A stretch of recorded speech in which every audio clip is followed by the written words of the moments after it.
الحمد لله الذي أنزل على عبده الكتاب ولم يجعل له عوجا قيما لينذر بأسا شديدا من لدنه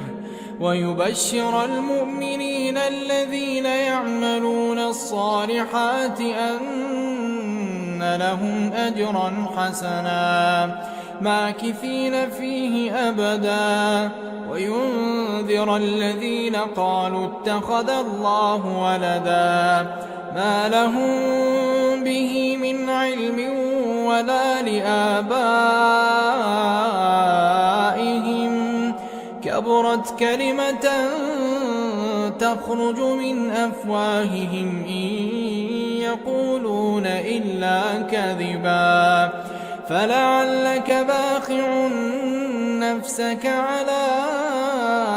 آثارهم إن لم يؤمنوا بهذا الحديث أسفا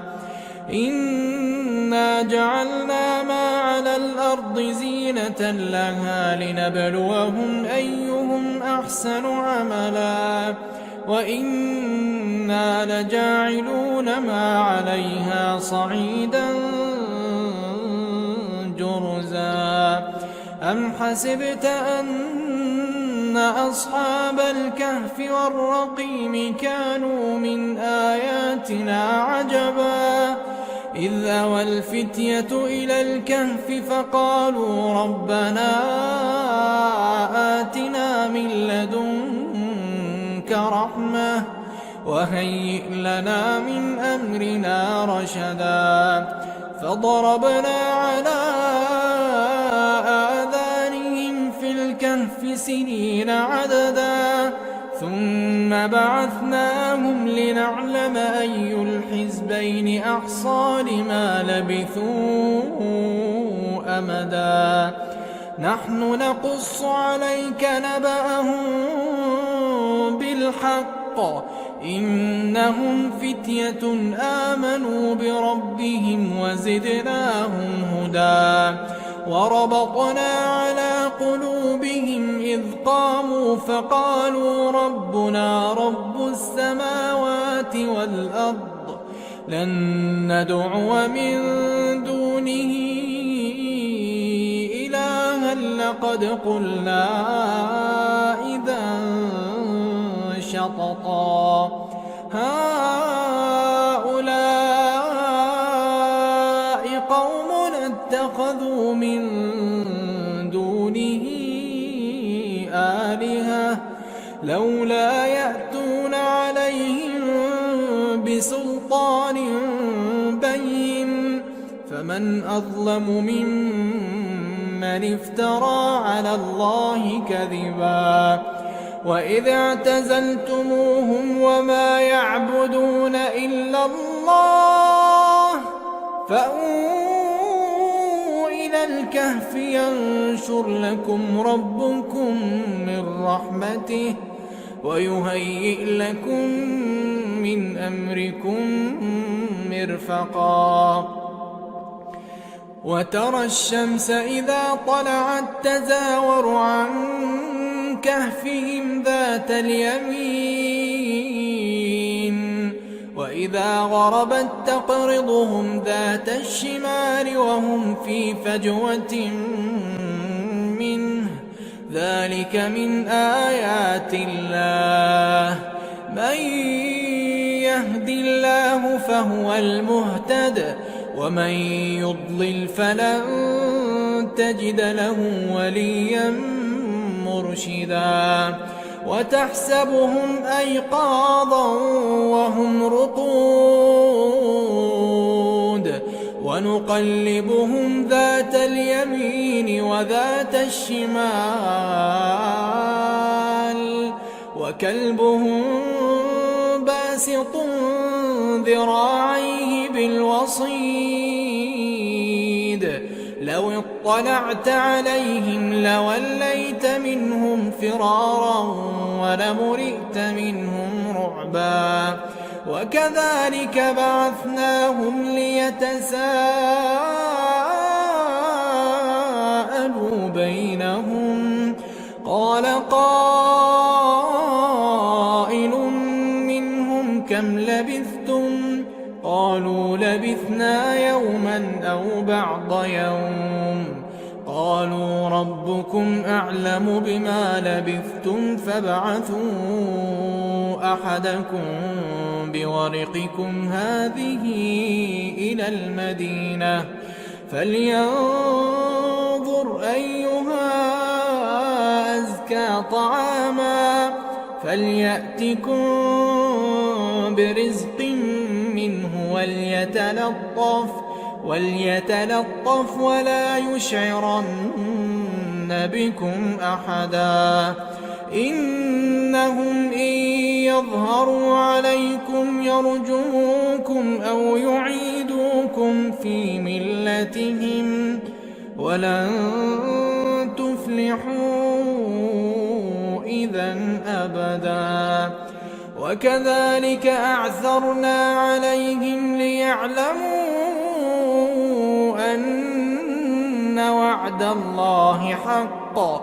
وأن الساعة لا ريب فيها إذ يتنازعون بينهم أمرهم فقالوا ابنوا عليهم بنيانا ربهم أعلم بهم. قال الذين غلبوا على أمرهم لنتخذن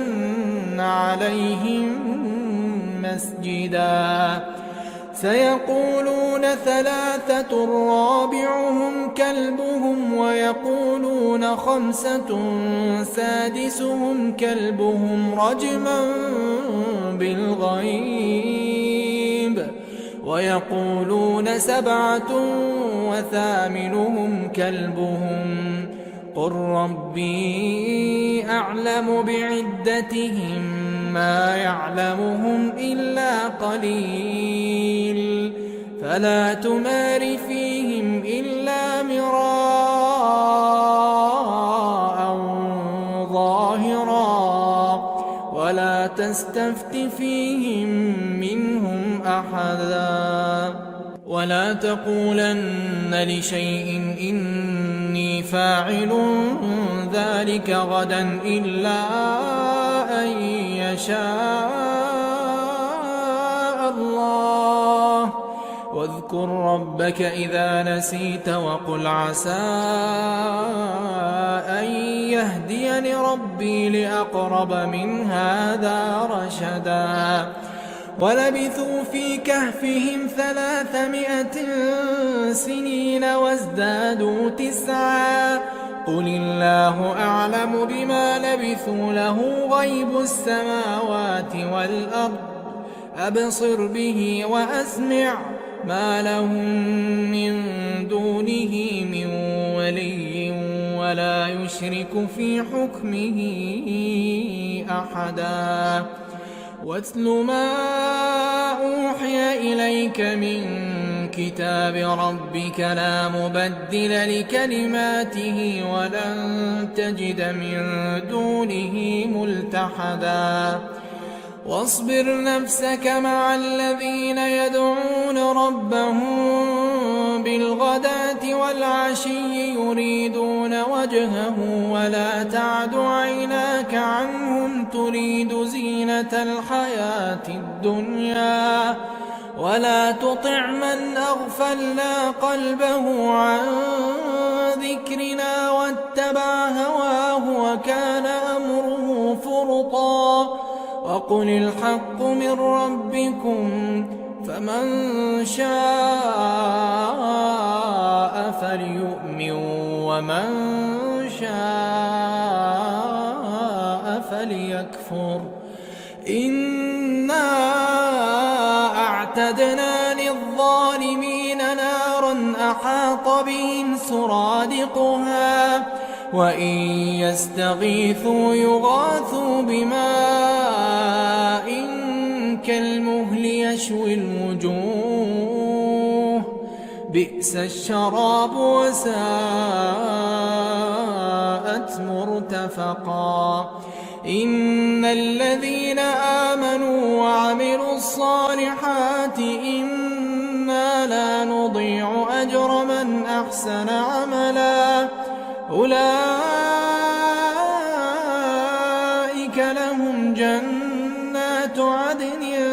تجري من تحتهم الأنهار يحلون فيها من أساور من ذهب ويلبسون ثيابا خضرا من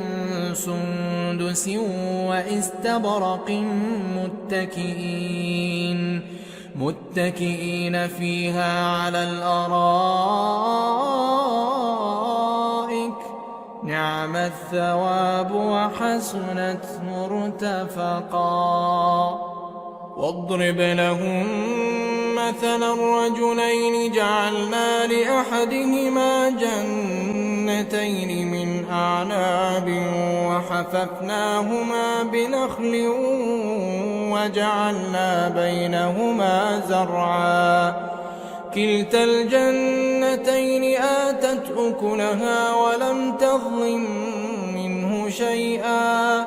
وفجرنا خلالهما نهرا وكان له ثمر فقال لصاحبه وهو يحاوره أنا أكثر منك مالا وأعز نفرا ودخل جنته وهو ظالم لنفسه قال ما أظن أن تبيد هذه أبدا وما أظن الساعة قائمة ولئن رددت إلى ربي لأجدن خيرا منها منقلبا قال له صاحبه وهو يحاوره أكفرت بالذي خلقك من تراب ثم من نطفة ثم سواك رجلا لكن هو الله ربي ولا أشرك بربي أحدا ولولا إذ دخلت جنتك قلت ما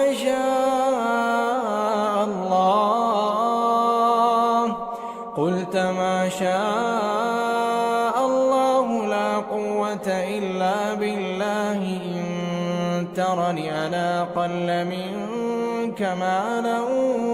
وولدا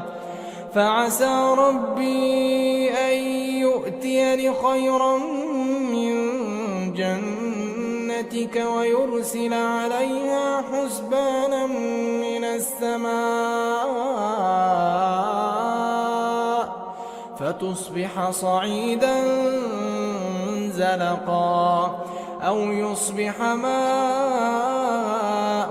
غورا فلن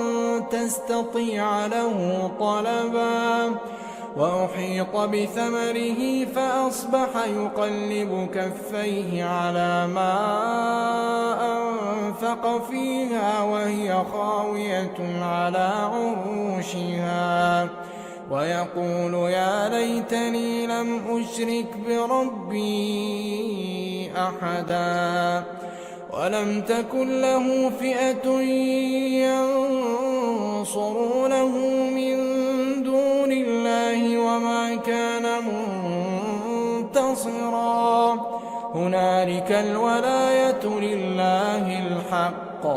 هو خير ثوابا وخير عقبا واضرب لهم مثل الحياة الدنيا كماء إن أنزلناه من السماء فاختلط به نبات الأرض فأصبح هشيما تذروه الرياح وكان الله على كل شيء مقتدرا المال والبنون زينة الحياة الدنيا والباقيات الصالحات خير عند ربك ثوابا وخير أملا ويوم نسير الجبال وترى الأرض بارزة وحشرناهم فلم نغادر منهم أحدا وعرضوا على ربك صفا لقد جئتمونا كما خلقناكم أول مرة بل زعمتم أن لن نجعل لكم موعدا ووضع الكتاب فترى المجرمين مشفقين مما فيه ويقولون يا ويلتنا ما لهذا الكتاب لا يغادر صغيرة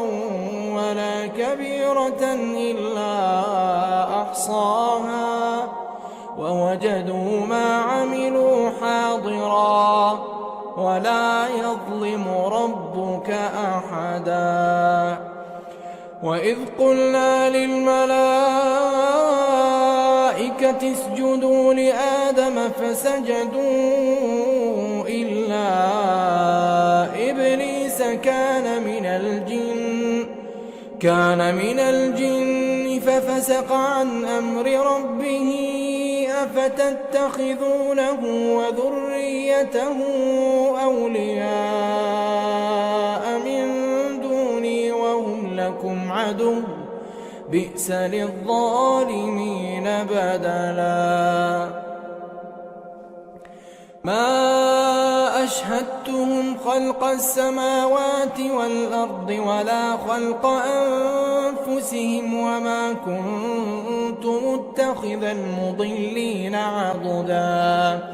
ويوم يقول نادوا شركائي الذين زعمتم فدعوهم فلم يستجيبوا لهم وجعلنا بينهم موبقا ورأى المجرمون النار فظنوا أنهم مواقعوها ولم يجدوا عنها مصرفا ولقد صرفنا في هذا القرآن للناس من كل مثل وكان الإنسان أكثر شيء جدلا وما منع الناس أن يؤمنوا إذ جاءهم الهدى ويستغفروا ربهم إلا أن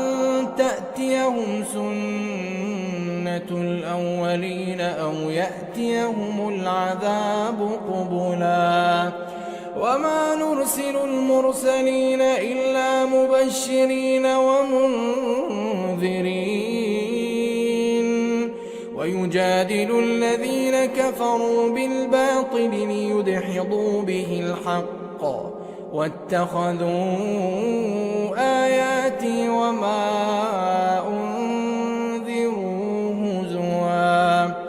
ومن أظلم ممن ذكر بآيات ربه فأعرض عنها ونسي ما قدمت يداه إنا جعلنا على قلوبهم أكنة أن يفقهوه وفي آذانهم وقرا وإن تدعهم إلى الهدى فلن يهتدوا إذا أبدا وربك الغفور ذو الرحمة لو يؤاخذهم بما كسبوا لعجل لهم العذاب بل لهم موعد لن يجدوا من دونه موئلا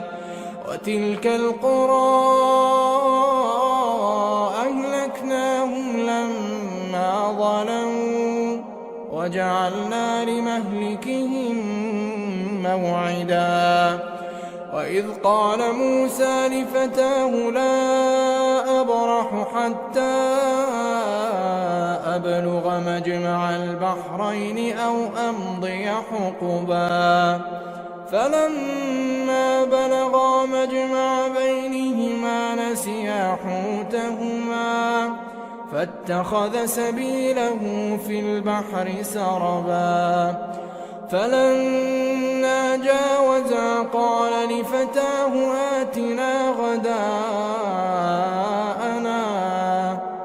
آتنا غداءنا لقد لقينا من سفرنا هذا نصبا قال أرأيت إذ أوينا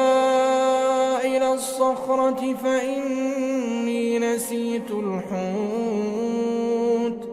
وما أنسانيه إلا الشيطان أن أذكره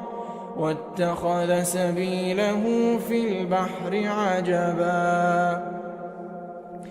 قال ذلك ما كنا نبغي فارتدا على آثارهما قصصا فوجدا عبدا من عبادنا آتيناه رحمة من عندنا وعلمناه من لدنا علما قال له موسى هل أتبعك على أن تعلمني مما علمت رشدا قال إنك لن تستطيع معي صبرا وكيف تصبر على ما لم تحط به خبرا قال ستجدني إن شاء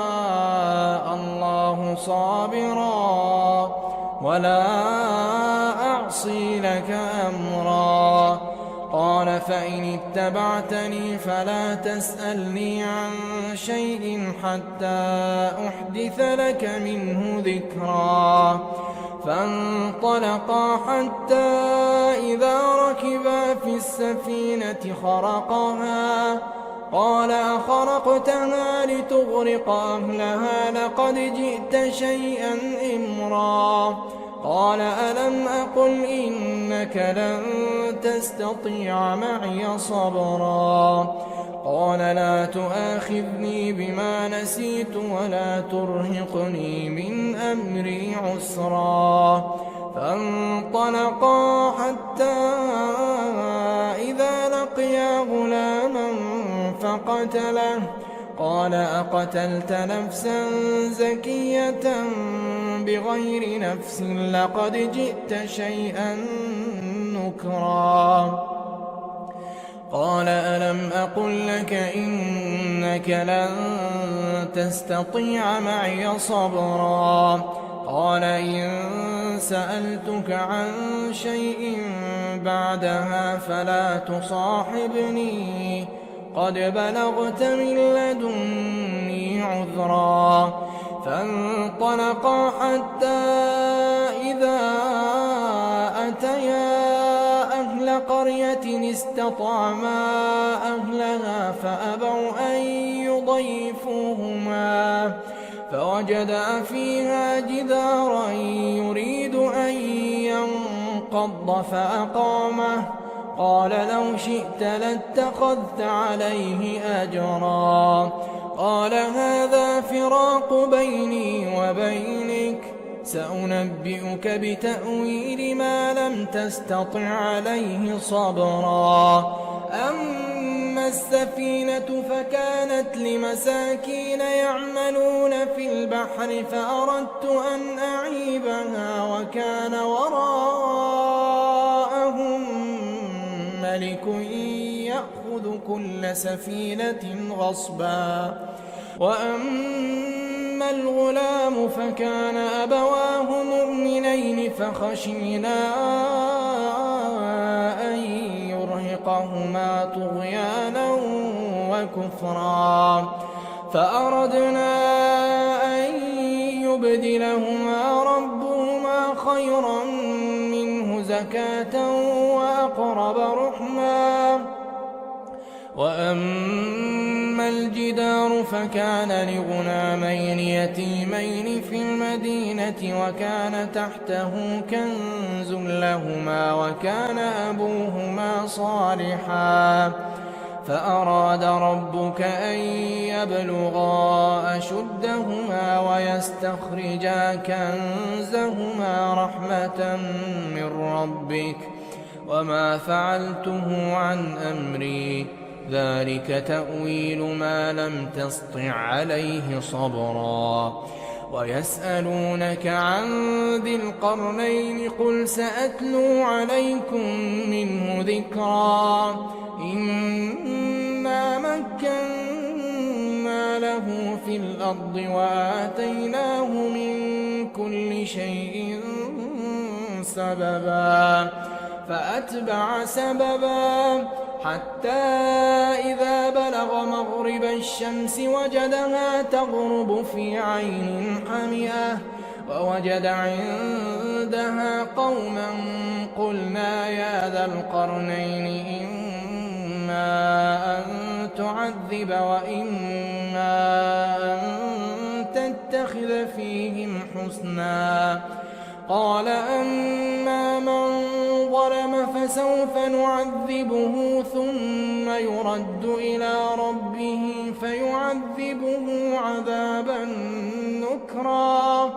وأما من آمن وعمل صالحا فله جزاء الحسنى وسنقول له من أمرنا يسرا ثم أتبع سببا حتى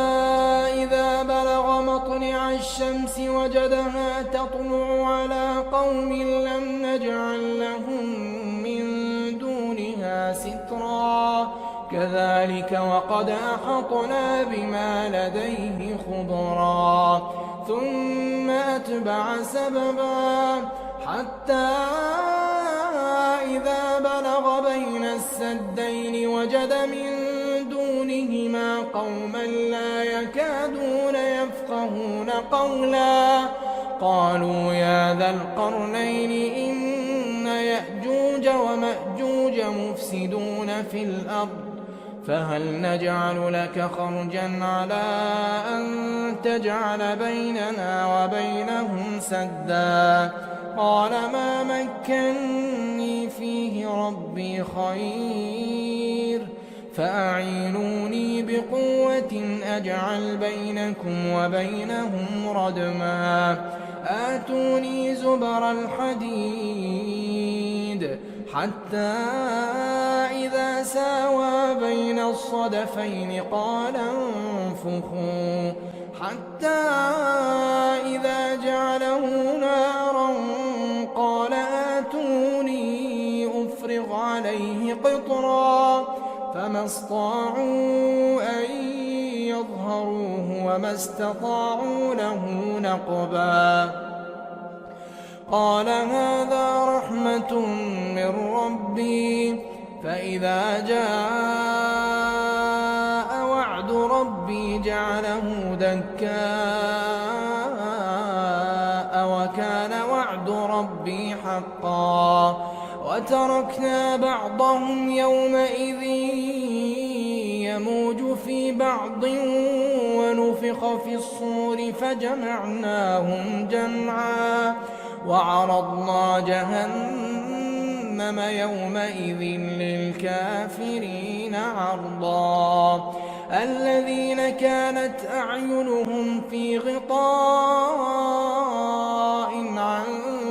ذكري وكانوا لا يستطيعون سمعا أفحسب الذين كفروا أن يتخذوا عبادي من دوني أولياء إنا أعتدنا جهنم للكافرين نزلا قل هل ننبئكم بالأخسرين أعمالا الذين ضل سعيهم في الحياة الدنيا وهم يحسبون أنهم يحسنون صنعا أولئك الذين كفروا كفروا بآيات ربهم ولقائه فحبطت أعمالهم فلا نقيم لهم يوم القيامة وزنا ذلك جزاؤهم جهنم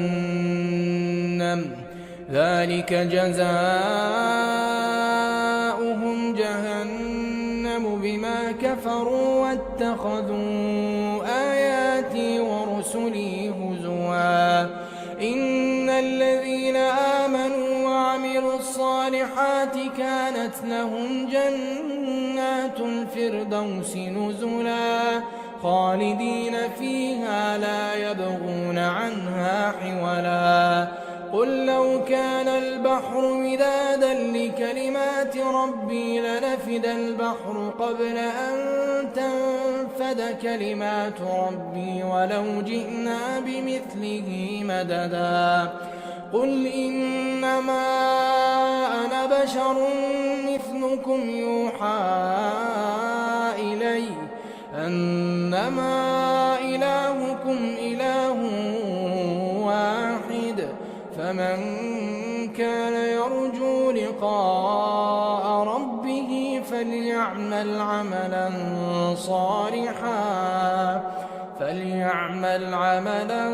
صالحا ولا يشرك بعبادة ربه أحدا الحمد لله الذي أنزل على عبده الكتاب ولم يجعل له عوجا قيما لينذر بأسا شديدا من لدنه ويبشر المؤمنين الذين يعملون الصالحات أن لهم أجرا حسنا ماكثين فيه أبدا وينذر الذين قالوا اتخذ الله ولدا ما لهم به من علم ولا لآبائهم كبرت كلمة تخرج من أفواههم إن يقولون إلا كذبا فلعلك باخع نفسك على آثارهم إن لم يؤمنوا بهذا الحديث أسفا إنا جعلنا ما على الأرض زينة لها لنبلوهم أيهم أحسن عملا وإنا لجاعلون ما عليها صعيدا جرزا أم حسبت أن أصحاب الكهف والرقيم كانوا من آياتنا عجبا إذ أوى الفتية إلى الكهف فقالوا ربنا آتنا من لدنك رحمة وهيئ لنا من أمرنا رشدا فضربنا على آذانهم في الكهف سنين عددا ثم بعثناهم لنعلم أي الحزبين أحصى لما لبثوا أمدا نحن نقص عليك نبأهم بالحق إنهم فتية آمنوا بربهم وزدناهم هدى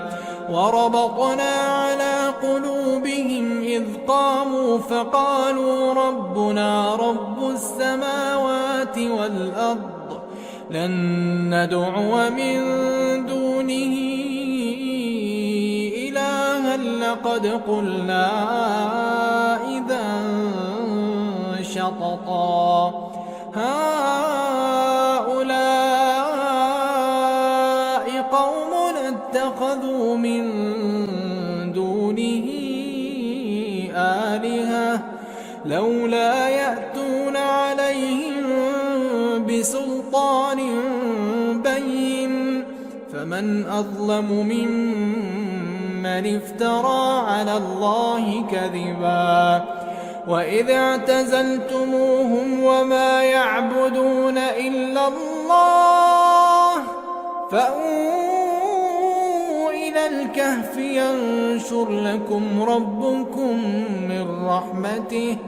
ويهيئ لكم من أمركم مرفقا وترى الشمس إذا طلعت تزاور عن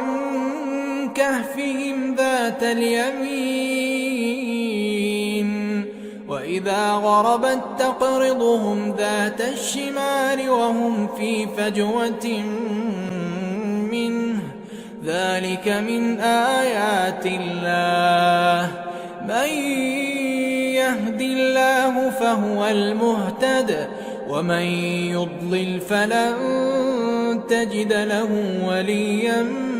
مرشدا وتحسبهم أيقاظا وهم رقود ونقلبهم ذات اليمين وذات الشمال وكلبهم باسط ذراعيه بالوصيد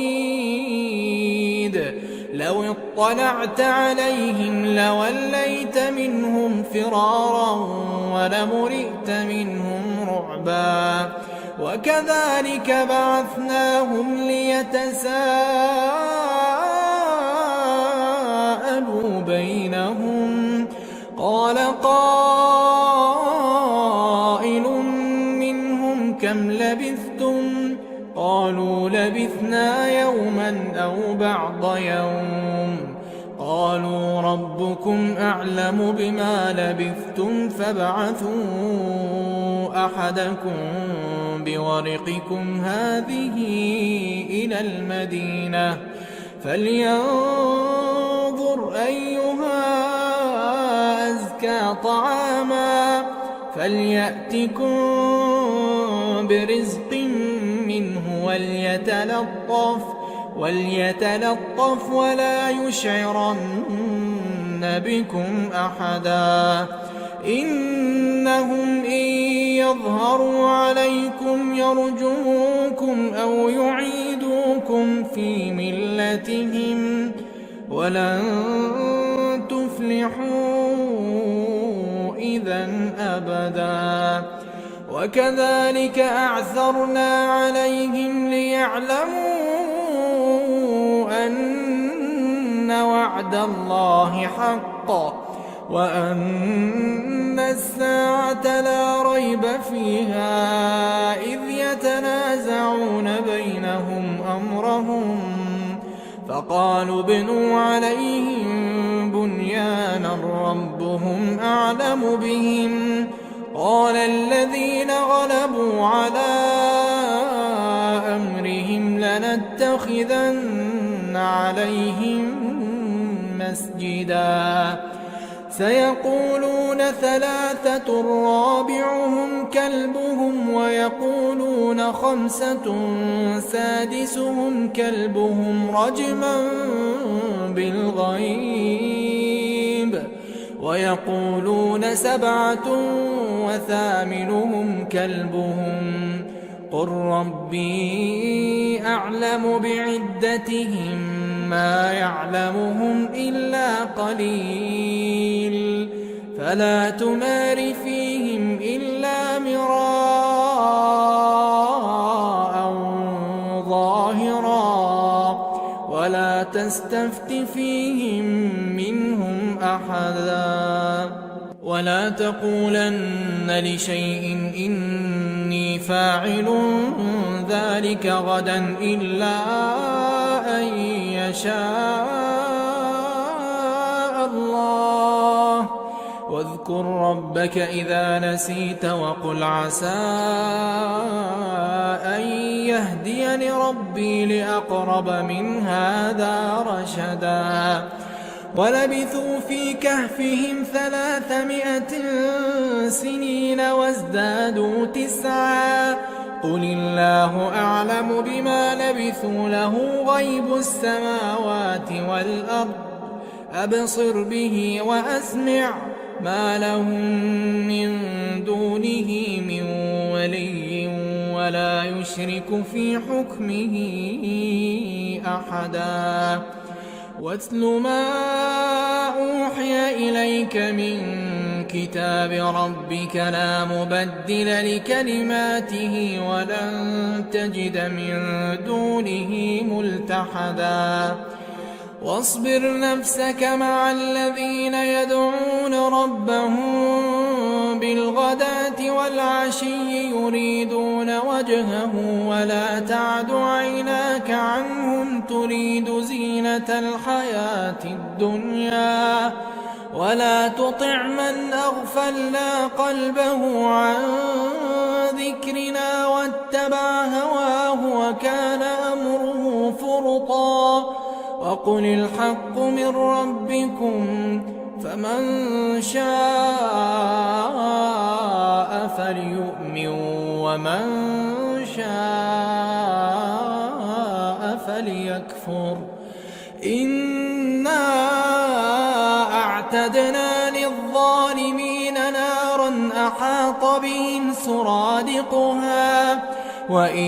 يستغيثوا يغاثوا بماء كالمهل يشوي الوجوه بئس الشراب وساءت مرتفقا إن الذين آمنوا وعملوا الصالحات إنا لا نضيع أجر من أحسن عملا أولئك لهم جنات عدن تجري من تحتهم الأنهار يحلون فيها من أساور من ذهب ويلبسون ثيابا خضرا من سندس واستبرق متكئين فيها على الأرائك نعم الثواب وحسنت مرتفقا واضرب لهم مثلا الرجلين جعلنا لأحدهما جنتين من أعناب وحففناهما بنخل وجعلنا بينهما زرعا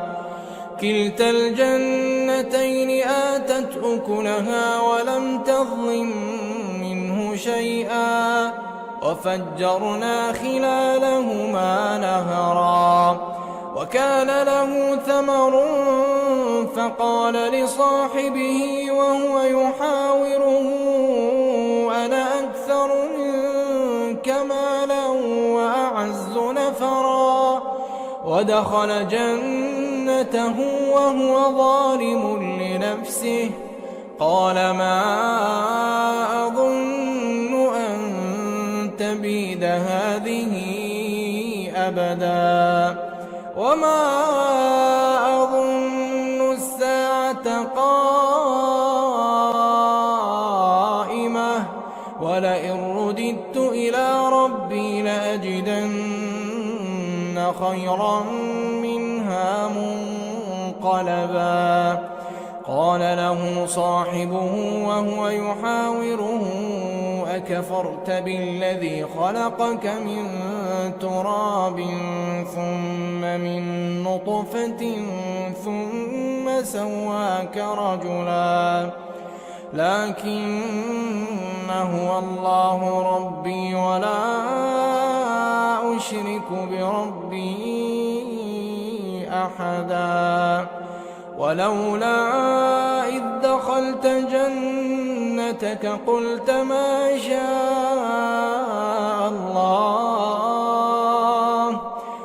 ما شاء الله لا قوة إلا بالله إن ترني أنا أقل منك مالا وولدا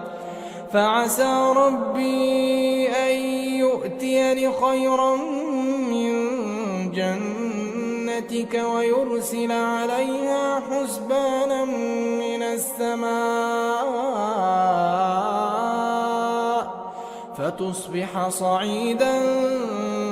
زلقا أو يصبح ماؤها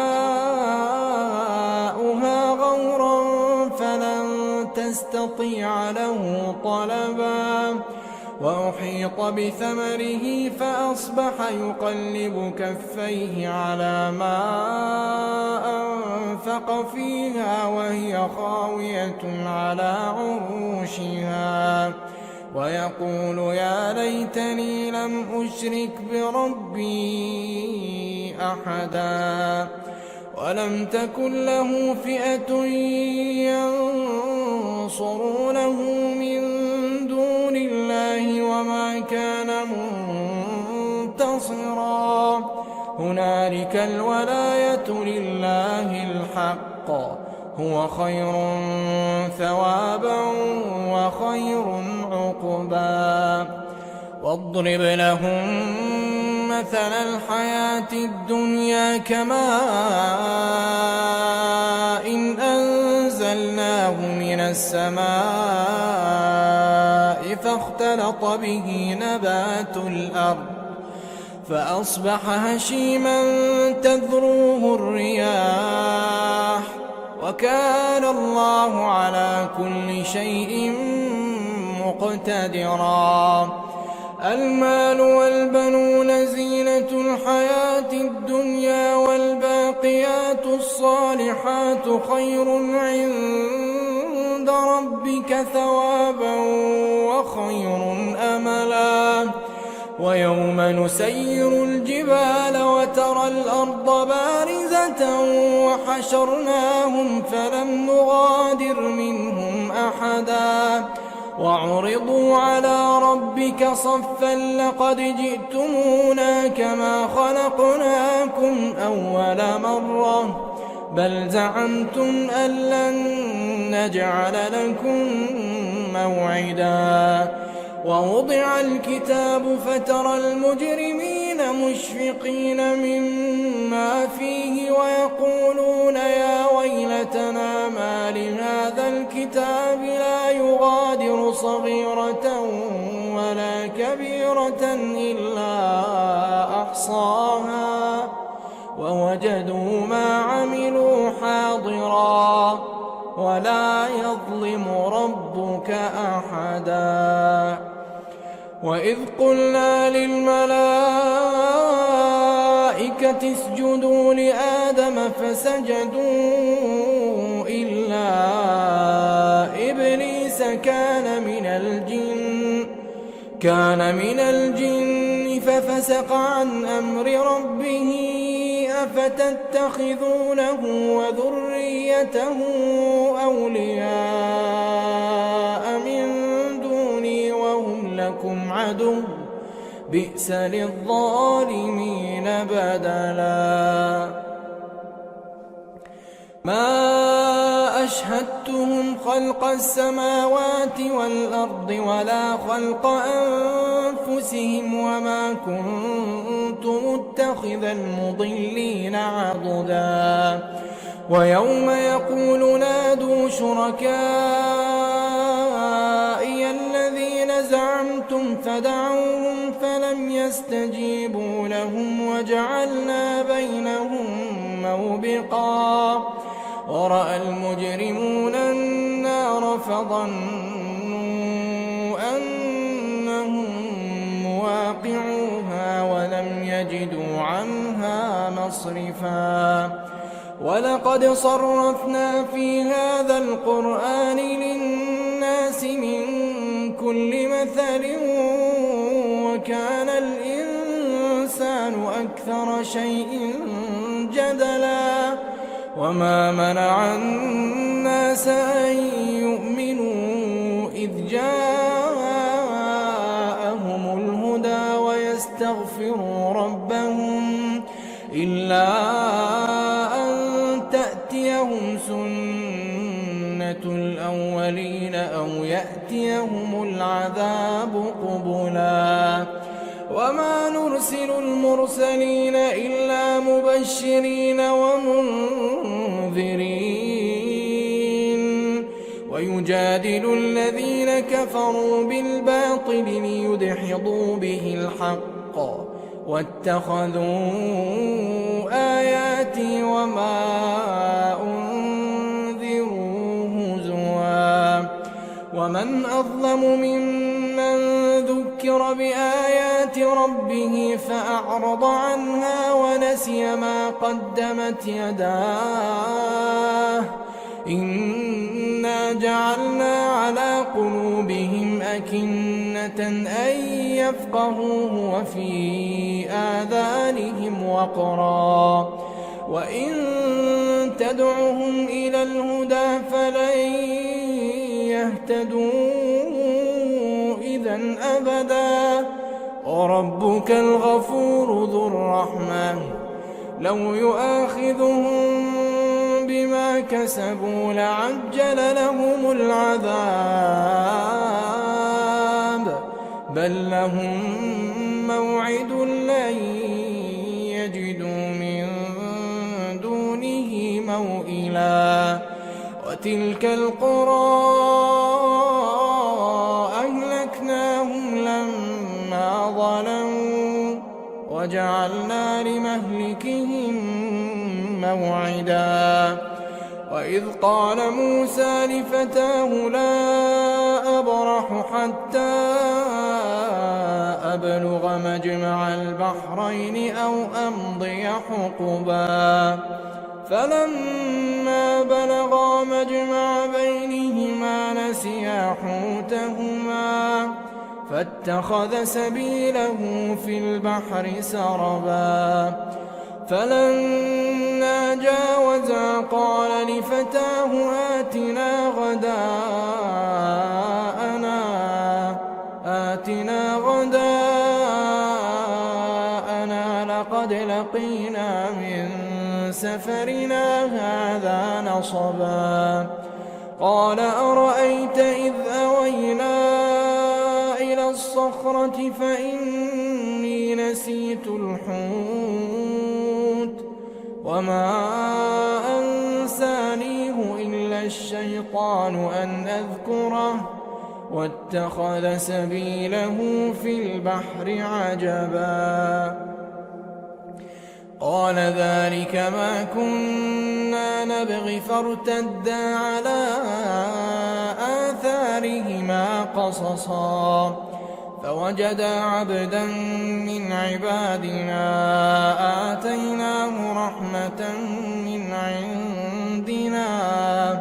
وعلمناه من لدنا علما قال له موسى هل أتبعك على أن تعلمني مما علمت رشدا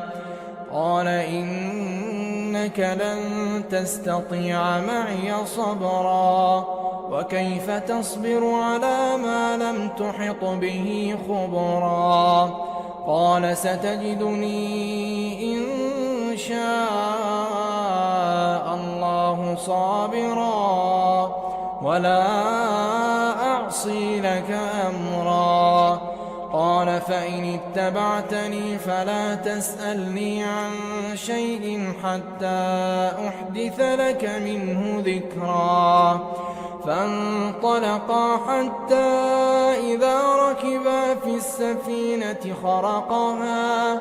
قال أخرقتها لتغرق أهلها لقد جئت شيئا إمرا قال ألم أقل إنك لن تستطيع معي صبرا قال لا تؤاخذني بما نسيت ولا ترهقني من أمري عسرا فانطلقا حتى إذا لقيا غلاما فقتله قال أقتلت نفسا زكية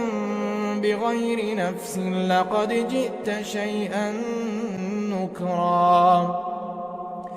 قال ألم أقل لك إنك لن تستطيع معي صبرا قال إن سألتك عن شيء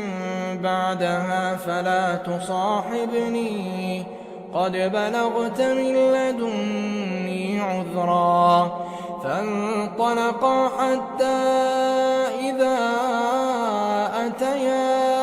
أهل قرية استطعما أهلها فأبوا أن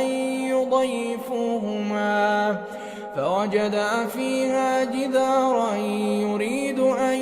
ينقض فأقامه. قال لو شئت لاتخذت عليه أجرا. قال هذا فراق بيني وبينك سأنبئك بتأويل ما لم تستطع عليه صبرا.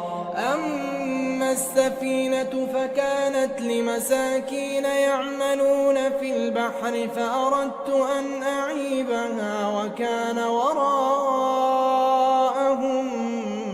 ملك يأخذ كل سفينة غصبا. وأما الغلام فكان أبواه مؤمنين فخشينا أن يرهقهما طغيانا وكفرا فأردنا أن يبدلهما ربهما خيرا منه زكاة وأقرب رحما. وأما الجدار فكان لغلامين يتيمين في المدينة وكان تحته كنز لهما وكان أبوهما صالحا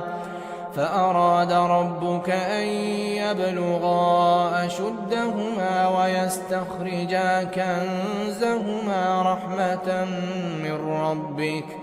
وما فعلته عن أمري ذلك تأويل ما لم تسطع عليه صبرا. ويسألونك عن ذي القرنين قل سأتلو عليكم منه ذكرا. إنا مكنا له في الأرض وآتيناه من كل شيء سببا فأتبع سببا حتى إذا بلغ مغرب الشمس وجدها تغرب في عين حمئة ووجد عندها قوما قلنا يا ذا القرنين إما أن تعذب وإما أن تتخذ فيهم حسنا. قال أما من ظلم فسوف نعذبه ثم يرد إلى ربه فيعذبه عذابا نكرا. وأما من آمن وعمل صالحا فله جزاء الحسنى وسنقول له من أمرنا يسرا. ثم أتبع سببا حتى إذا بلغ مطلع الشمس وجدها تطلع على قوم لم نجعل لهم من دونها سترا كذلك وقد أحطنا بما لديه خبرا. ثم أتبع سببا حتى إذا بلغ بين السدين وجد من دونهما قوما لا يكادون يفقهون قولا. قالوا يا ذا القرنين إن يأجوج ومأجوج مفسدون في الأرض فهل نجعل لك خرجا على أن تجعل بيننا وبينهم سدا. قال ما مكني فيه ربي خير فأعينوني بقوة أجعل بينكم وبينهم ردما. آتوني زبر الحديد حتى إذا ساوى بين الصدفين قال انفخوا حتى إذا جعله نارا قال آتوني أفرغ عليه قطرا. فما استطاعوا أن يظهروه وما استطاعوا له نقبا قال هذا رحمة من ربي فإذا جاء وعد ربي جعله دكاء وكان وعد ربي حقا وتركنا بعضهم يومئذ يموج في بعض ونفخ في الصور فجمعناهم جمعا وعرضنا جهنم يومئذ للكافرين عرضا الذين كانت أعينهم في غطاء عن ذكري وكانوا لا يستطيعون سمعا أفحسب الذين كفروا أن يتخذوا عبادي من دوني أولياء إنا أعتدنا جهنم للكافرين نزلا قل هل ننبئكم بالأخسرين أعمالا الذين ضل سعيهم في الحياة الدنيا وهم يحسبون أنهم يحسنون صنعا أولئك الذين كفروا بآيات ربهم ولقائه فحبطت أعمالهم فلا نقيم لهم يوم القيامة وزنا ذلك جزاؤهم جهنم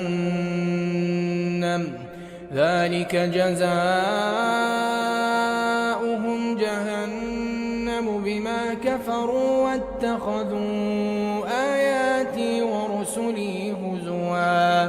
إن الذين آمنوا وعملوا الصالحات كانت لهم جنات الفردوس نزلا خالدين فيها لا يبغون عنها حولا قل لو كان البحر مدادا لكلمات ربي لنفد البحر قبل أن تنفد كلمات ربي ولو جئنا بمثله مددا قل إنما أنا بشر مثلكم يوحى إلي أنما إلهكم إله واحد فمن كان يرجو لقاء ربه فليعمل عملا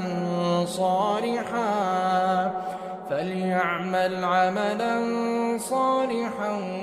ولا يشرك بعبادة ربه أحدا الحمد لله الذي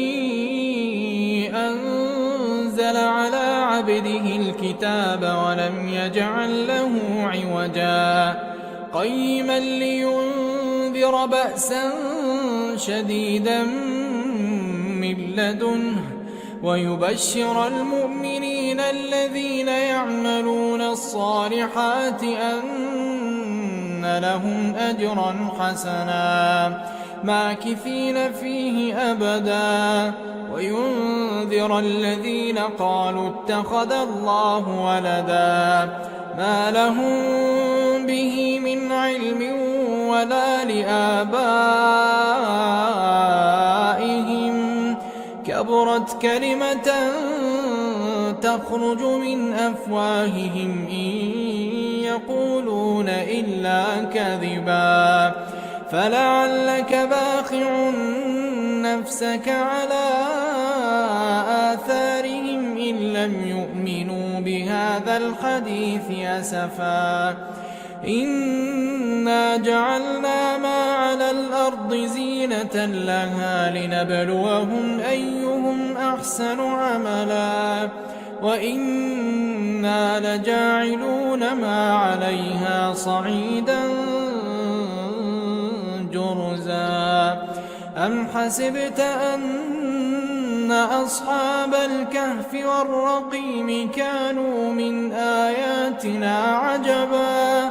إذ أوى الفتية إلى الكهف فقالوا ربنا آتنا من لدنك رحمة وهيئ لنا من أمرنا رشدا فضربنا على آذانهم في الكهف سنين عددا ثم بعثناهم لنعلم أي الحزبين أحصى لما لبثوا أمدا نحن نقص عليك نبأهم بالحق إنهم فتية آمنوا بربهم وزدناهم هدى وربطنا على قلوبهم إذ قاموا فقالوا ربنا رب السماوات والأرض لن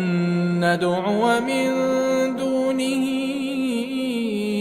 إلها لقد قلنا إذا شططا هؤلاء قوم اتخذوا من دونه آلهة لولا يأتون عليهم بسلطان بين فمن أظلم ممن افترى على الله كذبا وإذ اعتزلتموهم وما يعبدون إلا الله فأووا إلى الكهف ينشر لكم ربكم من رحمته ويهيئ لكم من أمركم مرفقا وترى الشمس إذا طلعت تزاور عن كهفهم ذات اليمين وإذا غربت تقرضهم ذات الشمال وهم في فجوة منه ذلك من آيات الله من يهد الله فهو المهتد ومن يضلل فلن تجد له وليا مرشدا وتحسبهم أيقاظا وهم رقود ونقلبهم ذات اليمين وذات الشمال وكلبهم باسط ذراعيه بالوصيد لو اطلعت عليهم لوليت منهم فرارا ولملئت منهم رعبا وكذلك بعثناهم ليتساءلوا بينهم قال قائل منهم كم لبثتم قالوا لبثنا يوما أو بعض يوم قالوا ربكم أعلم بما لبثتم فابعثوا أحدكم بورقكم هذه إلى المدينة فلينظر أيها أزكى طعاما فليأتكم برزق منه وليتلطف ولا يشعرن بكم أحدا إنهم إن يظهروا عليكم يرجموكم أو يعيدوكم في ملتهم ولن تفلحوا إذا أبدا وكذلك أعثرنا عليهم ليعلموا أن وعد الله حق وأن الساعة لا ريب فيها إذ يتنازعون بينهم أمرهم فقالوا ابنوا عليهم طغيانا ربهم أعلم بهم قال الذين غلبوا على أمرهم لنتخذن عليهم مسجدا سيقولون ثلاثة رابعهم كلبهم ويقولون خمسة سادسهم كلبهم رجما بالغيب ويقولون سبعة وثامنهم كلبهم قل ربي أعلم بعدتهم ما يعلمهم إلا قليل فلا تمار فيهم إلا مراء ظاهرا ولا تستفت فيهم منهم أحدا ولا تقولن لشيء إني فاعل ذلك غدا إلا أن يشاء الله واذكر ربك إذا نسيت وقل عسى أن يهديني ربي لأقرب من هذا رشدا ولبثوا في كهفهم 300 سنين وازدادوا 9 قل الله أعلم بما لبثوا له غيب السماوات والأرض أبصر به وأسمع ما لهم من دونه من ولي ولا يشرك في حكمه أحدا واتل ما أوحي إليك من كتاب ربك لا مبدل لكلماته ولن تجد من دونه ملتحدا واصبر نفسك مع الذين يدعون ربهم بالغداة والعشي يريدون وجهه ولا تعد عيناك عنهم تريد زينة الحياة الدنيا ولا تطع من أغفلنا قلبه عن ذكرنا واتبع هواه وكان أمره فرطا وقل الحق من ربكم فمن شاء فليؤمن ومن شاء فليكفر إنا أعتدنا للظالمين نارا أحاط بهم سرادقها وإن يستغيثوا يغاثوا بماء كالمهل يشوي الوجوه بئس الشراب وساءت مرتفقا إن الذين آمنوا وعملوا الصالحات إنا لا نضيع أجر من أحسن عملا أولئك لهم جنات عدن تجري من تحتهم الأنهار يحلون فيها من أساور من ذهب ويلبسون ثيابا خضرا من سندس واستبرق متكئين فيها على الأرائك نعم الثواب وحسنت مرتفقا واضرب لهم مثلا رجلين جعلنا لأحدهما جنتين من أعناب وحففناهما بنخل وجعلنا بينهما زرعا كلتا الجنتين آتت أكلها ولم تظلم منه شيئا وفجرنا خلالهما نهرا وكان له ثمر فقال لصاحبه وهو يحاوره أنا أكثر منك مالا وأعز نفرا ودخل جنته وهو ظالم لنفسه قال ما أظن أن تبيد هذه أبدا وما أظن الساعة قائمة ولئن رددت إلى ربي لأجدن خيرا منها منقلبا قال له صاحبه وهو يحاوره أكفرت بالذي خلقك من تراب ثم من نطفة ثم سواك رجلا لكن هو الله ربي ولا أشرك بربي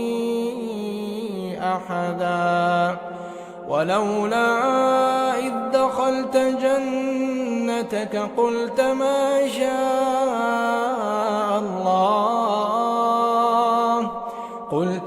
شاء الله لا قوة إلا بالله إن ترني أنا أقل منك مالا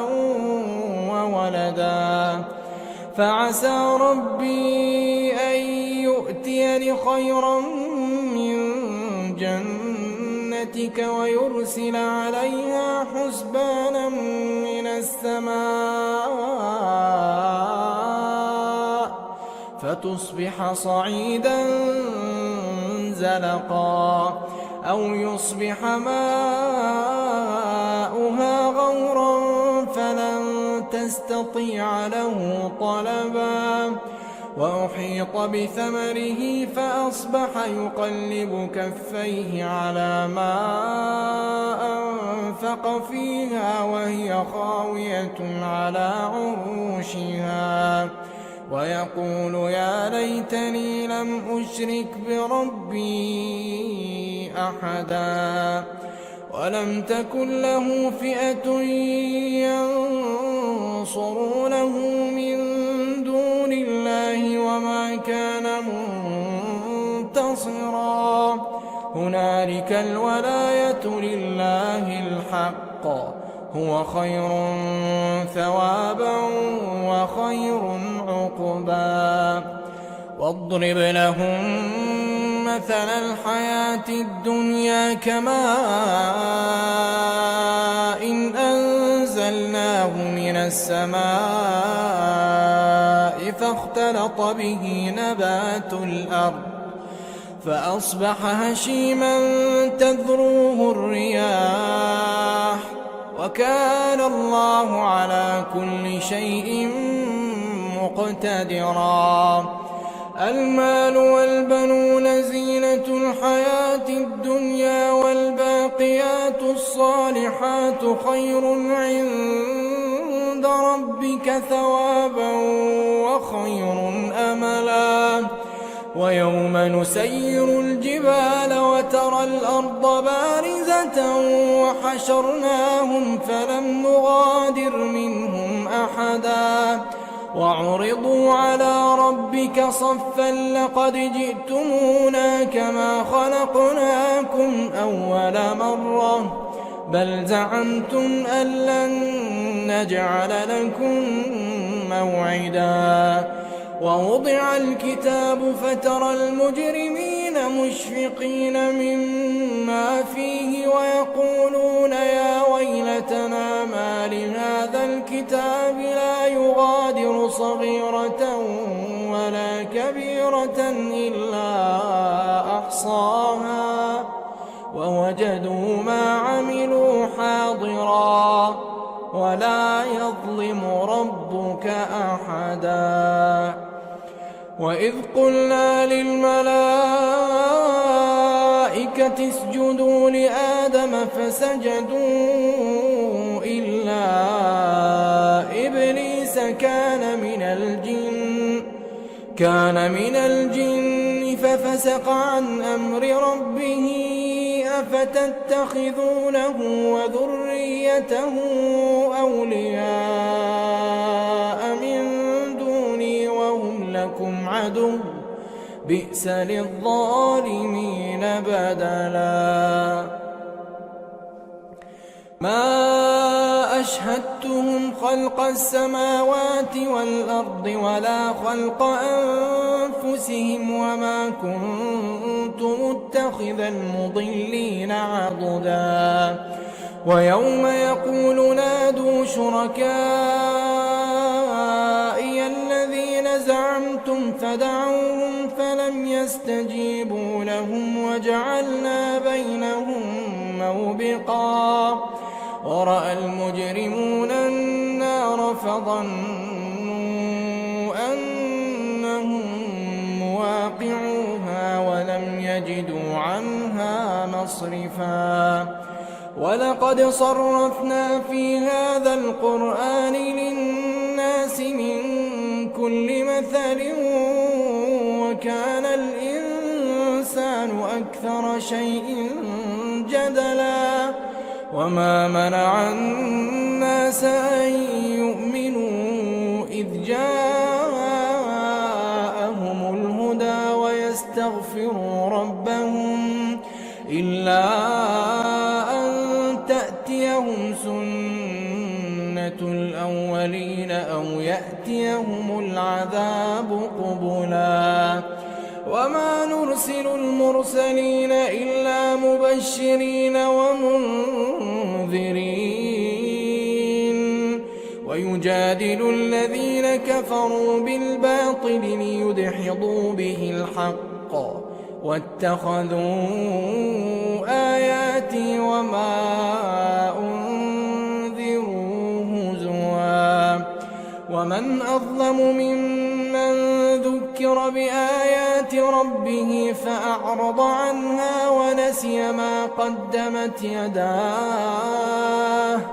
إنا جعلنا على قلوبهم أكنة أن يفقهوه وفي آذانهم وقرا وإن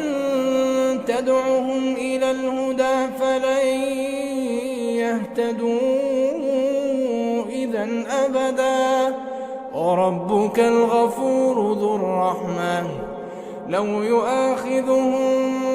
بما كسبوا لعجل لهم العذاب بل لهم موعد لن يجدوا من دونه موئلا وتلك القرى أهلكناهم لما ظلموا وجعلنا لمهلكهم موعدا وإذ قال موسى لفتاه لا أبرح حتى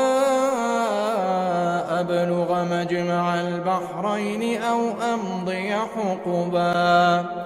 فلما بلغا مجمع بينهما نسيا حوتهما فاتخذ سبيله في البحر سربا فلما جاوزا قال لفتاه آتنا غداءنا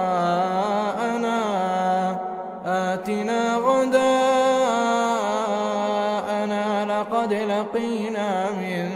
سفرنا هذا نصبا قال أرأيت إذ أوينا إلى الصخرة فإني نسيت الحوت وما أنسانيه إلا الشيطان أن أذكره واتخذ سبيله في البحر عجبا قال ذلك ما كنا نبغي فارتدا على آثارهما قصصا فوجدا عبدا من عبادنا آتيناه رحمة من عندنا وعلمناه من لدنا علما قال له موسى هل أتبعك على أن تعلمني مما علمت رشدا قال إنك لن تستطيع معي صبرا وكيف تصبر على ما لم تحط به خبرا قال ستجدني إن شاء الله صابرا ولا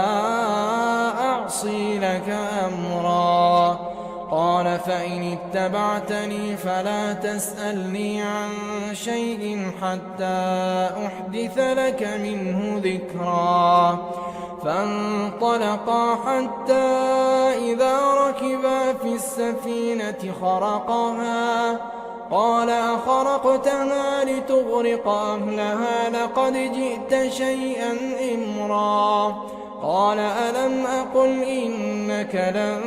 تستطيع معي صبرا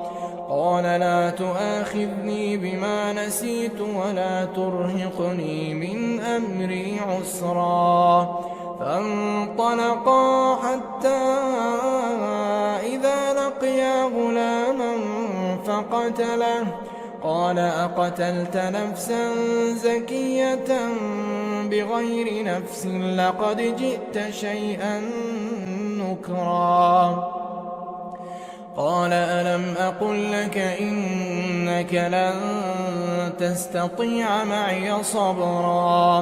قال إن سألتك عن شيء بعدها فلا تصاحبني قد بلغت من لدني عذرا فانطلقا حتى إذا أتيا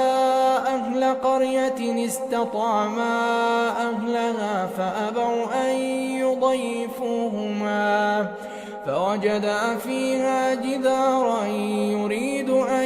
ينقض فأقامه قال لو شئت لاتخذت عليه أجرا قال هذا فراق بيني وبينك سأنبئك بتأويل ما لم تستطع عليه صبرا أما السفينة فكانت لمساكين يعملون في البحر فأردت أن أعيبها وكان وراءهم ملك يأخذ كل سفينة غصبا وأما الغلام فكان أبواه مؤمنين فخشينا أن يرهقهما طغيانا وكفرا فأردنا أن يبدلهما ربهما خيرا منه زكاة وأقرب رحما وأما الجدار فكان لغلامين يتيمين في المدينة وكان تحته كنز لهما وكان أبوهما صالحا فأراد ربك أن يبلغا أشدهما ويستخرجا كنزهما رحمة من ربك وما فعلته عن أمري ذلك تأويل ما لم تسطع عليه صبرا ويسألونك عن ذي القرنين قل سأتلو عليكم منه ذكرا إنا مكنا له في الأرض وآتيناه من كل شيء سببا فأتبع سببا حتى إذا بلغ مغرب الشمس وجدها تغرب في عين حمئة ووجد عندها قوما قلنا يا ذا القرنين إما أن تعذب وإما أن تتخذ فيهم حسنا قال أما من ظلم فسوف نعذبه ثم يرد إلى ربه فيعذبه عذابا نكرا وأما من وعمل صالحا فله جزاء الحسنى وسنقول له من أمرنا يسرا ثم أتبع سببا حتى إذا بلغ مطلع الشمس وجدها تطلع على قوم لم نجعل لهم من دونها سترا كذلك وقد أحطنا بما لديه خبرا ثم أتبع سببا حتى إذا بلغ بين السدين وجد من دونهما قوما لا يكادون يفقهون قولا قالوا يا ذا القرنين إن يأجوج ومأجوج مفسدون في الأرض فهل نجعل لك خرجا على أن تجعل بيننا وبينهم سدا قال ما مكني فيه ربي خير فأعينوني بقوة أجعل بينكم وبينهم ردما آتوني زبر الحديد حتى إذا ساوى بين الصدفين قال انفخوا حتى إذا جعله نارا قال آتوني أفرغ عليه قطرا فما استطاعوا أن يظهروه وما استطاعوا له نقبا قال هذا رحمة من ربي فإذا جاء وعد ربي جعله دكاء وكان وعد ربي حقا وتركنا بعضهم يومئذ يموج في بعض ونفخ في الصور فجمعناهم جمعا وعرضنا جهنم يومئذ للكافرين عرضا الذين كانت أعينهم في غطاء عن ذكري وكانوا لا يستطيعون سمعا أفحسب الذين كفروا أن يتخذوا عبادي من دوني أولياء إنا أعتدنا جهنم للكافرين نزلا قل هل ننبئكم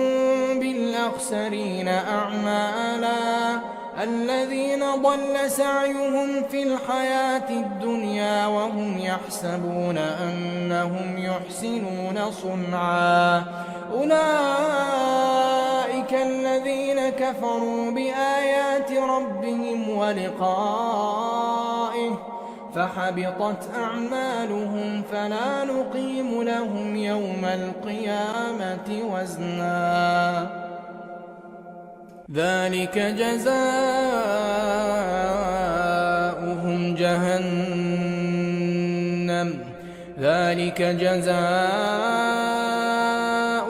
جهنم بما كفروا واتخذوا آياتي ورسلي هزوا إن الذين آمنوا وعملوا الصالحات كانت لهم جنات الفردوس نزلا خالدين فيها لا يبغون عنها حولا قل لو كان البحر مدادا لكلمات ربي لنفد البحر قبل أن تنفد كلمات ربي ولو جئنا بمثله مددا قل إنما أنا بشر مثلكم يوحى إلي أنما إلهكم إله واحد فمن كان يرجو لقاء ربه فليعمل عملا فليعمل عملا صالحا ولا يشرك بعبادة ربه أحدا. الحمد لله الذي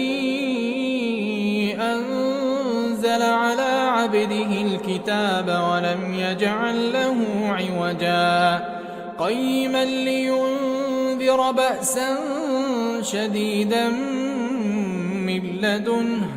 ويبشر المؤمنين الذين يعملون الصالحات أن لهم أجرا حسنا ماكثين فيه أبدا وينذر الذين قالوا اتخذ الله ولدا ما لهم به من علم ولا لآبائهم كبرت كلمة تخرج من أفواههم إن يقولون إلا كذبا فلعلك باخع نفسك على آثارهم إن لم يؤمنوا بهذا الحديث أسفا إنا جعلنا ما على الأرض زينة لها لنبلوهم أيهم أحسن عملا وإنا لجاعلون ما عليها صعيدا جرزا أم حسبت أن أصحاب الكهف والرقيم كانوا من آياتنا عجبا إذ أوى الفتية إلى الكهف فقالوا ربنا آتنا من لدنك رحمة وهيئ لنا من أمرنا رشدا فضربنا على آذانهم في الكهف سنين عددا ثم بعثناهم لنعلم أي الحزبين أحصى لما لبثوا أمدا نحن نقص عليك نبأهم بالحق إنهم فتية آمنوا بربهم وزدناهم هدى وربطنا على قلوبهم إذ قاموا فقالوا ربنا رب السماوات والأرض لن ندعو من دونه إلها لقد قلنا إذا شططا هؤلاء قوم اتخذوا من دونه آلهة لولا يأتون عليهم بسلطان بين فمن أظلم ممن افترى على الله كذبا وإذ اعتزلتموهم وما يعبدون إلا الله فأووا إلى الكهف ينشر لكم ربكم من رحمته ويهيئ لكم من أمركم مرفقا وترى الشمس إذا طلعت تزاور عن كهفهم ذات اليمين وإذا غربت تقرضهم ذات الشمال وهم في فجوة منه ذلك من آيات الله من يهد الله فهو المهتد ومن يضلل فلن تجد له وليا مرشدا وتحسبهم أيقاظا وهم رقود ونقلبهم ذات اليمين وذات الشمال وكلبهم باسط ذراعيه بالوصيد لو اطلعت عليهم لوليت منهم فرارا ولملئت منهم رعبا وكذلك بعثناهم ليتساءلوا بينهم قال قائل منهم كم لبثتم قالوا لبثنا يوما أو بعض يوم قالوا ربكم أعلم بما لبثتم فابعثوا أحدكم بورقكم هذه إلى المدينة فلينظر أيها أزكى طعاما فليأتكم برزق منه وليتلطف ولا يشعرن بكم أحدا إنهم إن يظهروا عليكم يرجموكم أو يعيدوكم في ملتهم ولن تفلحوا إذا أبدا وكذلك أعثرنا عليهم ليعلموا أن وعد الله حق وأن الساعة لا ريب فيها إذ يتنازعون بينهم أمرهم فقالوا ابنوا عليهم بنيانا ربهم أعلم بهم قال الذين غلبوا على أمرهم لنتخذن عليهم مسجدا سيقولون ثلاثة رابعهم كلبهم ويقولون خمسة سادسهم كلبهم رجما بالغيب ويقولون سبعة وثامنهم كلبهم قل ربي أعلم بعدتهم ما يعلمهم إلا قليل فلا تمار فيهم إلا مراء ظاهرا ولا تستفت فيهم منهم أحدا ولا تقولن لشيء إني فاعل ذلك غدا إلا أن يشاء الله واذكر ربك إذا نسيت وقل عسى أن يهديني ربي لأقرب من هذا رشدا ولبثوا في كهفهم 300 سنين وازدادوا 9 قل الله أعلم بما لبثوا له غيب السماوات والأرض أبصر به وأسمع ما لهم من دونه من ولي ولا يشرك في حكمه أحدا واتل ما أوحي إليك من كتاب ربك لا مبدل لكلماته ولن تجد من دونه ملتحدا واصبر نفسك مع الذين يدعون ربهم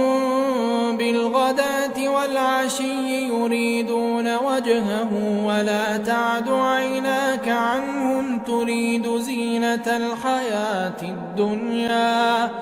ولا تطع من أغفلنا قلبه عن ذكرنا واتبع هواه وكان أمره فرطا وقل الحق من ربكم فمن شاء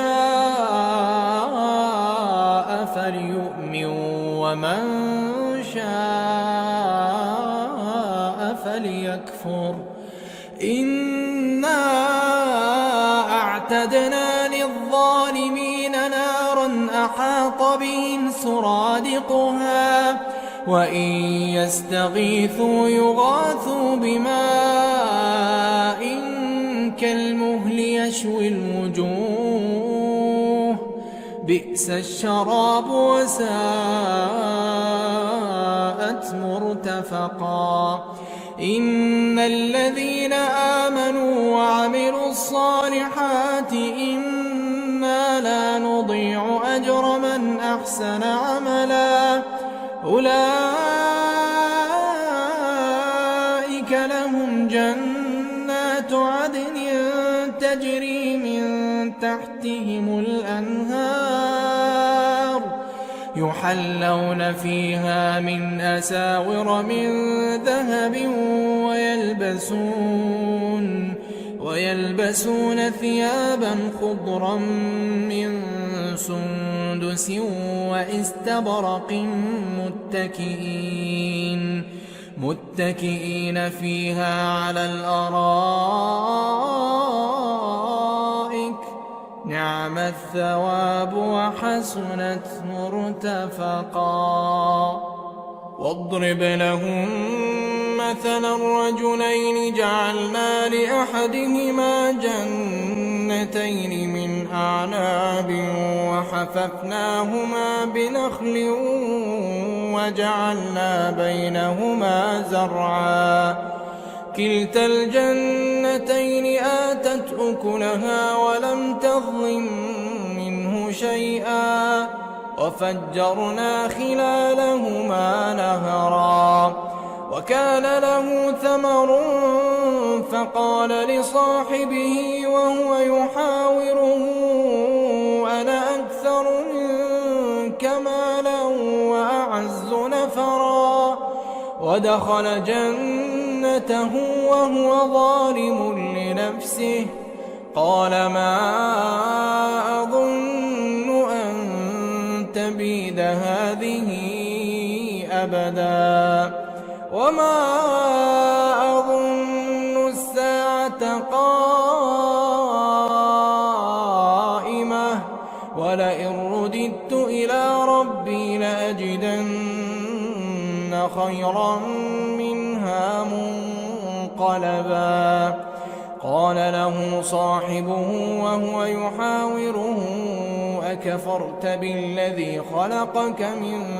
تراب ثم من نطفة ثم سواك رجلا لكن هو الله ربي ولا أشرك بربي أحدا ولولا إذ دخلت جنتك قلت ما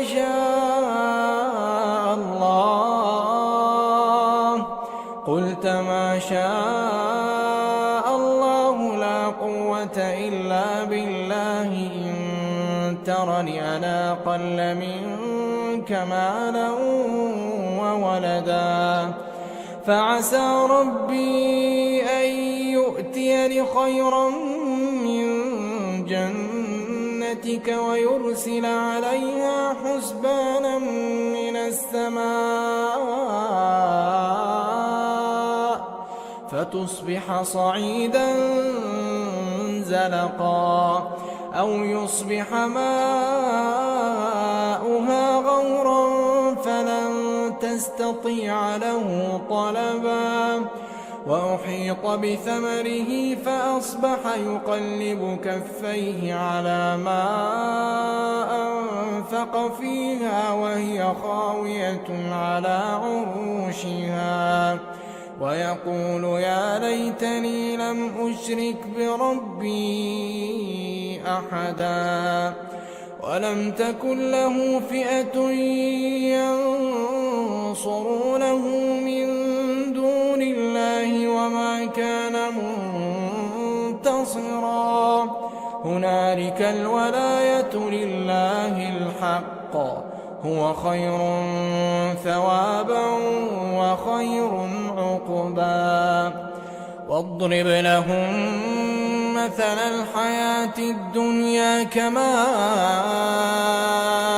إن أنزلناه من السماء فاختلط به نبات الأرض فأصبح هشيما تذروه الرياح وكان الله على كل شيء مقتدرا. المال والبنون زينة الحياة الدنيا والباقيات الصالحات خير عند ربك ثوابا وخير أملا. ويوم نسير الجبال وترى الأرض بارزة وحشرناهم فلم نغادر منهم أحدا وعرضوا على ربك صفا لقد جئتمونا كما خلقناكم أول مرة بل زعمتم أن لن نجعل لكم موعدا. ووضع الكتاب فترى المجرمين مشفقين مما فيه ويقولون يا ويلتنا ما لهذا الكتاب لا يغادر صغيرة ولا كبيرة إلا أحصاها ووجدوا ما عملوا حاضرا ولا يظلم ربك أحدا. وإذ قلنا للملائكة اسجدوا لآدم فسجدوا إلا إبليس كان من الجن ففسق عن أمر ربه أفتتخذونه وذريته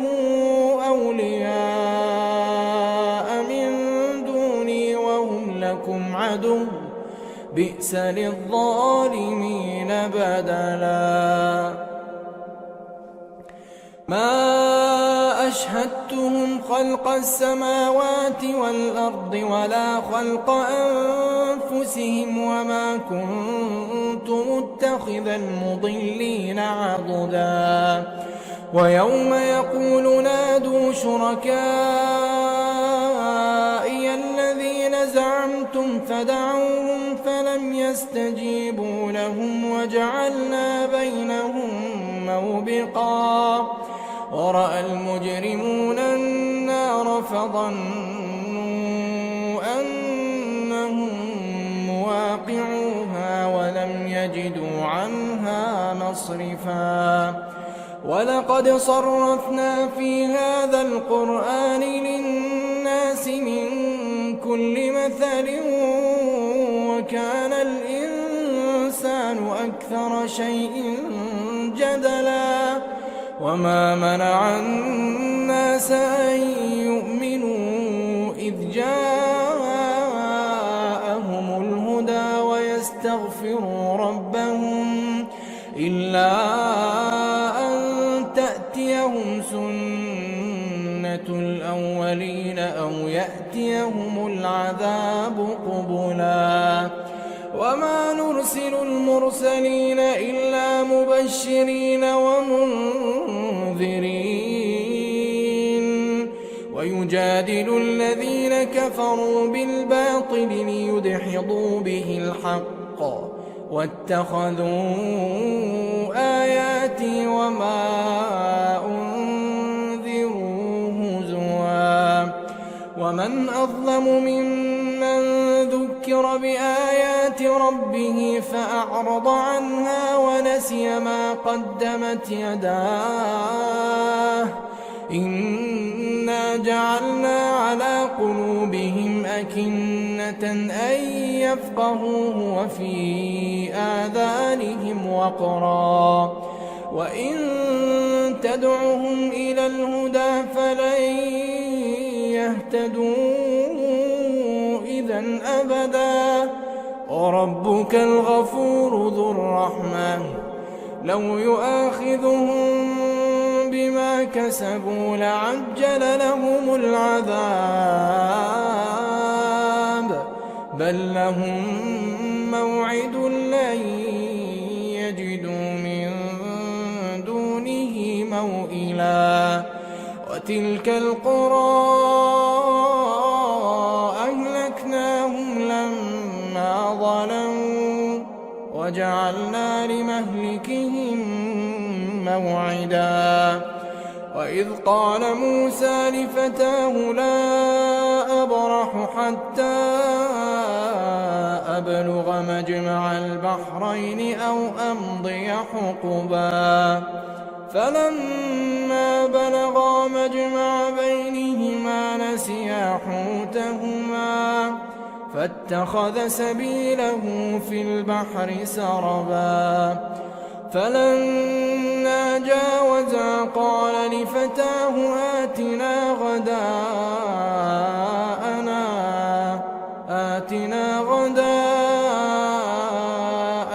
لقد لقينا من سفرنا هذا نصبا قال أرأيت إذ أوينا إلى الصخرة فإني نسيت الحوت وما أنسانيه إلا الشيطان أن أذكره واتخذ سبيله في البحر عجبا قال ذلك ما كنا نبغي فارتدا على آثارهما قصصا فوجدا عبدا من عبادنا آتيناه رحمة من عندنا وعلمناه من لدنا علما قال له موسى هل أتبعك على أن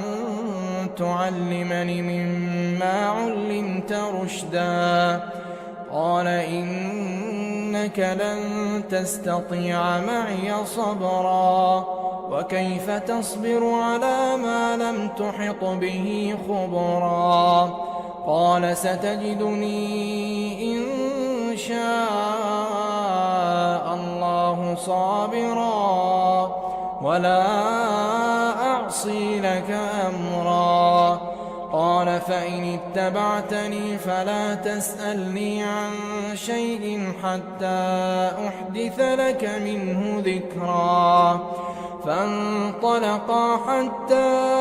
إذا ركبا في السفينة خرقها قال أخرقتها لتغرق أهلها لقد جئت شيئا إمرا قال ألم أقل إنك لن تستطيع معي صبرا قال لا تؤاخذني بما نسيت ولا ترهقني من أمري عسرا فانطلقا حتى إذا لقيا غلاما فقتله قال أقتلت نفسا زكية بغير نفس لقد جئت شيئا نكرا قال ألم أقل لك إنك لن تستطيع معي صبرا قال إن سألتك عن شيء بعدها فلا تصاحبني قد بلغت من لدني عذرا فانطلقا حتى إذا أتيا أهل قرية استطعما أهلها فأبوا أن يضيفوهما فوجدا فيها جدارا يريد أن ينقض فأقامه قال لو شئت لاتخذت عليه أجرا قال هذا فراق بيني وبينك سأنبئك بتأويل ما لم تستطع عليه صبرا أما السفينة فكانت لمساكين يعملون في البحر فأردت أن أعيبها وكان وراءهم ملك يأخذ كل سفينة غصبا وأما الغلام فكان أبواه مؤمنين فخشينا أن يرهقهما طغيانا وكفرا فأردنا أن يبدلهما ربهما خيرا زكاة وأقرب رحما. وأما الجدار فكان لغلامين يتيمين في المدينة وكان تحته كنز لهما وكان أبوهما صالحا فأراد ربك أن يبلغا أشدهما ويستخرجا كنزهما رحمة من ربك وما فعلته عن أمري ذلك تأويل ما لم تسطع عليه صبرا. ويسألونك عن ذي القرنين قل سأتلو عليكم منه ذكرا إنا مكنا له في الأرض وآتيناه من كل شيء سببا فأتبع سببا حتى إذا بلغ مغرب الشمس وجدها تغرب في عين حمئة ووجد عندها قوما قلنا يا ذا القرنين إما أن تعذب وإما أن تتخذ فيهم حسنا قال أما من ظلم فسوف نعذبه ثم يرد إلى ربه فيعذبه عذابا نكرا وأما من آمن وعمل صالحا فله جزاء الحسنى وسنقول له من أمرنا يسرا ثم أتبع سببا حتى إذا بلغ مطلع الشمس وجدها تطلع على قوم لم نجعل لهم من دونها سترا كذلك وقد أحطنا بما لديه خبرا ثم أتبع سببا حتى إذا بلغ بين السدين وجد من دونهما قوما لا يكادون يفقهون قولا قالوا يا ذا القرنين إن يأجوج ومأجوج مفسدون في الأرض فهل نجعل لك خرجا على أن تجعل بيننا وبينهم سدا قال ما مكني فيه ربي خير فأعينوني بقوة أجعل بينكم وبينهم ردما آتوني زبر الحديد حتى إذا ساوى بين الصدفين قال انفخوا حتى إذا جعله نارا قال آتوني أفرغ عليه قطرا فما استطاعوا أن يظهروه وما استطاعوا له نقبا قال هذا رحمة من ربي فإذا جاء وعد ربي جعله دكاء وكان وعد ربي حقا وتركنا بعضهم يومئذ يموج في بعض ونفخ في الصور فجمعناهم جمعا وعرضنا جهنم يومئذ للكافرين عرضا الذين كانت أعينهم في غطاء عن ذكري وكانوا لا يستطيعون سمعا أفحسب الذين كفروا أن يتخذوا عبادي من دوني أولياء إنا أعتدنا جهنم للكافرين نزلا قل هل ننبئكم بالأخسرين أعمالا الذين ضل سعيهم في الحياة الدنيا وهم يحسبون أنهم يحسنون صنعا أولئك الذين كفروا بآيات ربهم ولقائه فحبطت أعمالهم فلا نقيم لهم يوم القيامة وزنا ذلك جزاؤهم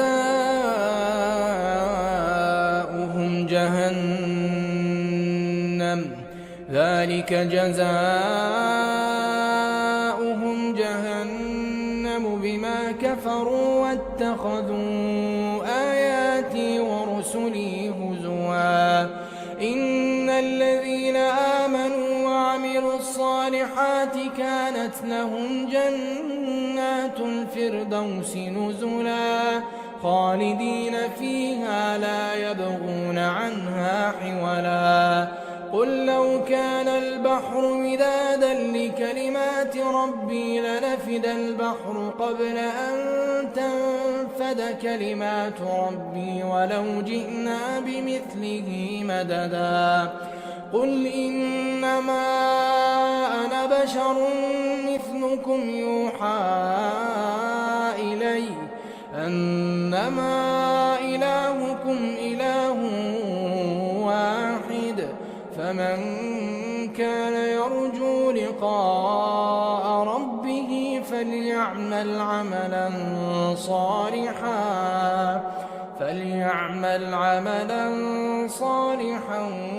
ولا يشرك بعبادة ربه أحدا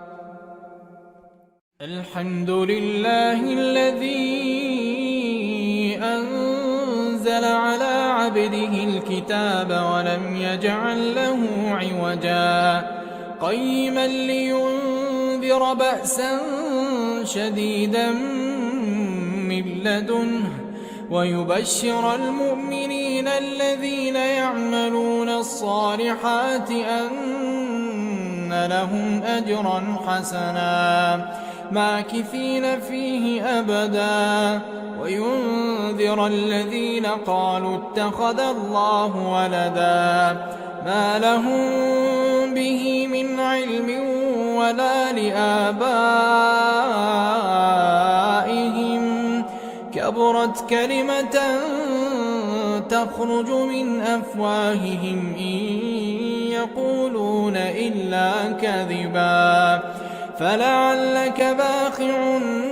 نفسك على آثارهم إن لم يؤمنوا بهذا الحديث أسفا إنا جعلنا ما على الأرض زينة لها لنبلوهم أيهم أحسن عملا وإنا لجاعلون ما عليها صعيدا جرزا أم حسبت أن أصحاب الكهف والرقيم كانوا من آياتنا عجبا إذ أوى الفتية إلى الكهف فقالوا ربنا آتنا من لدنك رحمة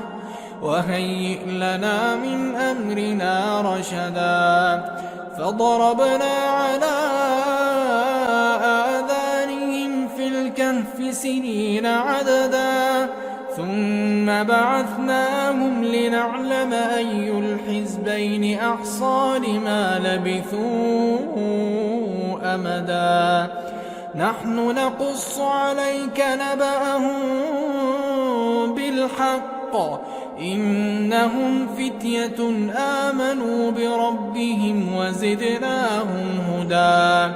وربطنا على قلوبهم إذ قاموا فقالوا ربنا رب السماوات والأرض لن ندعو من دونه إلها لقد قلنا إذا شططا هؤلاء قوم اتخذوا اتخذوا من دونه آلهة لولا يأتون عليهم بسلطان بين فمن أظلم ممن افترى على الله كذبا وإذ اعتزلتموهم وما يعبدون إلا الله فأووا إلى الكهف ينشر لكم ربكم من رحمته ويهيئ لكم من أمركم مرفقا وترى الشمس إذا طلعت تزاور عن كهفهم ذات اليمين وإذا غربت تقرضهم ذات الشمال وهم في فجوة منه ذلك من آيات الله من يهد الله فهو المهتد ومن يضلل فلن تجد له وليا مرشدا وتحسبهم أيقاظا وهم رقود ونقلبهم ذات اليمين وذات الشمال وكلبهم باسط ذراعيه بالوصيد لو اطلعت عليهم لوليت منهم فرارا ولملئت منهم رعبا وكذلك بعثناهم ليتساءلوا بينهم قال قائل منهم كم لبثتم قالوا لبثنا يوما أو بعض يوم قالوا ربكم أعلم بما لبثتم فابعثوا أحدكم بورقكم هذه إلى المدينة فلينظر أيها أزكى طعاما فليأتكم برزق منه وليتلطف ولا يشعرن بكم أحدا إنهم إن يظهروا عليكم يرجموكم أو يعيدوكم في ملتهم ولن تفلحوا إذن أبدا وكذلك أعثرنا عليهم ليعلموا أن وعد الله حق وأن الساعة لا ريب فيها إذ يتنازعون بينهم أمرهم فقالوا ابنوا عليهم بنيانا ربهم أعلم بهم قال الذين غلبوا على أمرهم لنتخذن عليهم مسجدا سيقولون ثلاثة رابعهم كلبهم ويقولون خمسة سادسهم كلبهم رجما بالغيب ويقولون سبعة وثامنهم كلبهم قل ربي أعلم بعدتهم ما يعلمهم إلا قليل فلا تمار فيهم إلا مراء ظاهرا ولا تستفت فيهم منهم أحدا ولا تقولن لشيء إني فاعل ذلك غدا إلا أن يشاء الله واذكر ربك إذا نسيت وقل عسى أن يهديني ربي لأقرب من هذا رشدا ولبثوا في كهفهم 300 سنين وازدادوا 9 قل الله أعلم بما لبثوا له غيب السماوات والأرض أبصر به وأسمع ما لهم من دونه من ولي ولا يشرك في حكمه أحدا واتل ما أوحي إليك من كتاب ربك لا مبدل لكلماته ولن تجد من دونه ملتحدا واصبر نفسك مع الذين يدعون ربهم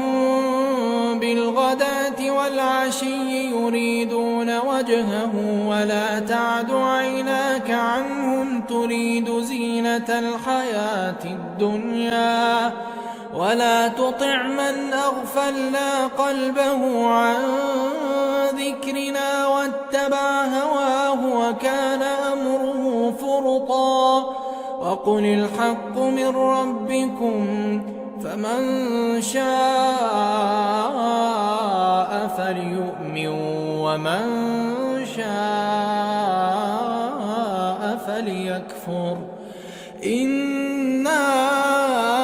أعتدنا للظالمين نارا أحاط بهم سرادقها وإن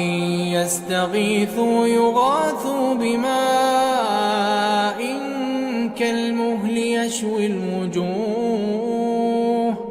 بئس الشراب وساءت مرتفقا إن الذين آمنوا وعملوا الصالحات إنا لا نضيع أجر من أحسن عملا أولئك لهم جنات عدن تجري من تحتهم الأنهار يحلون فيها من أساور من ذهب ويلبسون ثيابا خضرا من سندس واستبرق متكئين فيها على الأرائك نعم الثواب وحسنت مرتفقا واضرب لهم مثلا الرجلين جعلنا لأحدهما جنتين من أعناب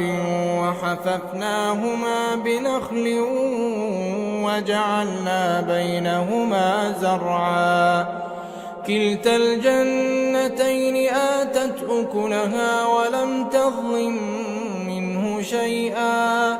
وفجرنا خلالهما نهرا وكان له ثمر فقال لصاحبه وهو يحاوره أنا أكثر منك مالا وأعز نفرا ودخل جنته وهو ظالم لنفسه قال ما أظن أن تبيد هذه أبدا وما أظن الساعة قائمة ولئن رددت إلى ربي لأجدن خيرا منها منقلبا قال له صاحبه وهو يحاوره أكفرت بالذي خلقك من تراب ثم من نطفة ثم سواك رجلا لكن هو الله ربي ولا أشرك بربي أحدا ولولا إذ دخلت جنتك قلت ما شاء ما شاء الله لا قوة إلا بالله إن ترني أنا أقل منك مالا وولدا فعسى ربي أن يؤتيني خيرا من جنتك ويرسل عليها حسبانا من السماء فتصبح صعيدا زلقا أو يصبح ماؤها غورا فلن تستطيع له طلبا وأحيط بثمره فأصبح يقلب كفيه على ما أنفق فيها وهي خاوية على عروشها ويقول يا ليتني لم أشرك بربي أحدا ولم تكن له فئة ينصرونه من دون الله وما كان منتصرا هنالك الولاية لله الحق هو خير ثوابا وخير عقبا واضرب لهم مثل الحياة الدنيا كماء إن أنزلناه من السماء فاختلط به نبات الأرض فأصبح هشيما تذروه الرياح وكان الله على كل شيء مقتدرا المال والبنون زينة الحياة الدنيا والباقيات الصالحات خير عند ربك ثوابا وخير أملا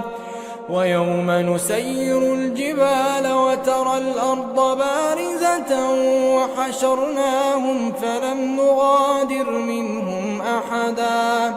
وعرضوا على ربك صفا لقد جئتمونا كما خلقناكم أول مرة بل زعمتم أن لن نجعل لكم موعدا ووضع الكتاب فترى المجرمين مشفقين مما فيه ويقولون يا ويلتنا ما لهذا الكتاب لا يغادر صغيرة ولا كبيرة إلا أحصاها ووجدوا ما عملوا حاضرا ولا يظلم ربك أحدا وإذ قلنا للملائكة اسجدوا لآدم فسجدوا إلا إبليس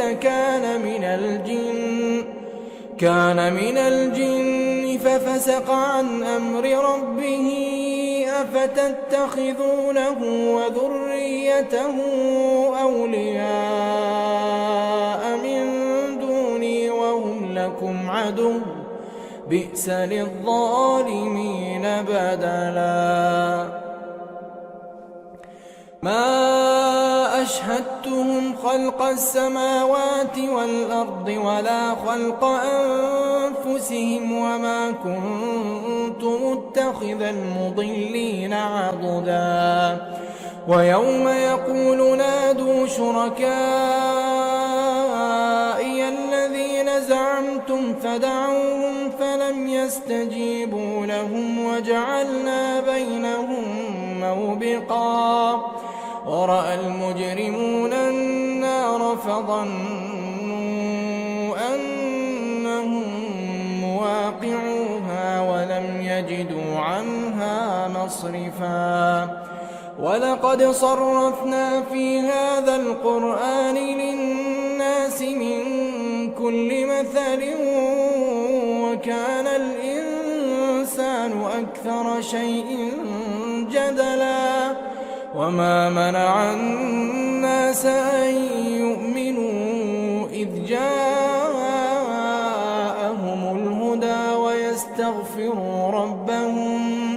إلا أن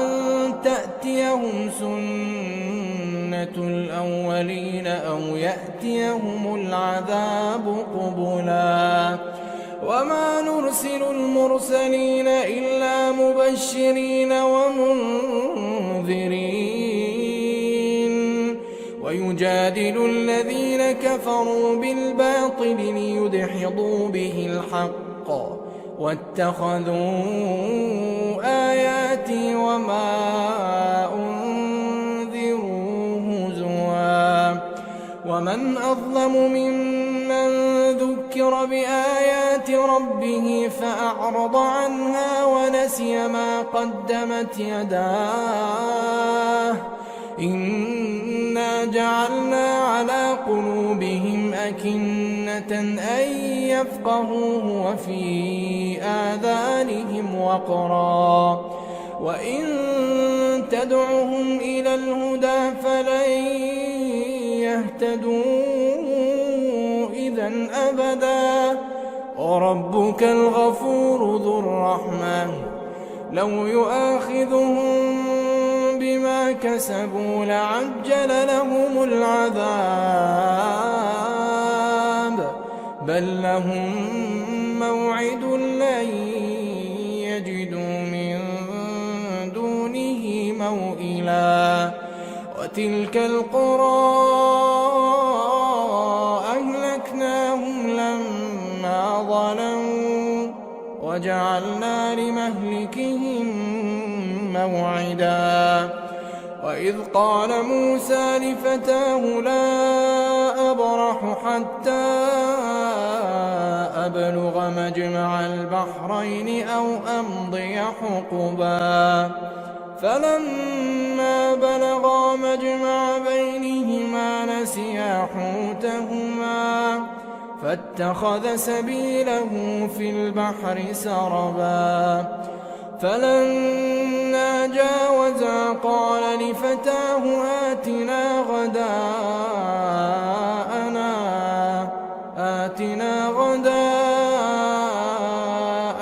لقد لقينا من سفرنا هذا نصبا قال أرأيت إذ أوينا إلى الصخرة فإني نسيت الحوت وما أنسانيه إلا الشيطان أن أذكره واتخذ سبيله في البحر عجبا قال ذلك ما كنا نبغي فارتدا على آثارهما قصصا فوجدا عبدا من عبادنا آتيناه رحمة من عندنا وعلمناه من لدنا علما قال له موسى هل أتبعك على أن تعلمني مما علمت رشدا قال إنك لن تستطيع معي صبرا وكيف تصبر على ما لم تحط به خبرا قال ستجدني إن شاء الله صابرا ولا أعصي لك أمرا قال فإن اتبعتني فلا تسألني عن شيء حتى أحدث لك منه ذكرا فانطلقا حتى إذا ركبا في السفينة خرقها قال أخرقتها لتغرق أهلها لقد جئت شيئا إمرا قال ألم أقل إنك لن تستطيع معي صبرا قال لا تؤاخذني بما نسيت ولا ترهقني من أمري عسرا فانطلقا حتى إذا لقيا غلاما فقتله قال أقتلت نفسا زكية بغير نفس لقد جئت شيئا ذكرا قال ألم أقل لك إنك لن تستطيع معي صبرا قال إن سألتك عن شيء بعدها فلا تصاحبني قد بلغت من لدني عذرا فانطلقا حتى إذا أتيا أهل قرية استطعما أهلها فأبوا أن يضيفوهما فوجدا فيها جدارا يريد أن ينقض فأقامه قال لو شئت لاتخذت عليه أجرا قال هذا فراق بيني وبينك سأنبئك بتأويل ما لم تستطع عليه صبرا أما السفينة فكانت لمساكين يعملون في البحر فأردت أن أعيبها وكان وراءهم ملك يأخذ كل سفينة غصبا وأما الغلام فكان أبواه مؤمنين فخشينا أن يرهقهما طغيانا وكفرا فأردنا أن يبدلهما ربهما خيرا منه زكاة وأقرب رحما وأما الجدار فكان لغلامين يتيمين في المدينة وكان تحته كنز لهما وكان أبوهما صالحا فأراد ربك أن يبلغا أشدهما ويستخرجا كنزهما رحمة من ربك وما فعلته عن أمري ذلك تأويل ما لم تسطع عليه صبرا ويسألونك عن ذي القرنين قل سأتلو عليكم منه ذكرا إنا مكنا له في الأرض وآتيناه من كل شيء سببا فأتبع سببا حتى إذا بلغ مغرب الشمس وجدها تغرب في عين حمئة ووجد عندها قوما قلنا يا ذا القرنين إما أن تعذب وإما أن تتخذ فيهم حسنا قال أما من ظلم فسوف نعذبه ثم يرد إلى ربه فيعذبه عذابا نكرا وأما من آمن وعمل صالحا فله جزاء الحسنى وسنقول له من أمرنا يسرا ثم أتبع سببا حتى إذا بلغ مطلع الشمس وجدها تطلع على قوم لم نجعل لهم من دونها سترا كذلك وقد أحطنا بما لديه خبرا ثم أتبع سببا حتى إذا بلغ بين السدين وجد من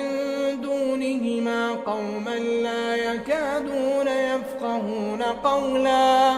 قالوا يا ذا القرنين إن يأجوج ومأجوج مفسدون في الأرض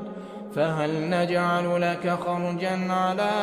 أن تجعل بيننا وبينهم سدا قال ما مكني فيه ربي خير فأعينوني بقوة أجعل بينكم وبينهم ردما آتوني زبر الحديد حتى إذا ساوى بين الصدفين قال انفخوا حتى إذا جعله نارا قال آتوني أفرغ عليه قطرا فما استطاعوا أن يظهروه وما استطاعوا له نقبا قال هذا رحمة من ربي فإذا جاء وعد ربي جعله دكاء وكان وعد ربي حقا وتركنا بعضهم يومئذ يموج في بعض ونفخ في الصور فجمعناهم جمعا وعرضنا جهنم يومئذ للكافرين عرضا الذين كانت أعينهم في غطاء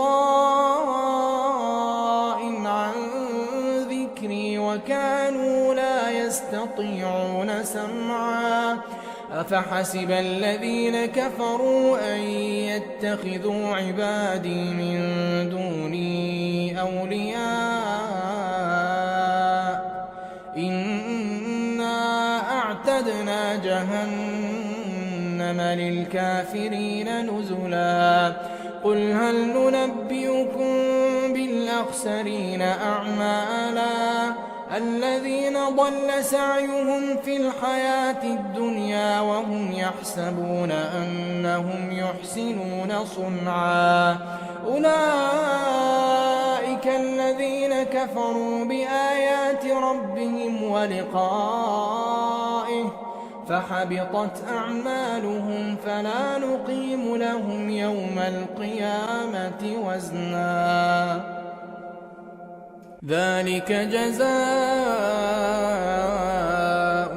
جهنم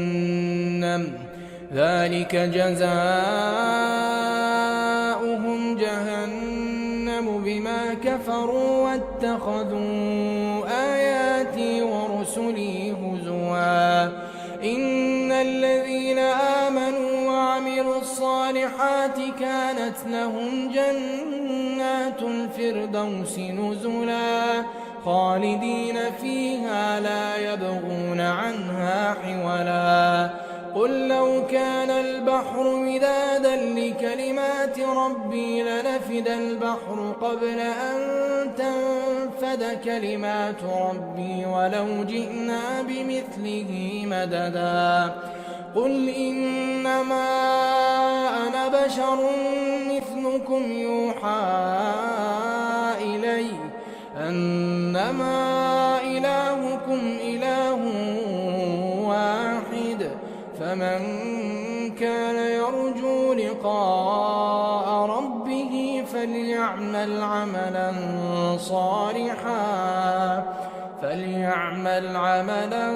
صالحا ولا يشرك بعبادة ربه أحدا الحمد لله الذي أنزل على عبده الكتاب ولم يجعل له عوجا قيما لينذر بأسا شديدا من لدنه ويبشر المؤمنين الذين يعملون الصالحات أن لهم أجرا حسنا ماكثين فيه أبدا وينذر الذين قالوا اتخذ الله ولدا ما لهم به من علم ولا لآبائهم كبرت كلمة تخرج من أفواههم إن يقولون إلا كذبا فلعلك باخع نفسك على آثارهم إن لم يؤمنوا بهذا الحديث أسفا إنا جعلنا ما على الأرض الأرض زينة لها لنبلوهم أيهم أحسن عملا وإنا لجاعلون ما عليها صعيدا جرزا أم حسبت أن أصحاب الكهف والرقيم كانوا من آياتنا عجبا إذ أوى الفتية إلى الكهف فقالوا ربنا آتنا من لدنك رحمة وهيئ لنا من أمرنا رشدا فضربنا على آذانهم في الكهف سنين عددا ثم بعثناهم لنعلم أي الحزبين أحصى لما لبثوا أمدا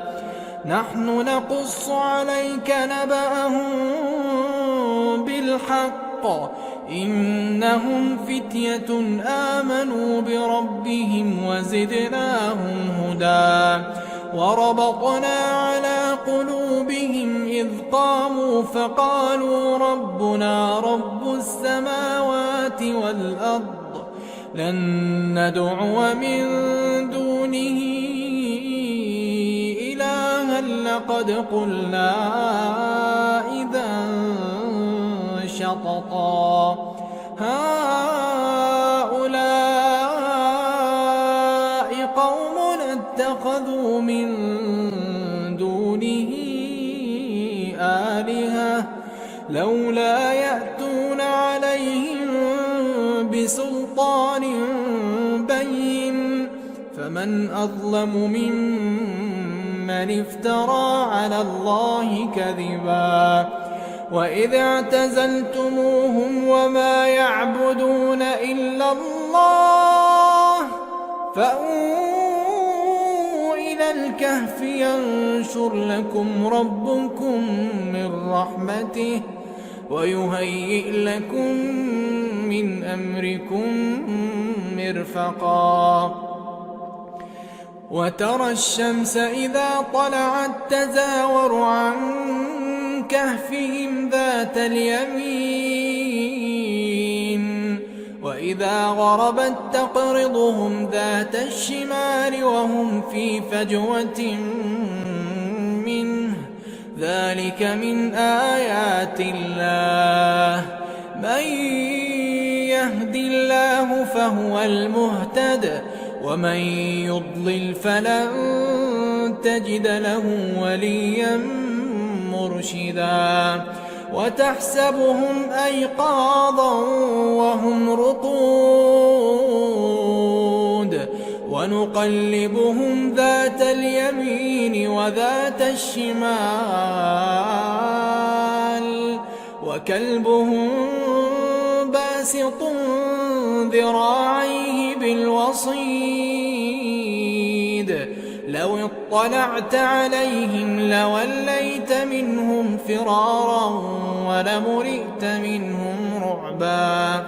وكذلك بعثناهم ليتساءلوا بينهم قال قائل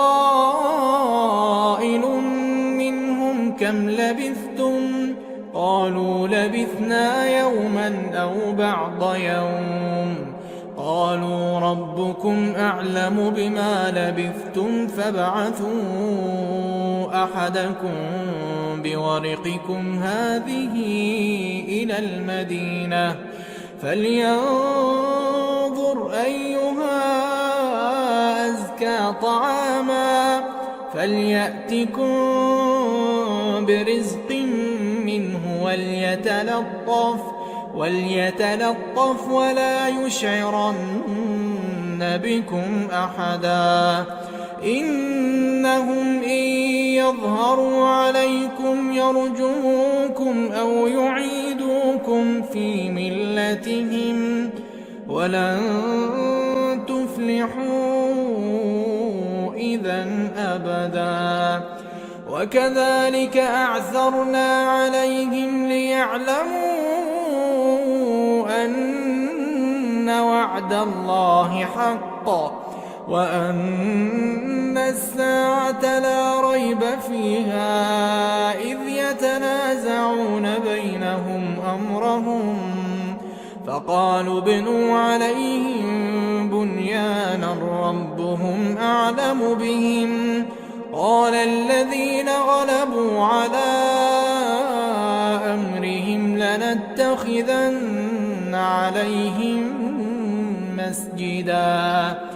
سيقولون ثلاثة رابعهم كلبهم ويقولون خمسة سادسهم كلبهم رجما بالغيب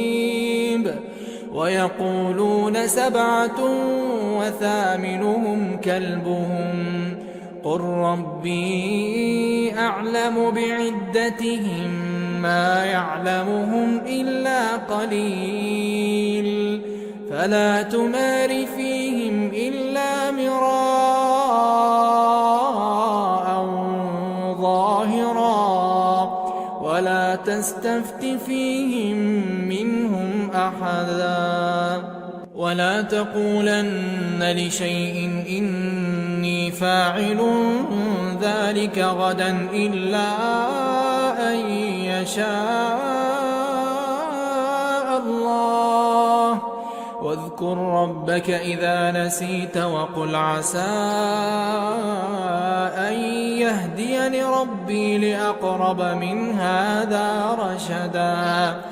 ولبثوا في كهفهم 300 سنين وازدادوا 9 قل الله أعلم بما لبثوا له غيب السماوات والأرض أبصر به وأسمع ما لهم من دونه من ولي ولا يشرك في حكمه أحدا واتل ما أوحي إليك من كتاب ربك لا مبدل لكلماته ولن تجد من دونه ملتحدا واصبر نفسك مع الذين يدعون ربهم بالغداة والعشي يريدون وجهه ولا تعد عيناك عنهم تريد زينة الحياة الدنيا ولا تطع من أغفلنا قلبه عن ذكرنا واتبع هواه وكان أمره فرطا وقل الحق من ربكم فمن شاء فليؤمن ومن شاء فليكفر إنا أعتدنا للظالمين نارا أحاط بهم سرادقها وإن يستغيثوا يغاثوا بماء كالمهل يشوي الوجوه بئس الشراب وساءت مرتفقا إن الذين آمنوا وعملوا الصالحات إنا لا نضيع أجر من أحسن عملا أولئك لهم جنات عدن تجري من تحتهم الأنهار يحلون فيها من أساور من ذهب ويلبسون ثيابا خضرا من سندس واستبرق متكئين فيها على الأرائك نعم الثواب وحسنت مرتفقا واضرب لهم مثلا الرجلين جعلنا لأحدهما جنتين من أعناب وحففناهما بنخل وجعلنا بينهما زرعا كلتا الجنتين آتت أكلها ولم تظلم منه شيئا وفجرنا خلالهما نهرا وكان له ثمر فقال لصاحبه وهو يحاوره أنا أكثر منك مالا وأعز نفرا ودخل جنته وهو ظالم لنفسه قال ما أظن أن تبيد هذه أبدا وما أظن الساعة قائمة ولئن رددت إلى ربي لأجدن خيرا منها منقلبا قال له صاحبه وهو يحاوره أكفرت بالذي خلقك من تراب ثم من نطفة ثم سواك رجلا لكن هو الله ربي ولا أشرك بربي أحدا ولولا إذ دخلت جنتك قلت ما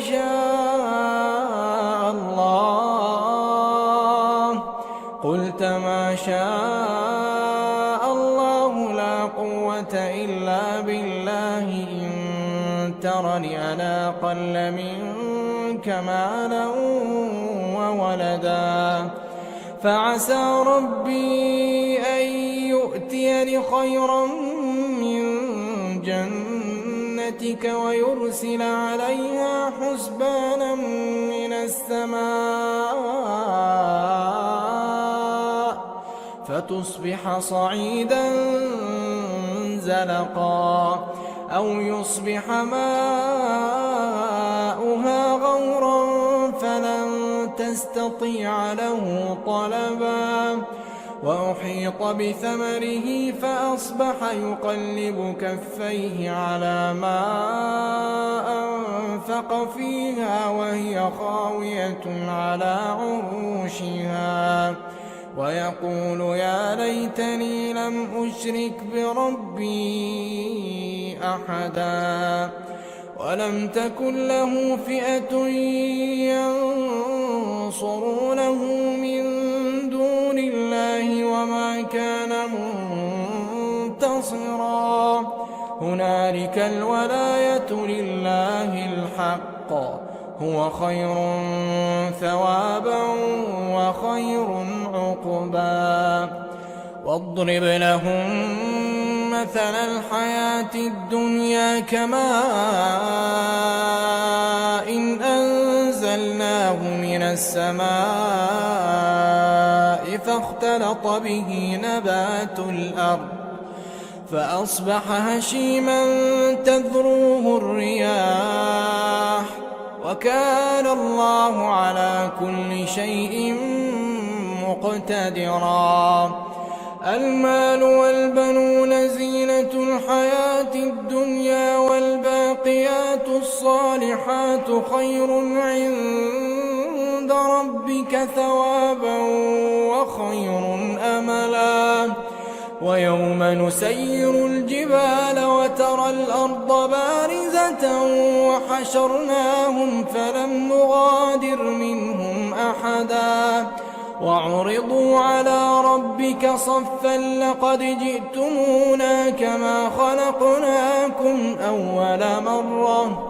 بل زعمتم أن لن نجعل لكم موعدا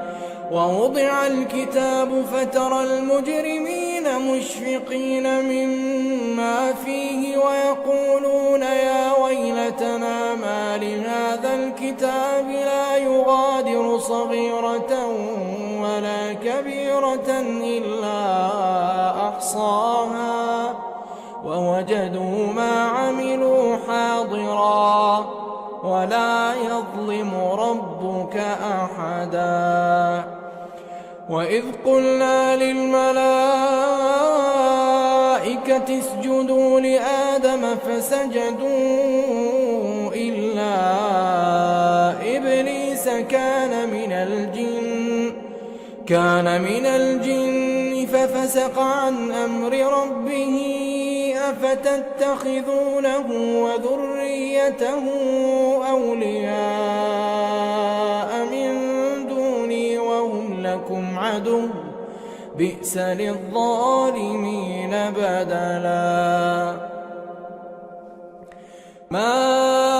أشهدتهم خلق السماوات والأرض ولا خلق أنفسهم وما كنت متخذ المضلين عضدا ويوم يقول نادوا شركائي الذين زعمتم فدعوهم فلم يستجيبوا لهم وجعلنا بينهم موبقا ورأى المجرمون النار فظنوا أنهم مواقعوها ولم يجدوا عنها مصرفا ولقد صرفنا في هذا القرآن للناس من كل مثل وكان الإنسان أكثر شيء جدلا وما منع الناس أن يؤمنوا إذ جاءهم الهدى ويستغفروا ربهم إلا أن تأتيهم سنة الأولين أو يأتيهم العذاب قبلا وما نرسل المرسلين إلا مبشرين ومنذرين ويجادل الذين كفروا بالباطل ليدحضوا به الحق واتخذوا آياتي وما أنذروا هزوا ومن أظلم ممن ذكر بآيات ربه فأعرض عنها ونسي ما قدمت يداه إنا جعلنا على قلوبهم أكنة أن يفقهوه وفي آذانهم وقرا وإن تدعهم إلى الهدى فلن يهتدوا إذا أبدا وربك الغفور ذو الرحمة لو يؤاخذهم بما كسبوا لعجل لهم العذاب بل لهم موعد لن يجدوا من دونه موئلا وتلك القرى أهلكناهم لما ظلموا وجعلنا لمهلكهم موعدا وإذ قال موسى لفتاه لا أبرح حتى أبلغ مجمع البحرين أو أمضي حقبا فلما بلغا مجمع بينهما نسيا حوتهما فاتخذ سبيله في البحر سربا فلما جاوزا قال لفتاه آتنا غداءنا لقد لقينا من سفرنا هذا نصبا قال أرأيت إذ أوينا إلى الصخرة فإني نسيت الحوت وما أنسانيه إلا الشيطان أن أذكره واتخذ سبيله في البحر عجبا قال ذلك ما كنا نبغي فارتدا على آثارهما قصصا فوجدا عبدا من عبادنا آتيناه رحمة من عندنا وعلمناه من لدنا علما. قال له موسى هل أتبعك على أن تعلمني مما علمت رشدا؟ قال إنك لن تستطيع معي صبرا وكيف تصبر على ما لم تحط به خبرا؟ قال ستجدني إن شاء الله صابرا ولا أعصي لك أمرا. قال فإن اتبعتني فلا تسألني عن شيء حتى أحدث لك منه ذكرا. فانطلقا حتى إذا ركبا في السفينة خرقها قال أخرقتها لتغرق أهلها لقد جئت شيئا إمرا. قال ألم أقل إنك لن تستطيع معي صبرا؟ قال لا تؤاخذني بما نسيت ولا ترهقني من أمري عسرا. فانطلقا حتى إذا لقيا غلاما فقتله. قال أقتلت نفسا زكية بغير نفس لقد جئت شيئا نكرا. قال ألم أقل لك إنك لن تستطيع معي صبرا؟ قال إن سألتك عن شيء بعدها فلا تصاحبني قد بلغت من لدني عذرا. فانطلقا حتى إذا أتيا أهل قرية استطعما أهلها فأبوا أن يضيفوهما فوجدا فيها جدارا يريد أن ينقض فأقامه. قال لو شئت لاتخذت عليه أجرا. قال هذا فراق بيني وبينك سأنبئك بتأويل ما لم تستطع عليه صبرا. أما السفينة فكانت لمساكين يعملون في البحر فأردت أن أعيبها وكان وراءهم ملك يأخذ كل سفينة غصبا. وأما الغلام فكان أبواه مؤمنين فخشينا أن يرهقهما طغيانا وكفرا فأردنا أن يبدلهما ربهما خيرا منه زكاة وأقرب رحما. وأما الجدار فكان لغلامين يتيمين في المدينة وكان تحته كنز لهما وكان أبوهما صالحا فأراد ربك أن يبلغا أشدهما ويستخرجا كنزهما رحمة من ربك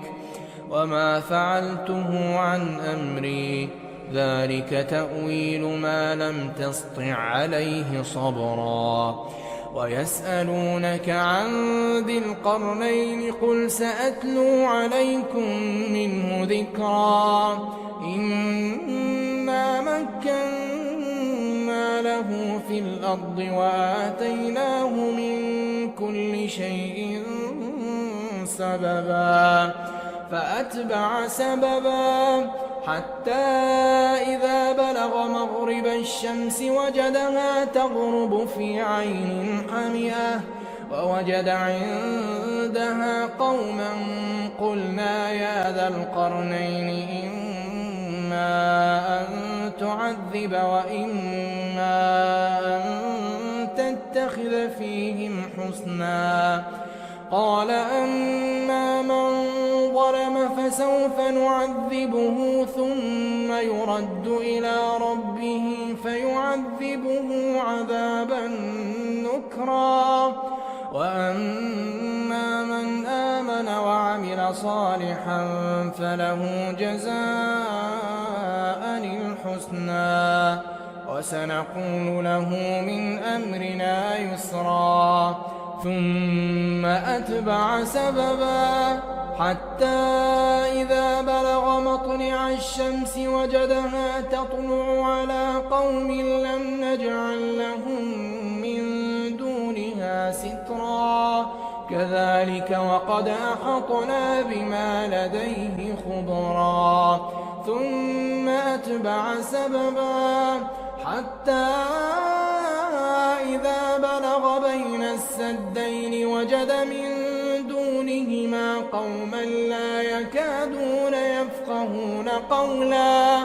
قالوا يا ذا القرنين إن يأجوج ومأجوج مفسدون في الأرض فهل نجعل لك خرجا على أن تجعل بيننا وبينهم سدا؟ قال ما مكني فيه ربي خير فأعينوني بقوة أجعل بينكم وبينهم ردما. آتوني زبر الحديد حتى إذا ساوى بين الصدفين قال انفخوا حتى إذا جعله نارا قال آتوني أفرغ عليه قطرا، فما استطاعوا أن يظهروه وما استطاعوا له نقبا. قال هذا رحمة من ربي فإذا جاء وعد ربي جعله دكاء وكان وعد ربي حقا. وتركنا بعضهم يومئذ يموج في بعض ونفخ في الصور فجمعناهم جمعا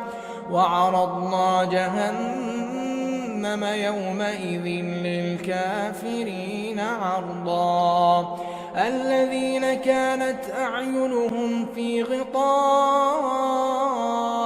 عن ذكري وكانوا لا يستطيعون سمعا. أفحسب الذين كفروا أن يتخذوا عبادي من دوني أولياء إنا أعتدنا جهنم للكافرين نزلا. قل هل ننبئكم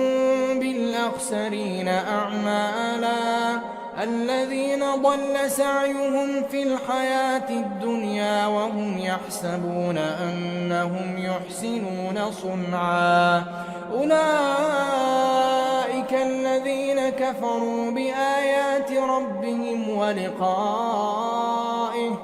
فحبطت أعمالهم فلا نقيم لهم يوم القيامة وزنا. ذلك جزاؤهم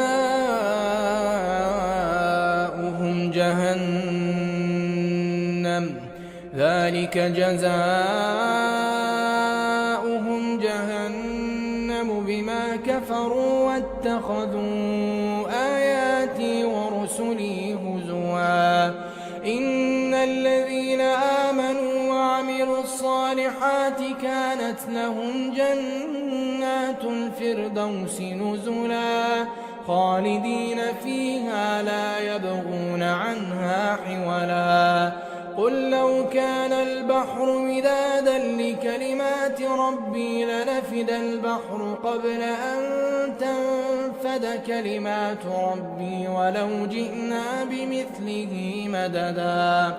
قل إنما أنا بشر مثلكم يوحى إلي أنما إلهكم إله فمن كان يرجو لقاء ربه فليعمل عملا صالحا ولا يشرك بعبادة ربه أحدا. الحمد لله الذي أنزل على عبده الكتاب ولم يجعل له عوجا قيما لينذر بأسا شديدا من لدنه ويبشر المؤمنين الذين يعملون الصالحات أن لهم أجرا حسنا ماكثين فيه أبدا وينذر الذين قالوا اتخذ الله ولدا ما لهم به من علم ولا لآبائهم كبرت كلمة تخرج من أفواههم إن يقولون إلا كذبا فلعلك باخع نفسك على آثارهم إن لم يؤمنوا بهذا الحديث أسفا إنا جعلنا ما على الأرض زينة لها لنبلوهم أيهم أحسن عملا وإنا لجاعلون ما عليها صعيدا جرزا أم حسبت أن أصحاب الكهف والرقيم كانوا من آياتنا عجبا إذ أوى الفتية إلى الكهف فقالوا ربنا آتنا من لدنك رحمة وهيئ لنا من أمرنا رشدا فضربنا على آذانهم في الكهف سنين عددا ثم بعثناهم لنعلم أي الحزبين أحصى لما لبثوا أمدا نحن نقص عليك نبأهم بالحق إنهم فتية آمنوا بربهم وزدناهم هدى وربطنا على قلوبهم إذ قاموا فقالوا ربنا رب السماوات والأرض لن ندعو من دونه إلها لقد قلنا إذا شططا هؤلاء قوم اتخذوا من دونه آلهة لولا يأتون عليهم بسلطان بين فمن أظلم ممن افترى على الله كذبا وإذ اعتزلتموهم وما يعبدون إلا الله فأووا إلى الكهف ينشر لكم ربكم من رحمته ويهيئ لكم من أمركم مرفقا وترى الشمس إذا طلعت تزاور عن كهفهم ذات اليمين وإذا غربت تقرضهم ذات الشمال وهم في فجوة منه ذلك من آيات الله من يهد الله فهو المهتد ومن يضلل فلن تجد له وليا مرشدا وتحسبهم أيقاظا وهم رقود ونقلبهم ذات اليمين وذات الشمال وكلبهم باسط ذراعيه بالوصيد لو اطلعت عليهم لوليت منهم فرارا ولملئت منهم رعبا وكذلك بعثناهم ليتساءلوا بينهم قال قائل منهم كم لبثتم قالوا لبثنا يوما أو بعض يوم قالوا ربكم أعلم بما لبثتم فابعثوا أحدكم بورقكم هذه إلى المدينة فلينظر أيها أزكى طعاما فليأتكم برزق منه وليتلطف ولا يشعرن بكم أحدا إنهم إن يظهروا عليكم يرجموكم أو يعيدوكم في ملتهم ولن تفلحوا إذا أبدا وكذلك أعثرنا عليهم ليعلموا أن وعد الله حق وأن الساعة لا ريب فيها إذ يتنازعون بينهم أمرهم فقالوا ابنوا عليهم بنيانا ربهم أعلم بهم قال الذين غلبوا على أمرهم لنتخذن عليهم مسجدا سيقولون ثلاثة رابعهم كلبهم ويقولون خمسة سادسهم كلبهم رجما بالغيب ويقولون سبعة وثامنهم كلبهم قل ربي أعلم بعدتهم ما يعلمهم إلا قليل فلا تمار فيهم إلا مراء ظاهرا ولا تستفت فيهم منهم أحدا ولا تقولن لشيء إني فاعل ذلك غدا إلا أن يشاء الله واذكر ربك إذا نسيت وقل عسى أن يهديني ربي لأقرب من هذا رشدا ولبثوا في كهفهم 300 سنين وازدادوا 9 قل الله أعلم بما لبثوا له غيب السماوات والأرض أبصر به وأسمع ما لهم من دونه من ولي ولا يشرك في حكمه أحدا واتل ما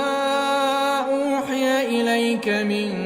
كتاب ربك لا مبدل لكلماته ولن تجد من دونه ملتحدا واصبر نفسك مع الذين يدعون ربهم بالغداة والعشي يريدون وجهه ولا تعد عيناك عنهم تريد زينة الحياة الدنيا ولا تطع من أغفلنا قلبه عن ذكرنا واتبع هواه وكان أمره فرطا وقل الحق من ربكم فمن شاء فليؤمن ومن شاء فليكفر إنا أعتدنا للظالمين نارا أحاط بهم سرادقها وإن يستغيثوا يغاثوا بماء كالمهل يشوي الوجوه بئس الشراب وساءت مرتفقا إن الذين آمنوا وعملوا الصالحات إنا لا نضيع أجر من أحسن عملا أولئك لهم جنات عدن تجري من تحتهم الأنهار يحلون فيها من أساور من ذهب ويلبسون ثيابا خضرا من سندس واستبرق متكئين فيها على الأرائك نعم الثواب وحسنت مرتفقا واضرب لهم مثلا الرجلين جعلنا لأحدهما جنتين من أعناب وحففناهما بنخل وجعلنا بينهما زرعا كلتا الجنتين آتت أكلها ولم تظلم منه شيئا وفجرنا خلالهما نهرا وكان له ثمر فقال لصاحبه وهو يحاوره أنا أكثر منك مالا وأعز نفرا ودخل جنته وهو ظالم لنفسه قال ما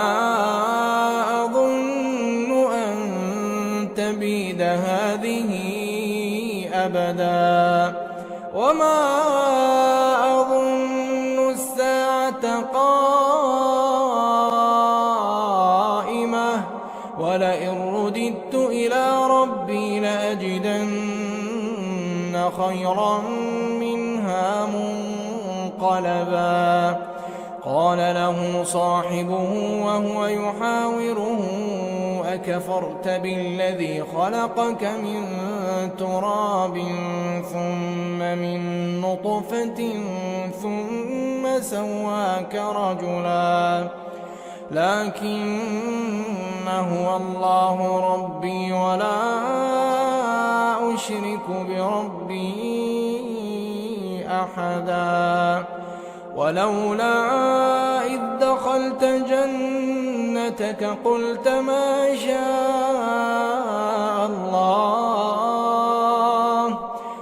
ما شاء الله لا قوة إلا بالله إن ترني أنا أقل منك مالا وولدا فعسى ربي أن يؤتيني خيرا من جنتك ويرسل عليها حسبانا من السماء فتصبح صعيدا زلقا أو يصبح ماؤها غورا فلن تستطيع له طلبا وأحيط بثمره فأصبح يقلب كفيه على ما أنفق فيها وهي خاوية على عروشها ويقول يا ليتني لم أشرك بربي أحدا ولم تكن له فئة ينصرونه من دون الله وما كان منتصرا هنالك الولاية لله الحق هو خير ثوابا وخير عقبا واضرب لهم مثل الحياة الدنيا كماء إن أنزلناه أنزلناه من السماء فاختلط به نبات الأرض فأصبح هشيما تذروه الرياح وكان الله على كل شيء مقتدرا. المال والبنون زينة الحياة الدنيا والباقيات الصالحات خير عند ربك ثوابا وخير أملا. ويوم نسير الجبال وترى الأرض بارزة وحشرناهم فلم نغادر منهم أحدا وعرضوا على ربك صفا لقد جئتمونا كما خلقناكم أول مرة بل زعمتم أن لن نجعل لكم موعدا. ووضع الكتاب فترى المجرمين مشفقين مما فيه ويقولون يا ويلتنا ما لهذا الكتاب لا يغادر صغيرة ولا كبيرة إلا أحصاها ووجدوا ما عملوا حاضرا ولا يظلم ربك أحدا. وإذ قلنا للملائكة اسجدوا لآدم فسجدوا إلا إبليس كان من الجن ففسق عن أمر ربه أفتتخذونه وذريته أولياء من دوني وهم لكم عدو بئس للظالمين بدلا. ما أشهدتهم خلق السماوات والأرض ولا خلق أنفسهم وما كنت متخذ المضلين عضدا. ويوم يقول نادوا شركائي الذين زعمتم فدعوهم فلم يستجيبوا لهم وجعلنا بينهم موبقا. ورأى المجرمون النار فظنوا أنهم مواقعوها ولم يجدوا عنها مصرفا. ولقد صرفنا في هذا القرآن للناس من كل مثل وكان الإنسان أكثر شيء جدلا. وما منع الناس أن يؤمنوا إذ جاءهم الهدى ويستغفروا ربهم إلا أن تأتيهم سنة الأولين أو يأتيهم العذاب قبلا. وما نرسل المرسلين إلا مبشرين ومنذرين ويجادل الذين كفروا بالباطل ليدحضوا به الحق واتخذوا آياتي وما أنذروا هزوا. ومن أظلم ممن ذكر بآيات ربه فأعرض عنها ونسي ما قدمت يداه إنا جعلنا على قلوبهم أكنة أن يفقهوه وفي آذانهم وقرا وإن تدعهم إلى الهدى فلن يهتدوا إذا أبدا. وربك الغفور ذو الرحمة لو يؤاخذهم بما كسبوا لعجل لهم العذاب بل لهم موعد لن يجدوا من دونه موئلا. تلك القرى أهلكناهم لما ظلموا وجعلنا لمهلكهم موعدا وإذ قال موسى لفتاه لا أبرح حتى أبلغ مجمع البحرين أو أمضي حقبا فلما بلغا مجمع بينهما نسيا حوتهما فاتخذ سبيله في البحر سربا فلما جاوزا قال لفتاه آتنا غداءنا لقد لقينا من سفرنا هذا نصبا قال أرأيت إذ أوينا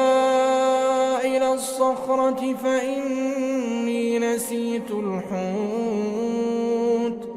وما أنسانيه إلا الشيطان أن أذكره واتخذ سبيله في البحر عجبا قال ذلك ما كنا نبغي فارتدا على آثارهما قصصا فوجدا عبدا من عبادنا آتيناه رحمة من عندنا وعلمناه من لدنا علما قال له موسى هل أتبعك على أن تعلمني مما علمت رشدا قال إنك لن تستطيع معي صبرا وكيف تصبر على ما لم تحط به خبرا قال ستجدني إن شاء الله صابرا ولا أعصي لك أمرا قال فإن اتبعتني فلا تسألني عن شيء حتى أحدث لك منه ذكرا فانطلقا حتى إذا ركبا في السفينة خرقها قال أخرقتها لتغرق أهلها لقد جئت شيئا إمرا قال ألم أقل إنك لن تستطيع معي صبرا قال لا تؤاخذني بما نسيت ولا ترهقني من أمري عسرا فانطلقا حتى إذا لقيا غلاما فقتله قال أقتلت نفسا زكية بغير نفس لقد جئت شيئا نكرا قال ألم أقل لك إنك لن تستطيع معي صبرا قال إن سألتك عن شيء بعدها فلا تصاحبني قد بلغت من لدني عذرا فانطلقا حتى إذا أتيا أهل قرية استطعما أهلها فأبوا أن يضيفوهما فوجدا فيها جدارا يريد أن ينقض فأقامه قال لو شئت لاتخذت عليه أجرا قال هذا فراق بيني وبينك سأنبئك بتأويل ما لم تستطع عليه صبرا أما السفينة فكانت لمساكين يعملون في البحر فأردت أن أعيبها وكان وراءهم ملك يأخذ كل سفينة غصبا وأما الغلام فكان أبواه مؤمنين فخشينا أن يرهقهما طغيانا وكفرا فأردنا أن يبدلهما ربهما خيرا منه زكاة وأقرب رحما وأما الجدار فكان لغلامين يتيمين في المدينة وكان تحته كنز لهما وكان أبوهما صالحا فأراد ربك أن يبلغا أشدهما ويستخرجا كنزهما رحمة من ربك وما فعلته عن أمري ذلك تأويل ما لم تسطع عليه صبرا ويسألونك عن ذي القرنين قل سأتلو عليكم منه ذكرا إنا مكنا له في الأرض وآتيناه من كل شيء سببا فأتبع سببا حتى إذا بلغ مغرب الشمس وجدها تغرب في عين حمئة ووجد عندها قوما قلنا يا ذا القرنين إما أن تعذب وإما أن تتخذ فيهم حسنا قال أما من ظلم فسوف نعذبه ثم يرد إلى ربه فيعذبه عذابا نكرا وأما من آمن وعمل صالحا فله جزاء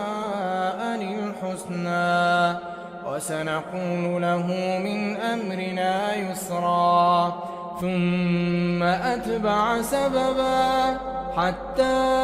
إذا بلغ مطلع الشمس وجدها تطلع على قوم لم نجعل لهم من دونها سترا كذلك وقد أحطنا بما لديه خبرا ثم أتبع سببا حتى إذا بلغ بين السدين وجد من دونهما قوما لا يكادون يفقهون قولا قالوا يا ذا القرنين إن يأجوج ومأجوج مفسدون في الأرض فهل نجعل لك خرجا على أن تجعل بيننا وبينهم سدا قال ما مكني فيه ربي خير فأعينوني بقوة أجعل بينكم وبينهم ردما آتوني زبر الحديد حتى إذا ساوى بين الصدفين قال انفخوا حتى إذا جعله نارا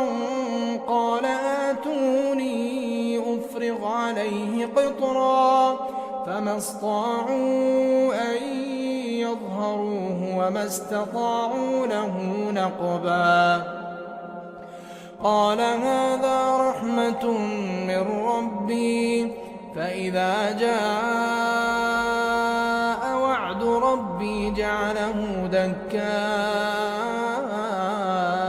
وكان وعد ربي حقا وتركنا بعضهم يومئذ يموج في بعض ونفخ في الصور فجمعناهم جمعا وعرضنا جهنم يومئذ للكافرين عرضا الذين كانت أعينهم في غطاء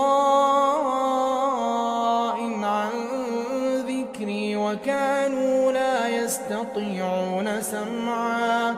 أفحسب الذين كفروا أن يتخذوا عبادي من دوني أولياء إنا أعتدنا جهنم للكافرين نزلا قل هل ننبئكم الأخسرين أعمالا الذين ضل سعيهم في الحياة الدنيا وهم يحسبون أنهم يحسنون صنعا أولئك الذين كفروا بآيات ربهم ولقائه فحبطت أعمالهم فلا نقيم لهم يوم القيامة وزنا ذلك جزاؤهم جهنم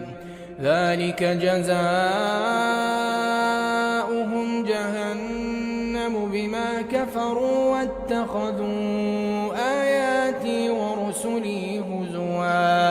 إن الذين آمنوا وعملوا الصالحات كانت لهم جنات الفردوس نزلا خالدين فيها لا يبغون عنها حولا قل لو كان البحر مدادا لكلمات ربي لنفد البحر قبل أن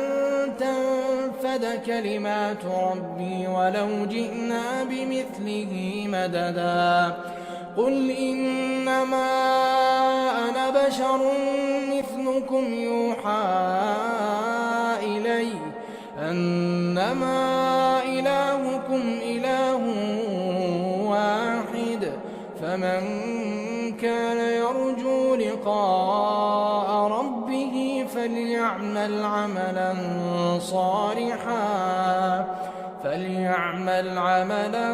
صالحا ولا يشرك بعبادة ربه أحدا الحمد لله الذي أنزل على عبده الكتاب ولم يجعل له عوجا قيما لينذر بأسا شديدا من لدنه ويبشر المؤمنين الذين يعملون الصالحات أن لهم أجرا حسنا ماكثين فيه أبدا وينذر الذين قالوا اتخذ الله ولدا ما لهم به من علم ولا لآبائهم كبرت كلمة تخرج من أفواههم إن يقولون إلا كذبا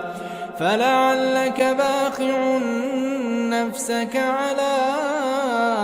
آثارهم إن لم يؤمنوا بهذا الحديث أسفا إنا جعلنا ما على الأرض زينة لها لنبلوهم أيهم أحسن عملا وإنا لجاعلون ما عليها صعيدا جرزا أم حسبت أن أصحاب الكهف والرقيم كانوا من آياتنا عجبا إذ أوى الفتية إلى الكهف فقالوا ربنا آتنا من لدنك رحمة وهيئ لنا من أمرنا رشدا فضربنا على آذانهم في الكهف سنين عددا ثم بعثناهم لنعلم أي الحزبين أحصى لما لبثوا أمدا نحن نقص عليك نبأهم بالحق إنهم فتية آمنوا بربهم وزدناهم هدى وربطنا على قلوبهم إذ قاموا فقالوا ربنا رب السماوات والأرض لن ندعو من دونه إلها لقد قلنا إذا شططا هؤلاء قومنا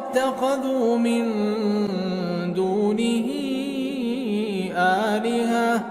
لولا يأتون عليهم بسلطان بين فمن أظلم ممن افترى على الله كذبا وإذ اعتزلتموهم وما يعبدون إلا الله فأووا إلى الكهف ينشر لكم ربكم من رحمته ويهيئ لكم من أمركم مرفقا وترى الشمس إذا طلعت تزاور عن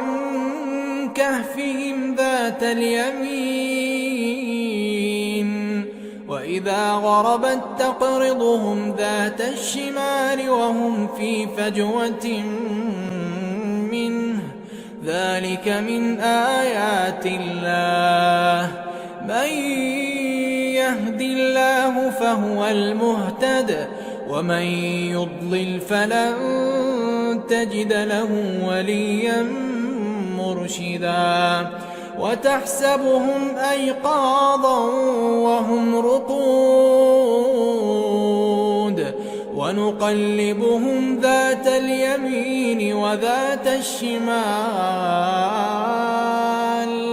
وكلبهم باسط ذراعيه بالوصيد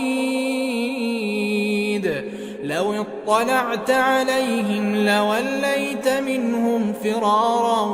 ولملئت منهم رعبا وكذلك بعثناهم ليتساءلوا بينهم قال قائل منهم كم لبثتم قالوا لبثنا يوما أو بعض يوم قالوا ربكم أعلم بما لبثتم فابعثوا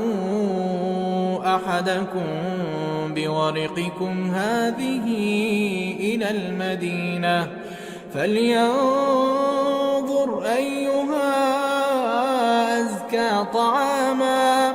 فليأتكم برزق منه وليتلطف ولا يشعرن بكم أحدا إنهم إن يظهروا عليكم يرجموكم أو يعيدوكم في ملتهم ولن تفلحوا إذن أبدا وكذلك أعثرنا عليهم ليعلموا أن وعد الله حق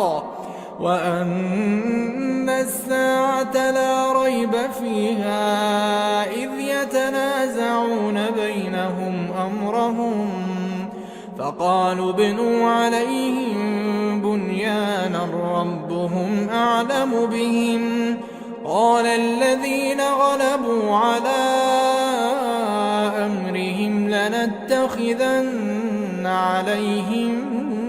مسجدا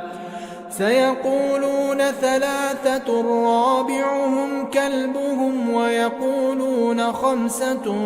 سادسهم كلبهم رجما بالغيب ويقولون سبعة وثامنهم كلبهم قل ربي أعلم بعدتهم ما يعلمهم إلا قليل فلا تمار فيهم إلا مراء ظاهرا ولا تستفت فيهم منهم أحدا ولا تقولن لشيء إني فاعل ذلك غدا إلا أن يشاء الله واذكر ربك إذا نسيت وقل عسى أن يهديني ربي لأقرب من هذا رشدا ولبثوا في كهفهم 300 سنين وازدادوا 9. قل الله أعلم بما لبثوا له غيب السماوات والأرض أبصر به وأسمع ما لهم من دونه من ولي ولا يشرك في حكمه أحدا. واتل ما أوحي إليك من كتاب ربك لا مبدل لكلماته ولن تجد من دونه ملتحدا. واصبر نفسك مع الذين يدعون ربهم بالغداة والعشي يريدون وجهه ولا تعد عيناك عنهم تريد زينة الحياة الدنيا ولا تطع من أغفلنا قلبه عن ذكرنا واتبع هواه وكان أمره فرطا. وقل الحق من ربكم فمن شاء فليؤمن ومن شاء فليكفر. إنا أعتدنا للظالمين نارا أحاط بهم سرادقها وإن يستغيثوا يغاثوا بماء كالمهل يشوي الوجوه بئس الشراب وساءت مرتفقا. إن الذين آمنوا وعملوا الصالحات إنا لا نضيع أجر من أحسن عملا أولئك لهم جنات عدن تجري من تحتهم الأنهار يحلون فيها من أساور من ذهب ويلبسون ثيابا خضرا من سندس واستبرق متكئين فيها على الأرائك نعم الثواب وحسنت مرتفقا. واضرب لهم مثلا الرجلين جعلنا لأحدهما جنتين من أعناب وحففناهما بنخل وجعلنا بينهما زرعا كلتا الجنتين آتت أكلها ولم تظلم منه شيئا وفجرنا خلالهما نهرا وكان له ثمر فقال لصاحبه وهو يحاوره أنا أكثر منك مالا وأعز نفرا ودخل جنته وهو ظالم لنفسه قال ما أظن أن تبيد هذه أبدا وما أظن الساعة قائمة ولئن رددت إلى ربي لأجدن خيرا منها منقلبا. قال له صاحبه وهو يحاوره أكفرت بالذي خلقك من تراب ثم من نطفة ثم سواك رجلا لكن هو الله ربي ولا أشرك بربي أحدا. ولولا إذ دخلت جنتك قلت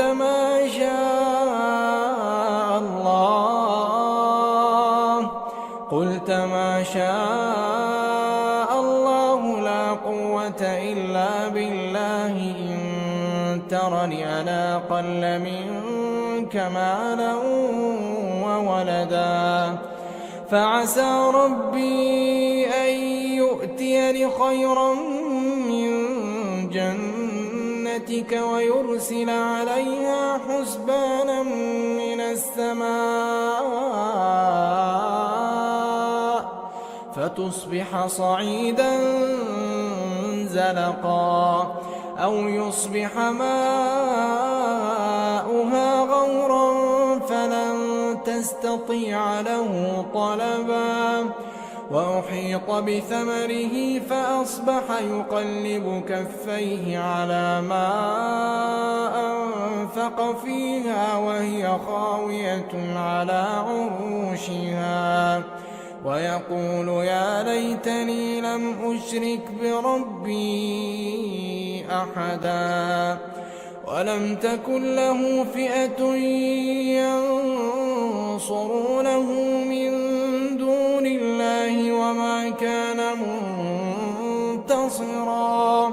هنالك الولاية لله الحق هو خير ثوابا وخير عقبا واضرب لهم مثل الحياة الدنيا كماء إن أنزلناه من السماء فاختلط به نبات الأرض فأصبح هشيما تذروه الرياح وكان الله على كل شيء مقتدرا المال والبنون زينة الحياة الدنيا والباقيات الصالحات خير عند ربك ثوابا وخير أملا ويوم نسير الجبال وترى الأرض بارزة وحشرناهم فلم نغادر منهم أحدا وعرضوا على ربك صفا لقد جئتمونا كما خلقناكم أول مرة بل زعمتم أن لن نجعل لكم موعدا ووضع الكتاب فترى المجرمين مشفقين مما فيه ويقولون يا ويلتنا ما لهذا الكتاب لا يغادر صغيرة ولا كبيرة إلا أحصاها ووجدوا ما عملوا حاضرا ولا يظلم ربك أحدا وإذ قلنا للملائكة اسجدوا لآدم فسجدوا إلا إبليس كان من الجن ففسق عن أمر ربه أفتتخذونه وذريته أولياء من دوني وهم لكم عدو بئس للظالمين بدلا ما أشهدتهم خلق السماوات والأرض ولا خلق أنفسهم وما كنت متخذ المضلين عضدا ويوم يقول نادوا شركائي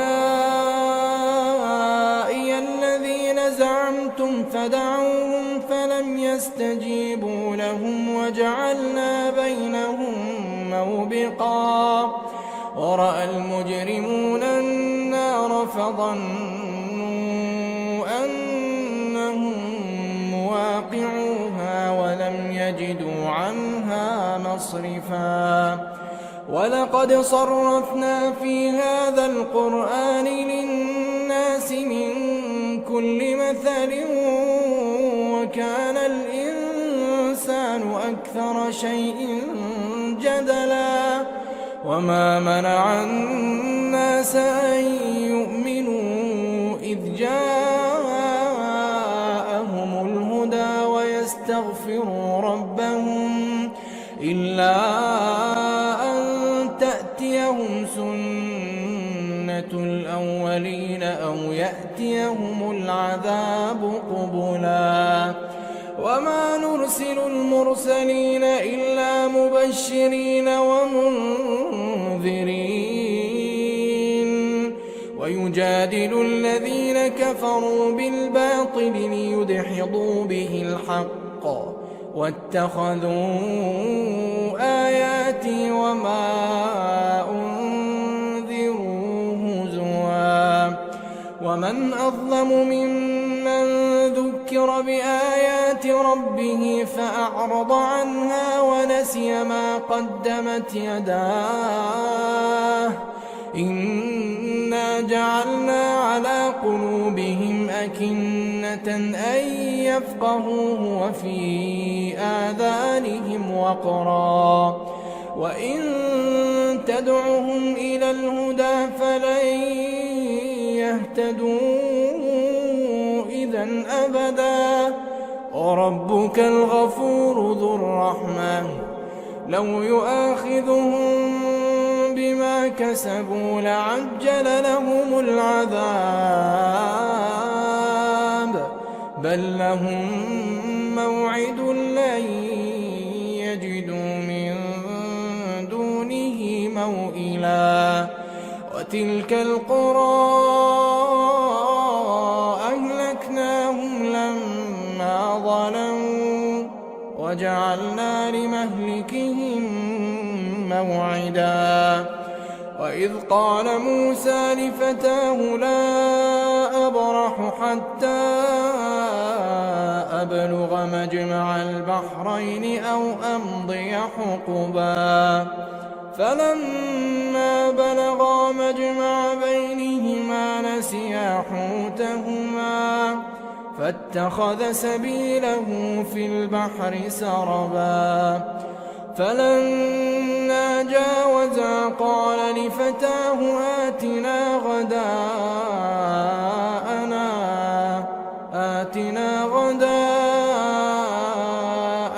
لقد لقينا من سفرنا هذا نصبا قال أرأيت إذ أوينا إلى الصخرة فإني نسيت الحوت وما أنسانيه إلا الشيطان أن أذكره واتخذ سبيله في البحر عجبا قال ذلك ما كنا نبغي فارتدا على آثارهما قصصا فوجدا عبدا من عبادنا آتيناه رحمة من عندنا وعلمناه من لدنا علما قال له موسى هل أتبعك على أن تعلمني مما علمت رشدا قال إنك لن تستطيع معي صبرا وكيف تصبر على ما لم تحط به خبرا قال ستجدني إن شاء الله صابرا ولا أعصي لك أمرا قال فإن اتبعتني فلا تسألني عن شيء حتى أحدث لك منه ذكرا فانطلقا حتى إذا ركبا في السفينة خرقها قال أخرقتها لتغرق أهلها لقد جئت شيئا إمرا قال ألم أقل إنك لن تستطيع معي صبرا قال لا تؤاخذني بما نسيت ولا ترهقني من أمري عسرا فانطلقا حتى إذا لقيا غلاما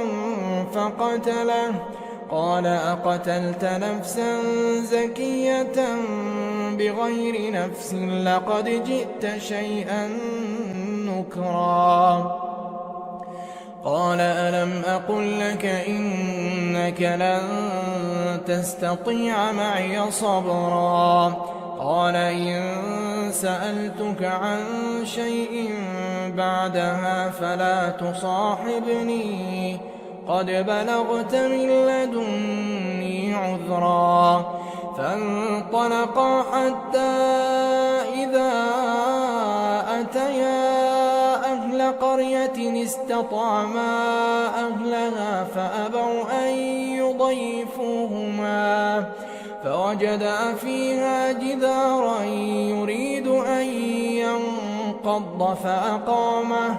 قال لو شئت لاتخذت عليه أجرا. قال هذا فراق بيني وبينك سأنبئك بتأويل ما لم تستطع عليه صبرا. أما السفينة فكانت لمساكين يعملون في البحر فأردت أن أعيبها وكان وراءهم ملك يأخذ كل سفينة غصبا. وأما الغلام فكان أبواه مؤمنين فخشينا أن يرهقهما طغيانا وكفرا فأردنا أن يبدلهما ربهما خيرا منه زكاة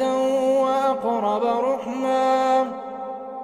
وأما الجدار فكان لغلامين يتيمين في المدينة وكان تحته كنز لهما وكان أبوهما صالحا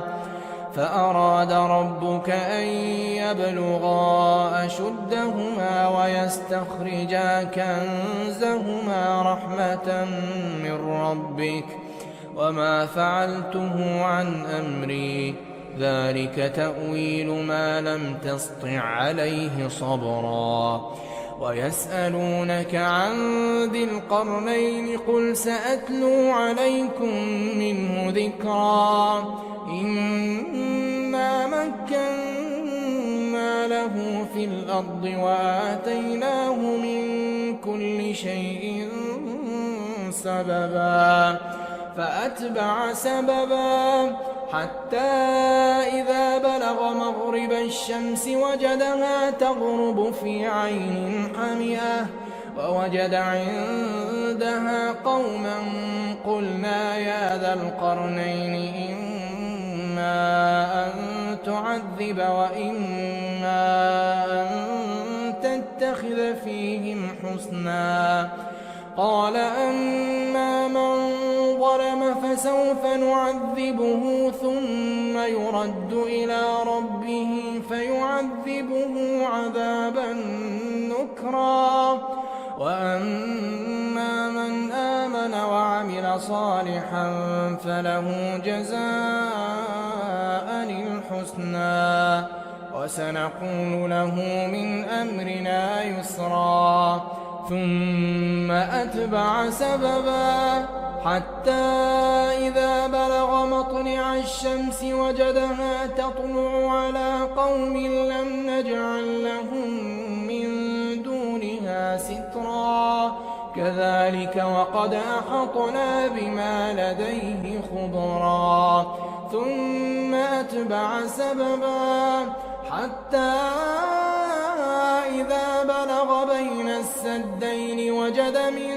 دونهما قوما لا يكادون يفقهون قولا. قالوا يا ذا القرنين إن يأجوج ومأجوج مفسدون في الأرض فهل نجعل لك خرجا على أن تجعل بيننا وبينهم سدا. قال ما مكني فيه ربي خير فأعينوني بقوة أجعل بينكم وبينهم ردما. آتوني زبر الحديد حتى إذا ساوى بين الصدفين قال انفخوا حتى إذا جعله نارا قال قطرا فما استطاعوا أن يظهروه وما استطاعوا له نقبا قال هذا رحمة من ربي فإذا جاء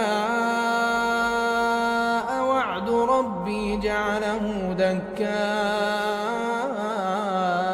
وكان وعد ربي حقا وتركنا بعضهم يومئذ يموج في بعض ونفخ في الصور فجمعناهم جمعا وعرضنا جهنم يومئذ للكافرين عرضا الذين كانت أعينهم في غطاء عن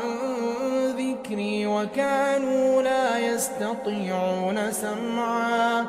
أفحسب الذين كفروا أن يتخذوا عبادي من دوني أولياء إنا أعتدنا جهنم للكافرين نزلا قل هل ننبئكم بالأخسرين أعمالا الذين ضل سعيهم في الحياة الدنيا وهم يحسبون أنهم يحسنون صنعا أولئك الذين كفروا بآيات ربهم ولقائه فحبطت أعمالهم فلا نقيم لهم يوم القيامة وزنا ذلك جزاؤهم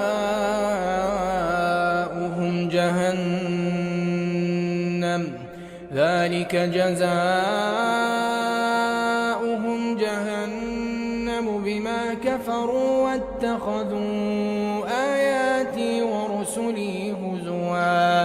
إن الذين آمنوا وعملوا الصالحات كانت لهم جنات الفردوس نزلا خالدين فيها لا يبغون عنها حولا قل لو كان البحر مدادا لكلمات ربي لنفد البحر قبل أن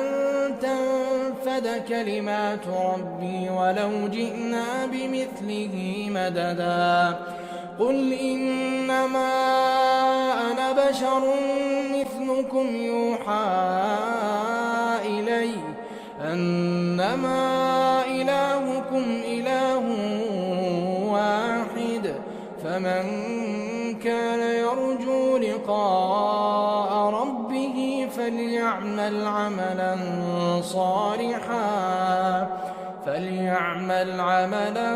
صالحا ولا يشرك بعبادة ربه أحدا الحمد لله الذي أنزل على عبده الكتاب ولم يجعل له عوجا قيما لينذر بأسا شديدا من لدنه ويبشر المؤمنين الذين يعملون الصالحات أن لهم أجرا حسنا ماكثين فيه أبدا وينذر الذين قالوا اتخذ الله ولدا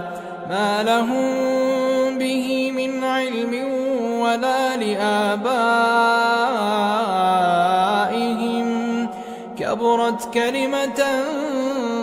تخرج من أفواههم إن يقولون إلا كذبا فلعلك باخع نفسك على آثارهم إن لم يؤمنوا بهذا الحديث أسفا إنا جعلنا ما على الأرض زينة لها لنبلوهم أيهم أحسن عملا وإنا لجاعلون ما عليها صعيدا جرزا أم حسبت أن إن أصحاب الكهف والرقيم كانوا من آياتنا عجبا إذ أوى الفتية إلى الكهف فقالوا ربنا آتنا من لدنك رحمة وهيئ لنا من أمرنا رشدا فضربنا على آذانهم في الكهف سنين عددا ثم بعثناهم لنعلم أي الحزبين أحصى لما لبثوا أمدا نحن نقص عليك نبأهم بالحق إنهم فتية آمنوا بربهم وزدناهم هدى وربطنا على قلوبهم إذ قاموا فقالوا ربنا رب السماوات والأرض لن ندعو من دونه إلها لقد قلنا إذا شططا هؤلاء قوم اتخذوا من دونه آلهة لولا يأتون عليهم بسلطان بين فمن أظلم ممن افترى على الله كذبا وإذ اعتزلتموهم وما يعبدون إلا الله فأووا إلى الكهف ينشر لكم ربكم من رحمته ويهيئ لكم من أمركم مرفقا وترى الشمس إذا طلعت تزاور عن كهفهم ذات اليمين وإذا غربت تقرضهم ذات الشمال وهم في فجوة منه ذلك من آيات الله من يهد الله فهو المهتد ومن يضلل فلن تجد له وليا مرشدا وتحسبهم أيقاظا وهم رقود ونقلبهم ذات اليمين وذات الشمال وكلبهم باسط ذراعيه بالوصيد لو اطلعت عليهم لوليت منهم فرارا ولملئت منهم رعبا وكذلك بعثناهم ليتساءلوا بينهم قال قائل منهم كم لبثتم قالوا لبثنا يوما أو بعض يوم قالوا ربكم أعلم بما لبثتم فابعثوا أحدكم بورقكم هذه إلى المدينة فلينظر أيها أزكى طعاما فليأتكم برزق منه وليتلطف ولا يشعرن بكم أحدا إنهم إن يظهروا عليكم يرجموكم أو يعيدوكم في ملتهم ولن تفلحوا إذا أبدا وكذلك أعثرنا عليهم ليعلموا أن وعد الله حق وأن الساعة لا ريب فيها إذ يتنازعون بينهم أمرهم فقالوا ابنوا عليهم بنيانا ربهم أعلم بهم قال الذين غلبوا على أمرهم لنتخذن عليهم مسجدا سيقولون ثلاثة رابعهم كلبهم ويقولون خمسة سادسهم كلبهم رجما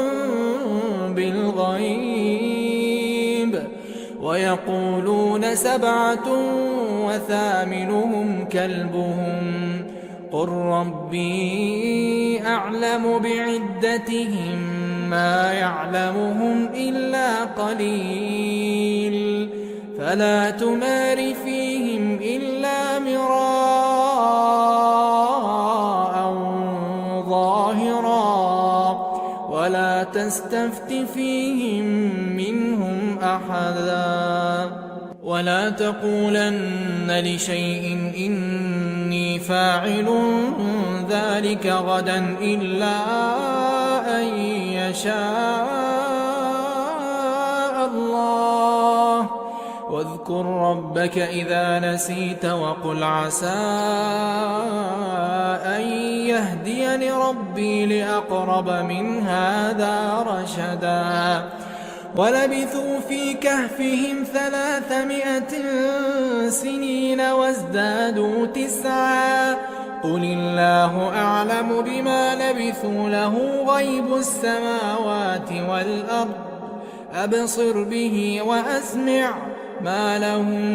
من دونه من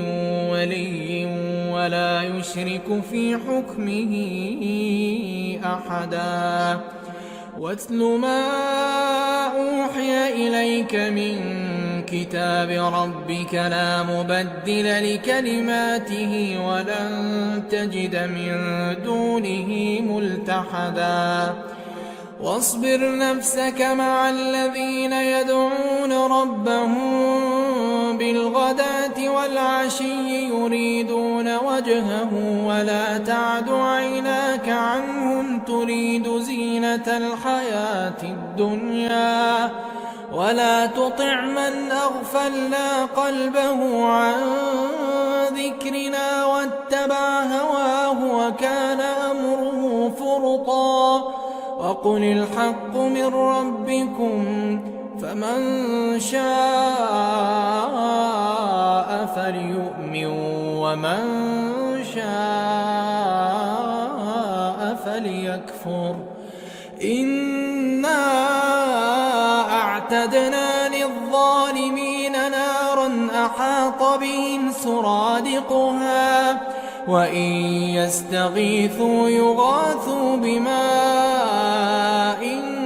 كالمهل يشوي الوجوه بئس الشراب وساءت مرتفقا إن الذين آمنوا وعملوا الصالحات إنا لا نضيع أجر من أحسن عملا أولئك لهم جنات عدن تجري من تحتهم الأنهار يحلون فيها من أساور من ذهب ويلبسون ثيابا خضرا من سندس واستبرق متكئين فيها على الأرائك نعم الثواب وحسنت مرتفقا واضرب لهم مثلا رجلين جعلنا لأحدهما جنتين من أعناب وحففناهما بنخل وجعلنا بينهما زرعا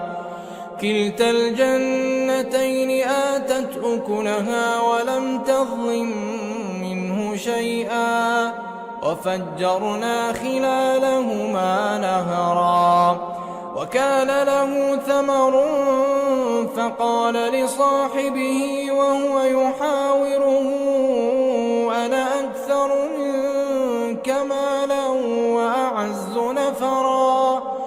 ودخل جنته وهو ظالم لنفسه قال ما أظن أن تبيد هذه أبدا وما أظن الساعة قائمة ولئن رددت إلى ربي لأجدن خيرا منها منقلبا قال له صاحبه وهو يحاوره أكفرت بالذي خلقك من تراب ثم من نطفة ثم سواك رجلا لكن هو الله ربي ولا أشرك بربي أحدا ولولا إذ دخلت جنتك قلت ما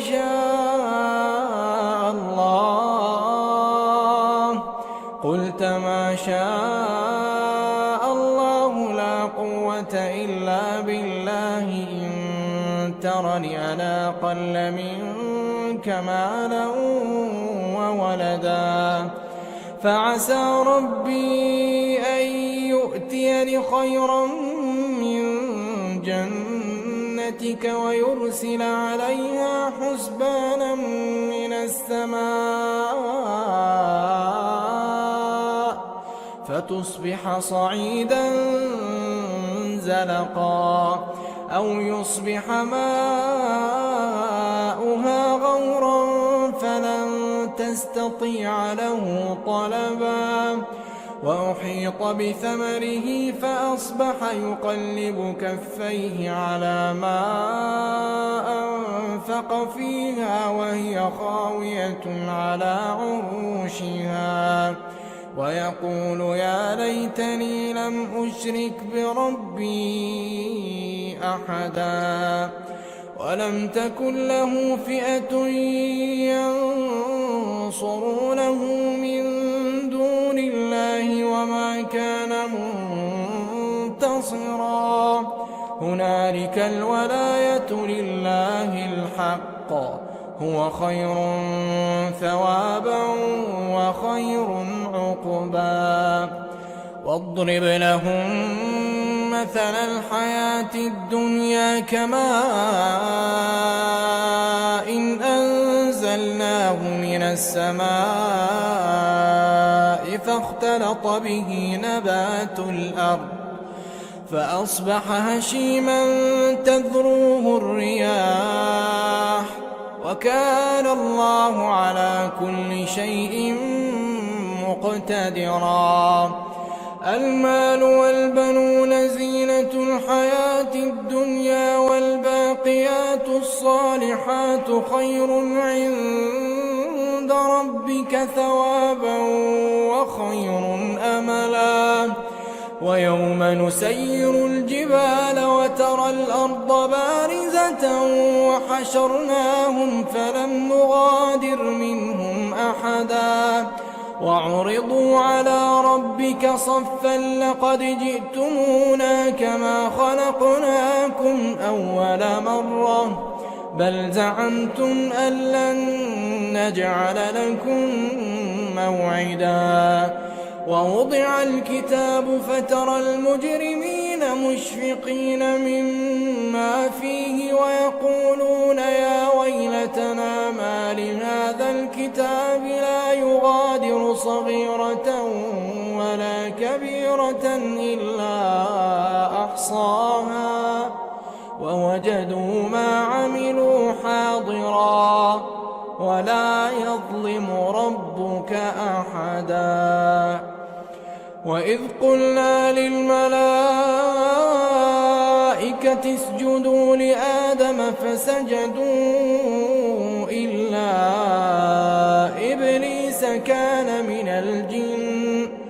كان من الجن ففسق عن أمر ربه أفتتخذونه وذريته أولياء من دوني وهم لكم لكم عدو بئس للظالمين بدلا ما أشهدتهم خلق السماوات والأرض ولا خلق أنفسهم وما كنت متخذ المضلين عضدا ويوم يقول نادوا شركائي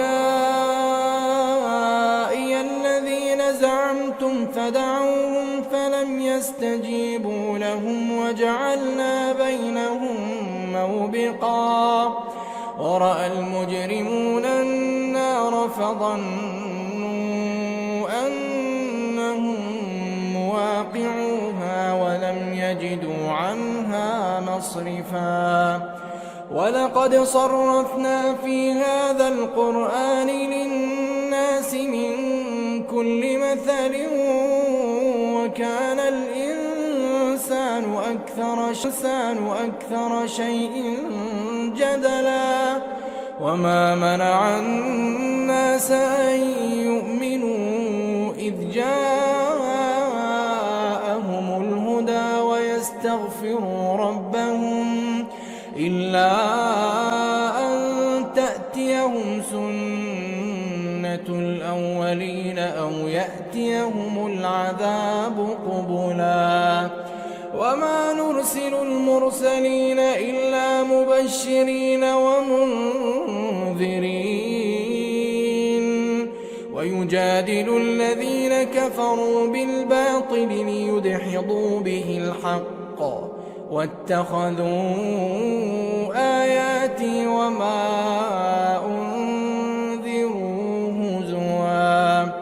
ومن أظلم ممن ذكر بآيات ربه فأعرض عنها ونسي ما قدمت يداه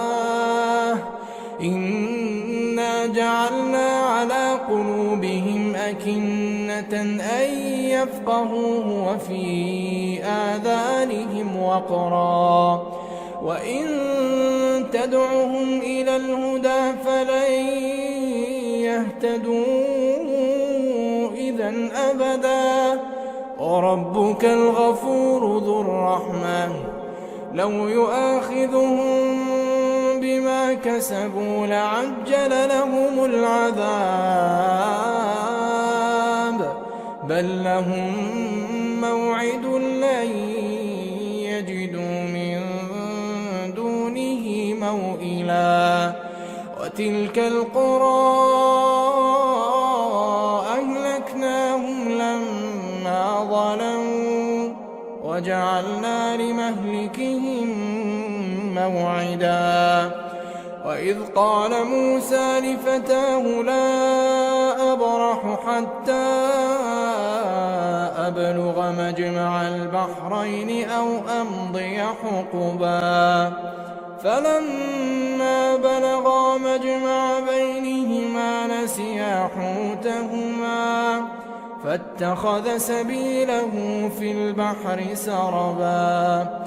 فلما جاوزا قال لفتاه آتنا غداءنا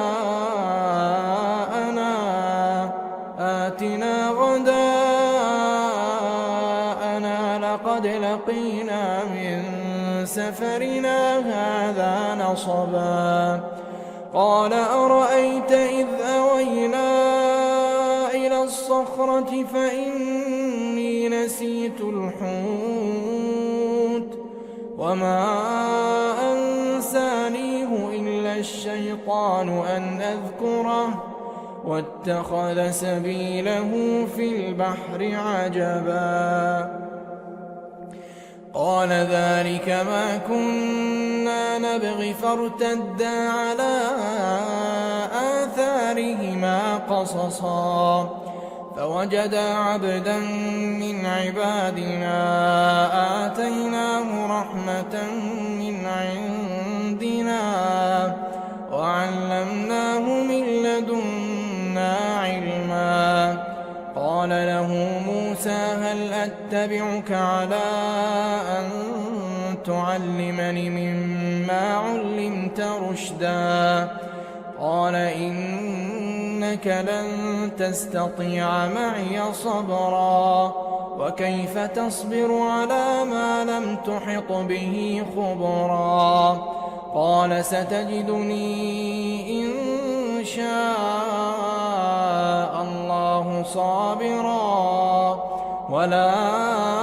أعصي لك أمرا قال فإن اتبعتني فلا تسألني عن شيء حتى أحدث لك منه ذكرا فانطلقا حتى إذا ركبا في السفينة خرقها قال أخرقتها لتغرق أهلها لقد جئت شيئا إمرا قال ألم أقل إنك لن تستطيع معي صبرا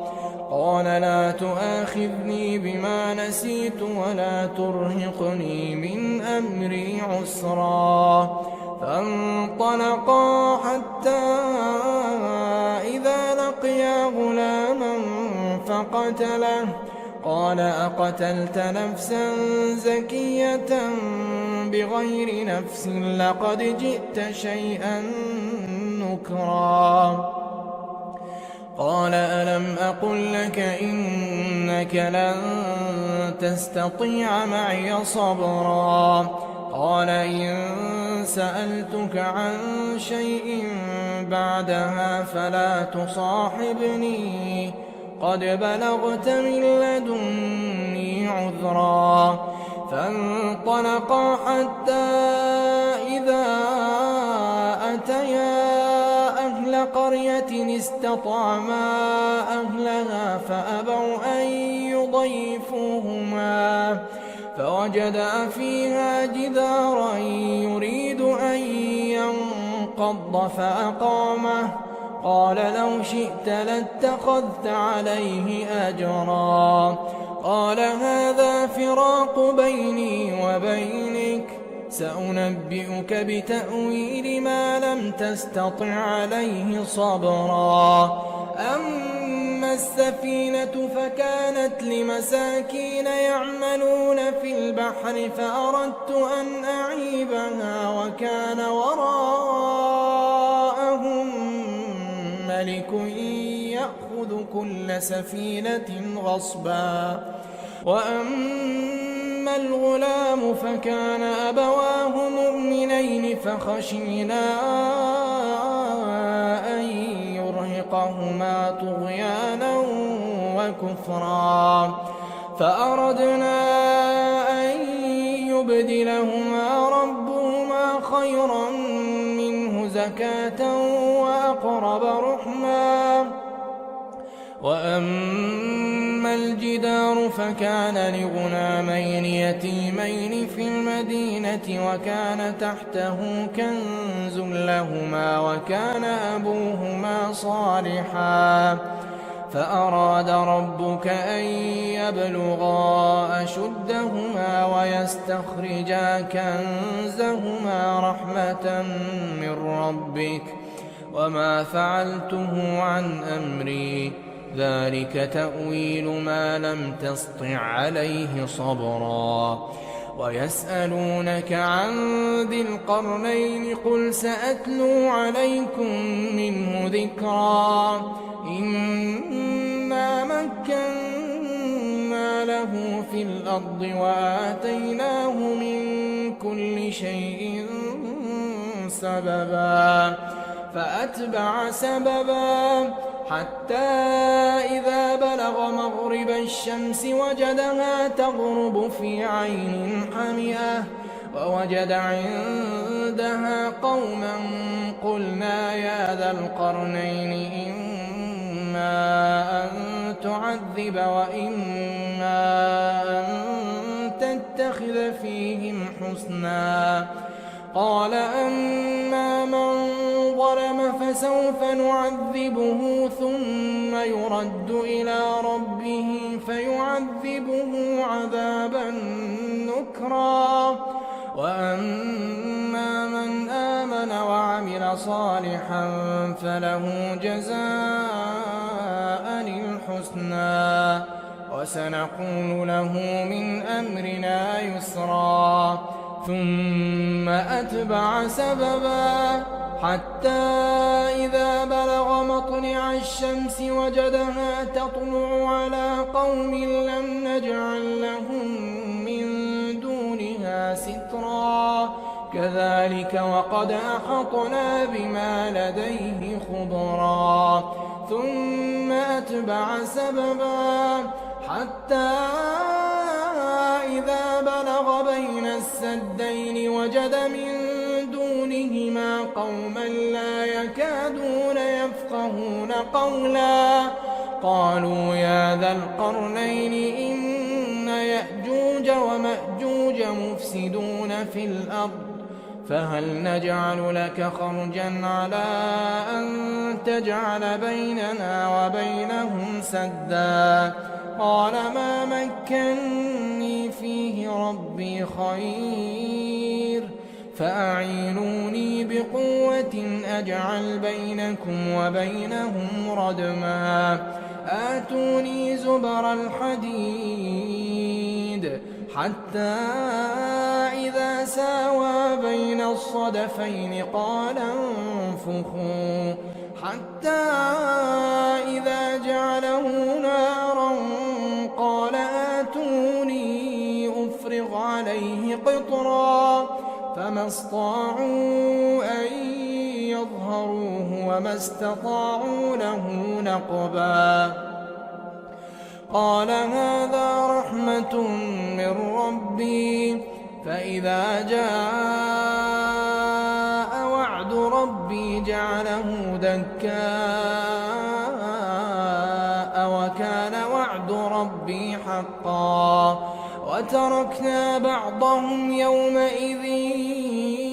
يموج في بعض ونفخ في الصور فجمعناهم جمعا وعرضنا جهنم يومئذ للكافرين عرضا الذين كانت أعينهم في غطاء عن ذكري وكانوا لا يستطيعون سمعا أفحسب الذين كفروا أن يتخذوا عبادي من دوني أولياء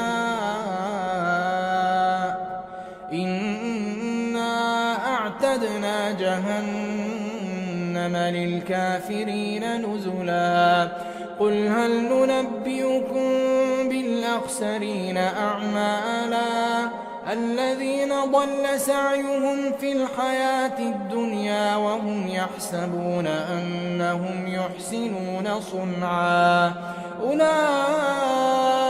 الذين كفروا بآيات ربهم ولقائه فحبطت أعمالهم فلا نقيم لهم يوم القيامة وزنا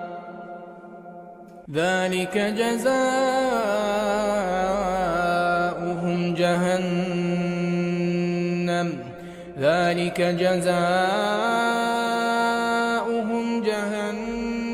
بما كفروا واتخذوا آياتي ورسلي هزوا إن الذين آمنوا وعملوا الصالحات كانت لهم جنات الفردوس نزلا خالدين فيها لا يبغون عنها حولا قل لو كان البحر مدادا لكلمات ربي لنفد البحر قبل أن تنفد كلمات ربي ولو جئنا بمثله مددا قل إنما أنا بشر مثلكم يوحى إلي أنما إلهكم إله واحد فمن كان يرجو لقاء ربه فليعمل عملا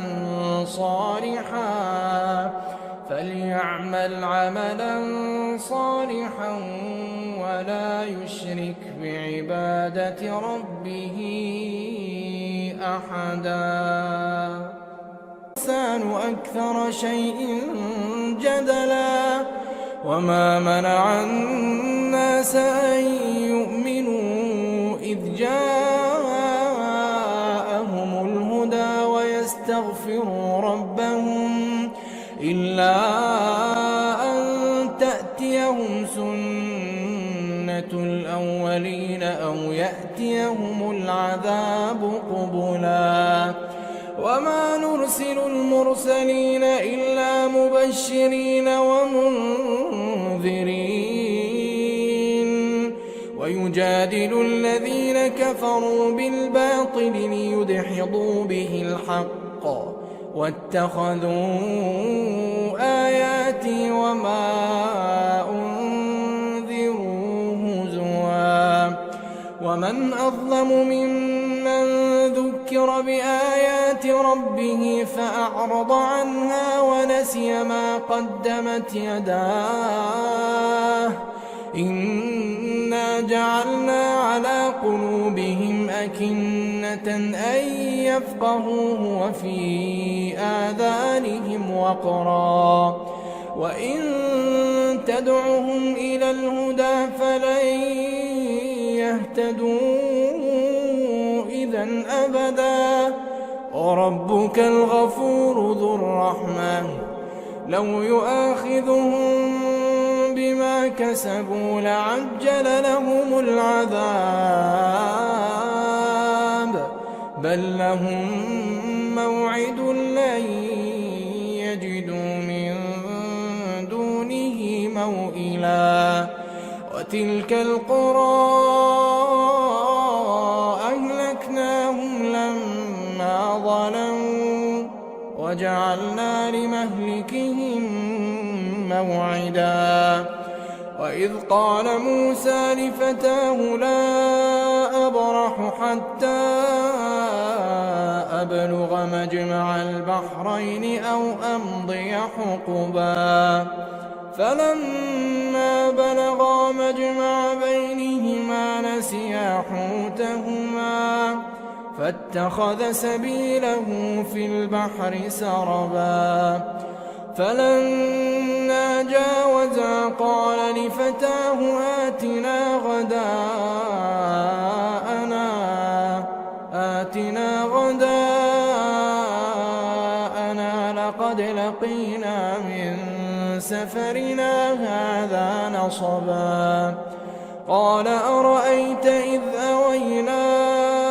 إلى الصخرة فإني نسيت الحوت وما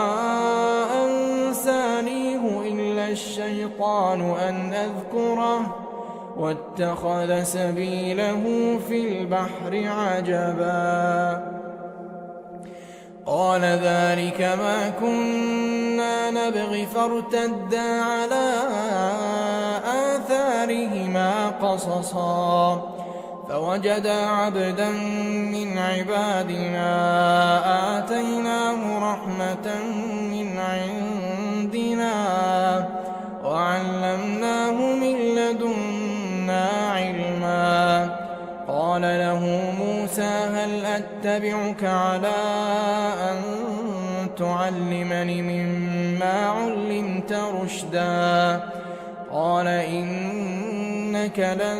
تستطيع معي صبرا وكيف تصبر على ما لم تحط به خبرا قال ستجدني إن شاء الله صابرا ولا أعصي لك أمرا قال فإن اتبعتني فلا تسألني عن شيء حتى أحدث لك منه ذكرا فانطلقا حتى إذا ركبا في السفينة خرقها قال أخرقتها لتغرق أهلها لقد جئت شيئا إمرا قال ألم أقل إنك لن تستطيع معي صبرا قال لا تؤاخذني بما نسيت ولا ترهقني من أمري عسرا فانطلقا حتى إذا لقيا غلاما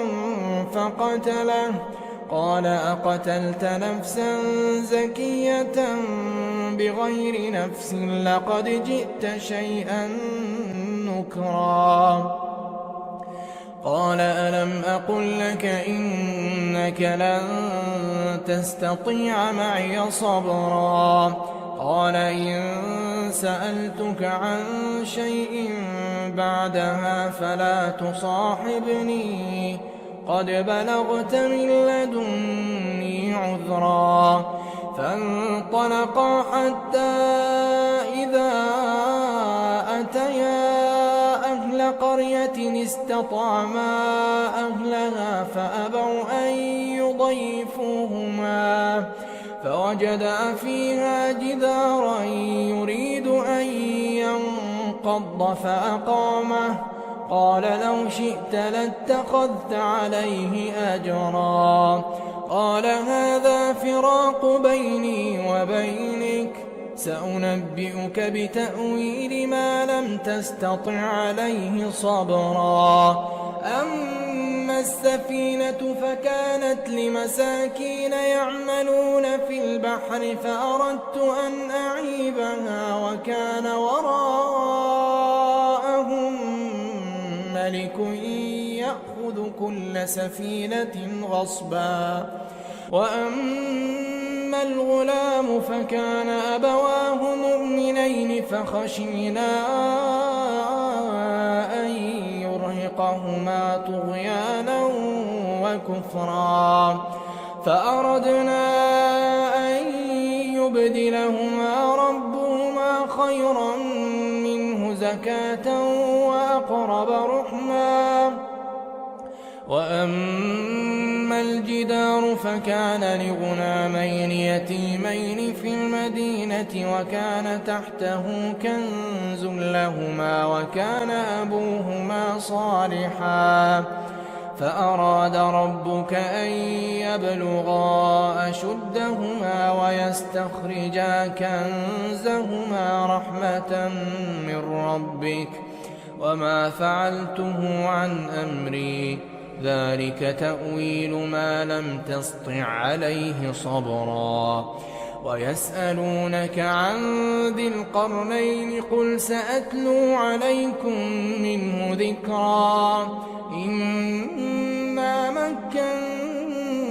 له في الأرض وآتيناه من كل شيء سببا فأتبع سببا حتى إذا بلغ مغرب الشمس وجدها تغرب في عين حمئة ووجد عندها قوما قلنا يا ذا القرنين إما أن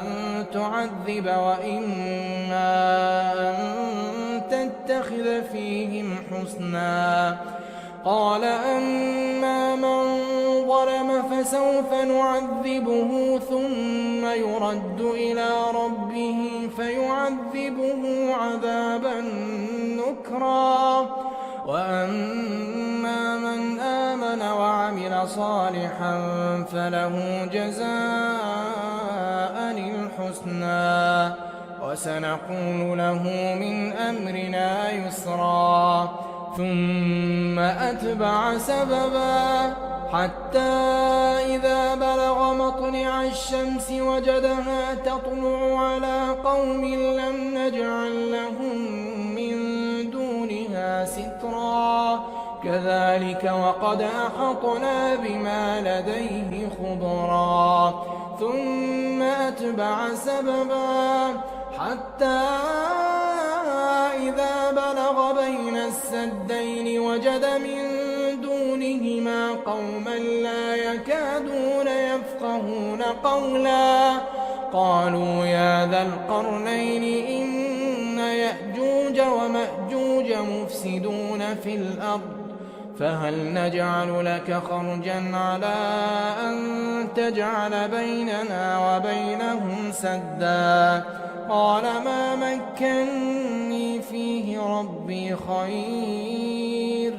فأعينوني بقوة أجعل بينكم وبينهم ردما آتوني زبر الحديد حتى إذا ساوى بين الصدفين قال انفخوا حتى إذا جعله نارا قال آتوني أفرغ عليه قطرا فما استطاعوا أن يظهروه وما استطاعوا له نقبا قال هذا رحمة من ربي فإذا جاء وعد ربي جعله دكاء وكان وعد ربي حقا وتركنا بعضهم يومئذ يموج في بعض ونفخ في الصور فجمعناهم جمعا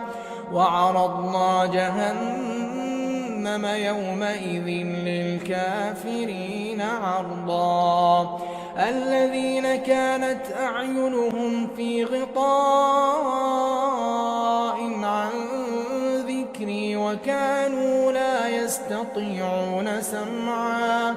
أفحسب الذين كفروا أن يتخذوا عبادي من دوني أولياء إنا أعتدنا جهنم للكافرين نزلا قل هل ننبئكم بالأخسرين أعمالا الذين ضل سعيهم في الحياة الدنيا وهم يحسبون أنهم يحسنون صنعا أولئك الذين كفروا بآيات ربهم ولقائه فحبطت أعمالهم فلا نقيم لهم يوم القيامة وزنا ذلك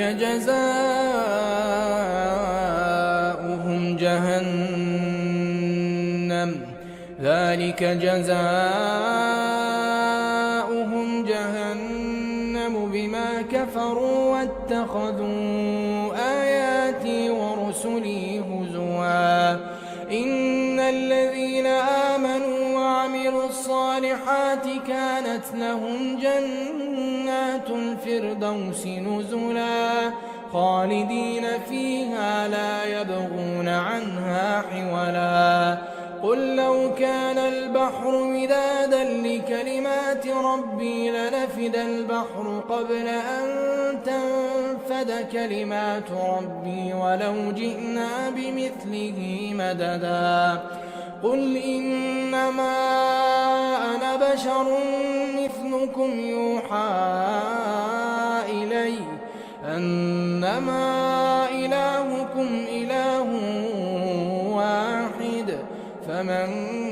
كان يرجو لقاء ربه فليعمل عملا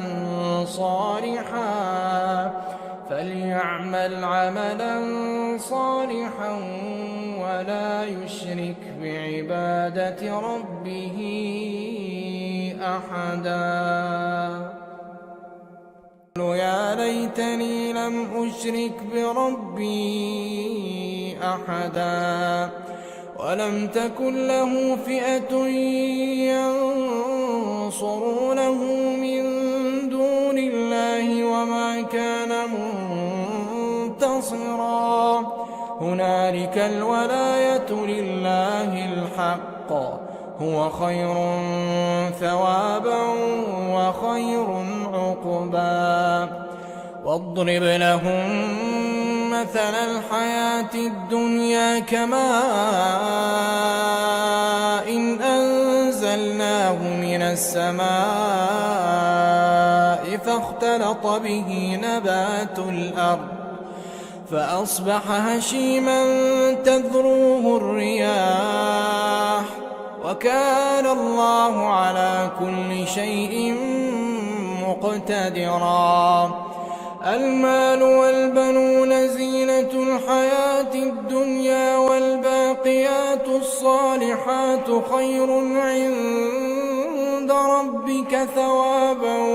وخير أملا ويوم نسير الجبال وترى الأرض بارزة وحشرناهم فلم نغادر منهم أحدا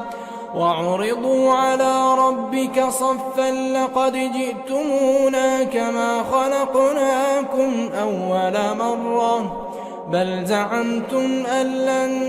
نجعل لكم موعدا ووضع الكتاب فترى المجرمين مشفقين مما فيه ويقولون يا ويلتنا ما لهذا الكتاب لا يغادر صغيرة ولا كبيرة إلا أحصاها ووجدوا ما عملوا حاضرا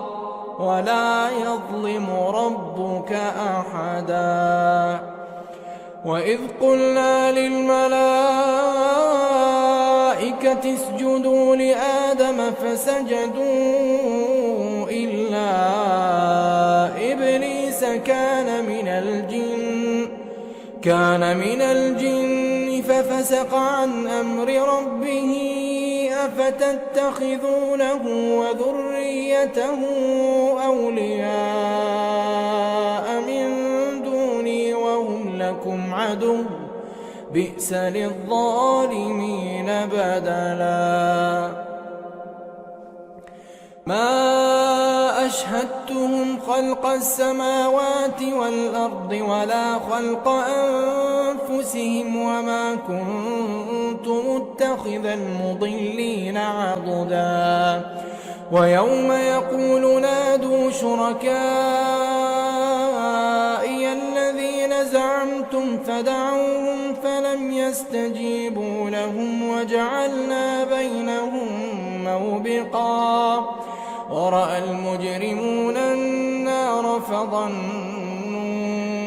أنهم مواقعوها ولم يجدوا عنها مصرفا ولقد صرفنا في هذا القرآن للناس من كل مثل وكان الإنسان أكثر شيء جدلا وما منع الناس أن يؤمنوا إذ جاءهم الهدى ويستغفروا ربهم إلا أن تأتيهم سنة الأولين أو يأتيهم العذاب قبلا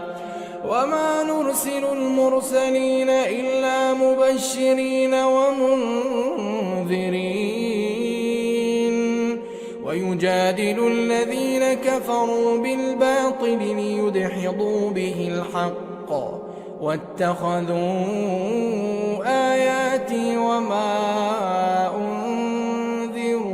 هزوا ومن أظلم ممن ذكر بآيات ربه فأعرض عنها ونسي ما قدمت يداه إنا جعلنا على قلوبهم أكنة أن يفقهوه وفي آذانهم وقرا وإن تدعهم إلى الهدى فلن يهتدوا إذن أبدا وربك الغفور ذو الرحمة لو يؤاخذهم بما كسبوا لعجل لهم العذاب بل لهم موعد لن يجدوا من دونه موئلا وتلك القرى أهلكناهم لما ظلموا وجعلنا لمهلكهم موعدا وإذ قال موسى لفتاه لا أبرح حتى أبلغ مجمع البحرين أو أمضي حقبا فلما بلغا مجمع بينهما نسيا حوتهما فاتخذ سبيله في البحر سربا فلما جاوزا قال لفتاه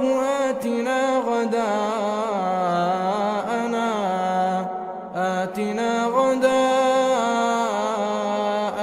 لقد لقينا من سفرنا هذا نصبا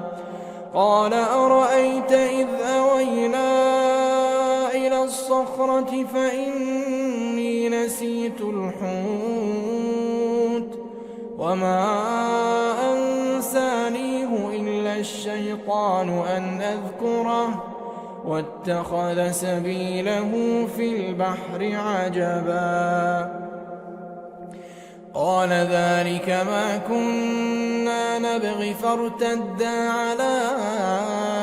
آثارهما قصصا فوجدا عبدا من عبادنا آتيناه رحمة من عندنا وعلمناه من لدنا علما قال له موسى هل أتبعك على أن تعلمني مما علمت رشدا قال إنك لن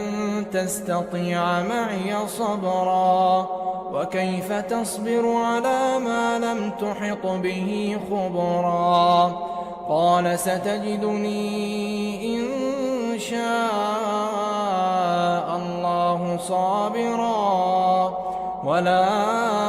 أعصي لك أمرا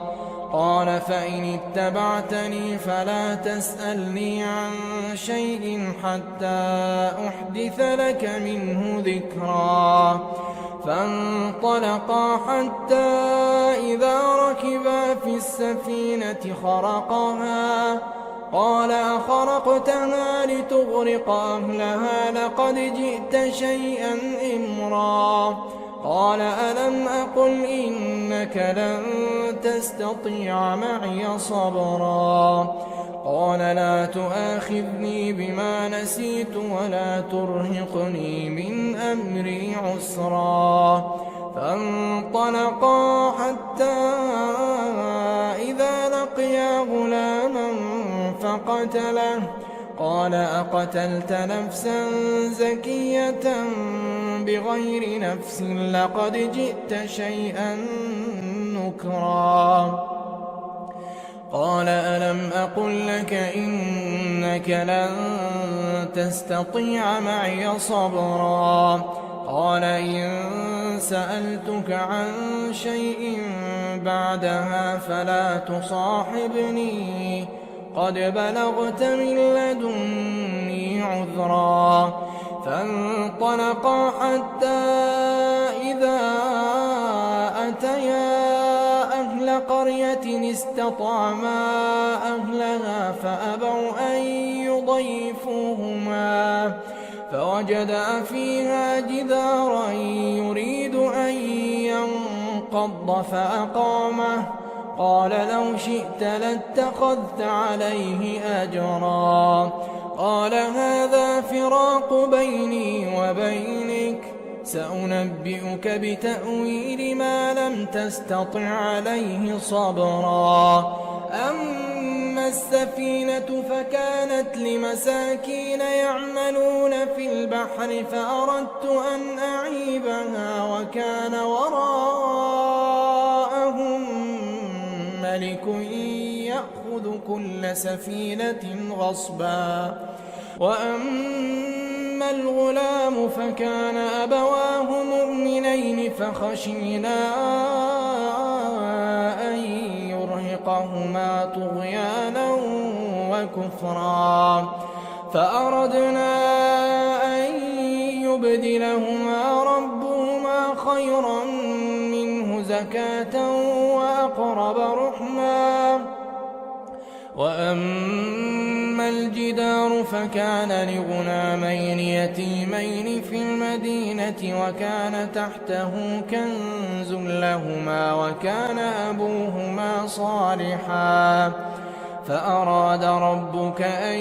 يبلغا أشدهما ويستخرجا كنزهما رحمة من ربك وما فعلته عن أمري ذلك تأويل ما لم تسطع عليه صبرا ويسألونك عن ذي القرنين قل سأتلو عليكم منه ذكرا إنا مكنا له في الأرض وآتيناه من كل شيء سببا فأتبع سببا حتى إذا بلغ مغرب الشمس وجدها تغرب في عين حمئة ووجد عندها قوما قلنا يا ذا القرنين إما أن تعذب وإما أن تتخذ فيهم حسنا قال أما من ظلم فسوف نعذبه ثم يرد إلى ربه فيعذبه عذابا نكرا وأما من آمن وعمل صالحا فله جزاء الحسنى وسنقول له من أمرنا يسرا ثم أتبع سببا حتى إذا بلغ مطلع الشمس وجدها تطلع على قوم لم نجعل لهم من دونها سترا كذلك وقد أحطنا بما لديه خبرا ثم أتبع سببا حتى إذا بلغ بين السدين وجد من دونهما قوما لا يكادون يفقهون قولا قالوا يا ذا القرنين إن يأجوج ومأجوج مفسدون في الأرض فهل نجعل لك خرجا على أن تجعل بيننا وبينهم سدا قال ما مكني فيه ربي خير فأعينوني بقوة أجعل بينكم وبينهم ردما آتوني زبر الحديد حتى إذا ساوى بين الصدفين قال انفخوا حتى إذا جعله نارا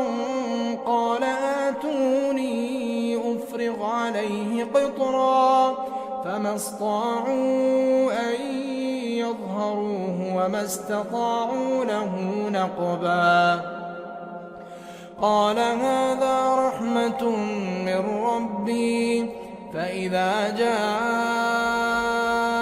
وعد ربي جعله دكاء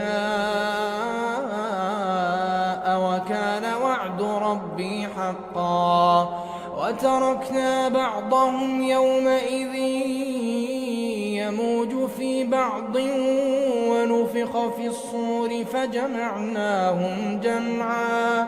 وعرضنا جهنم يومئذ للكافرين عرضا الذين كانت أعينهم في غطاء عن ذكري وكانوا لا يستطيعون سمعا أفحسب الذين كفروا أن يتخذوا عبادي من دوني أولياء إنا أعتدنا جهنم للكافرين نزلا قل هل ننبئكم بالأخسرين أعمالا الذين ضل سعيهم في الحياة الدنيا وهم يحسبون أنهم يحسنون صنعا أولئك الذين الذين كفروا بآيات ربهم ولقائه فحبطت أعمالهم فلا نقيم لهم يوم القيامة وزنا ذلك جزاؤهم جهنم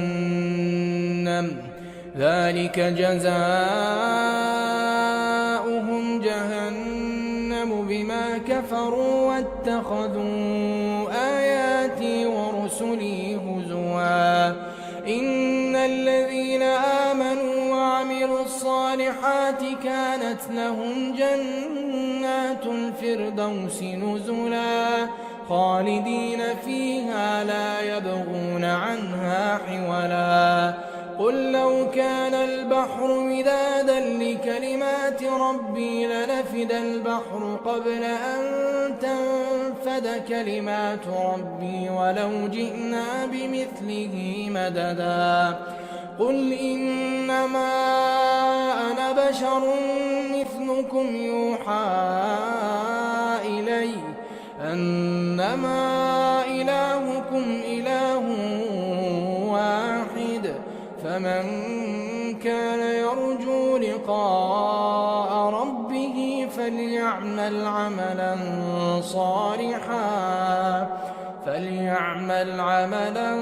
صالحا ولا يشرك بعبادة ربه أحدا يا ليتني لم أشرك بربي أحدا ولم تكن له فئة ينصرونه من دون الله وما كان منتصرا هنالك الولاية لله الحق هو خير ثوابا وخير عقبا واضرب لهم مثل الحياة الدنيا كماء إن أنزلناه من السماء فاختلط به نبات الأرض فأصبح هشيما تذروه الرياح وكان الله على كل شيء مقتدرا المال والبنون زينة الحياة الدنيا والباقيات الصالحات خير عند ربك ثوابا وخير أملا ويوم نسير الجبال وترى الأرض بارزة وحشرناهم فلم نغادر منهم أحدا وعرضوا على ربك صفا لقد جئتمونا كما خلقناكم أول مرة بل زعمتم أن لن نجعل لكم موعدا ووضع الكتاب فترى المجرمين مشفقين مما فيه ويقولون يا ويلتنا ما لهذا الكتاب لا يغادر صغيرة ولا كبيرة إلا أحصاها ووجدوا ما عملوا حاضرا ولا يظلم ربك أحدا وإذ قلنا للملائكة اسجدوا لآدم فسجدوا إلا إبليس كان من الجن ففسق عن أمر ربه أفتتخذونه وذريته أولياء من دوني وهم لكم عدو بئس للظالمين بدلا ما أشهدتهم خلق السماوات والأرض ولا خلق أنفسهم وما كنت متخذ المضلين عضدا ويوم يقول نادوا شركائي الذين زعمتم فدعوهم فلم يستجيبوا لهم وجعلنا بينهم موبقا ورأى المجرمون النار فظنوا أنهم مواقعوها ولم يجدوا عنها مصرفا ولقد صرفنا في هذا القرآن للناس من كل مثل وكان الإنسان أكثر شيء جدلا وما منع الناس أن يؤمنوا إذ جاءهم الهدى ويستغفروا ربهم إلا أن تأتيهم سنة الأولين أو يأتيهم العذاب قبلا وما نرسل المرسلين إلا مبشرين ومنذرين ويجادل الذين كفروا بالباطل ليدحضوا به الحق واتخذوا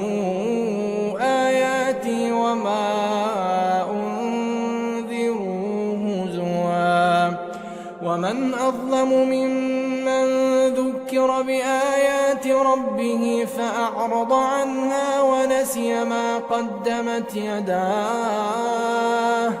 إنا جعلنا على قلوبهم أكنة أن يفقهوه وفي آذانهم وقرا وإن تدعهم إلى الهدى فلن يهتدوا إذا أبدا وربك الغفور ذو الرحمة لو يؤاخذهم بما كسبوا لعجل لهم العذاب بل لهم موعد لن يجدوا من دونه موئلا وتلك القرى أهلكناهم لما ظلموا وجعلنا لمهلكهم موعدا وإذ قال موسى لفتاه لا أبرح حتى أبلغ مجمع البحرين أو أمضي حقبا فلما بلغا مجمع بينهما نسيا حوتهما فاتخذ سبيله في البحر سربا فلما جاوزا قال لفتاه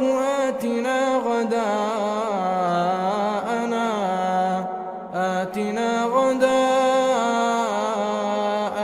لقد لقينا من سفرنا هذا نصبا قال أرأيت إذ أوينا إلى الصخرة فإني نسيت الحوت وما أنسانيه إلا الشيطان أن أذكره واتخذ سبيله في البحر عجبا قال ذلك ما كنا نبغي فارتدا على آثارهما قصصا فوجدا عبدا من عبادنا آتيناه رحمة من عندنا وعلمناه من لدنا علما قال له موسى هل أتبعك على أن تعلمني مما علمت رشدا قال إنك لن تستطيع معي صبرا وكيف تصبر على ما لم تحط به خبرا قال ستجدني إن شاء الله صابرا ولا أعصي لك أمرا قال فإن اتبعتني فلا تسألني عن شيء حتى أحدث لك منه ذكرا. فانطلقا حتى إذا ركبا في السفينة خرقها قال أخرقتها لتغرق أهلها لقد جئت شيئا إمرا. قال ألم أقل إنك لن تستطيع معي صبرا. قال لا تؤاخذني بما نسيت ولا ترهقني من أمري عسرا. فانطلقا حتى إذا لقيا غلاما فقتله قال أقتلت نفسا زكية بغير نفس لقد جئت شيئا نكرا. قال ألم أقل لك إنك لن تستطيع معي صبرا. قال إن سألتك عن شيء بعدها فلا تصاحبني قد بلغت من لدني عذرا. فانطلقا حتى إذا أتيا أهل قرية استطعما أهلها فأبوا أن يضيفوهما فوجدا فيها جدارا يريد أن ينقض فأقامه. قال لو شئت لاتخذت عليه أجرا. قال هذا فراق بيني وبينك سأنبئك بتأويل ما لم تستطع عليه صبرا. أما السفينة فكانت لمساكين يعملون في البحر فأردت أن أعيبها وكان وراءهم ملك يأخذ كل سفينة غصبا. وأما الغلام فكان أبواه مؤمنين فخشينا أن يرهقهما طغيانا وكفرا. فأردنا أن يبدلهما ربهما خيرا منه زكاة وأقرب رحما. وأما الجدار فكان لغلامين يتيمين في المدينة وكان تحته كنز لهما وكان أبوهما صالحا. فأراد ربك أن يبلغا أشدهما ويستخرجا كنزهما رحمة من ربك وما فعلته عن أمري ذلك تأويل ما لم تسطع عليه صبرا. ويسألونك عن ذي القرنين قل سأتلو عليكم منه ذكرا. إنا مكنا له في الأرض وآتيناه من كل شيء سببا. فأتبع سببا حتى إذا بلغ مغرب الشمس وجدها تغرب في عين حمئة ووجد عندها قوما قلنا يا ذا القرنين إما أن تعذب وإما أن تتخذ فيهم حسنا. قال أما من ظلم فسوف نعذبه ثم يرد إلى ربه فيعذبه عذابا نكرا. وأما من آمن وعمل صالحا فله جزاء الحسنى وسنقول له من أمرنا يسرا. ثم أتبع سببا حتى إذا بلغ مطلع الشمس وجدها تطلع على قوم لم نجعل لهم من دونها سترا. كذلك وقد أحطنا بما لديه خبرا ثم أتبع سببا حتى إذا بلغ بين السدين وجد من دونهما قوما لا يكادون يفقهون قولا قالوا يا ذا القرنين إن يأجوج ومأجوج مفسدون في الأرض فهل نجعل لك خرجا على أن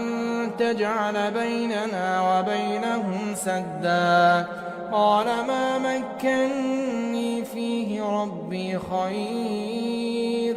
فأعينوني بقوة أجعل بينكم وبينهم ردما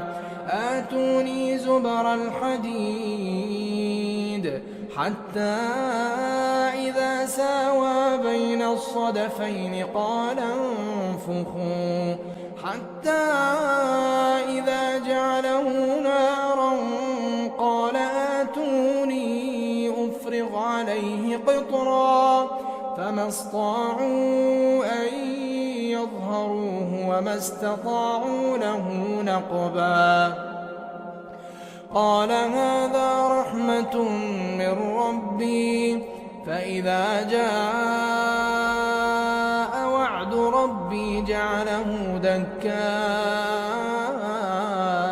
وكان وعد ربي حقا وتركنا بعضهم يومئذ يموج في بعض ونفخ في الصور فجمعناهم جمعا وعرضنا جهنم يومئذ للكافرين عرضا الذين كانت أعينهم في غطاء عن ذكري وكانوا لا يستطيعون سمعا أفحسب الذين كفروا أن يتخذوا عبادي من دوني أولياء إنا أعتدنا جهنم للكافرين نزلا قل هل ننبئكم بالأخسرين أعمالا الذين ضل سعيهم في الحياة الدنيا وهم يحسبون أنهم يحسنون صنعا أولئك الذين كفروا بآيات ربهم ولقائه فحبطت أعمالهم فلا نقيم لهم يوم القيامة وزنا ذلك جزاؤهم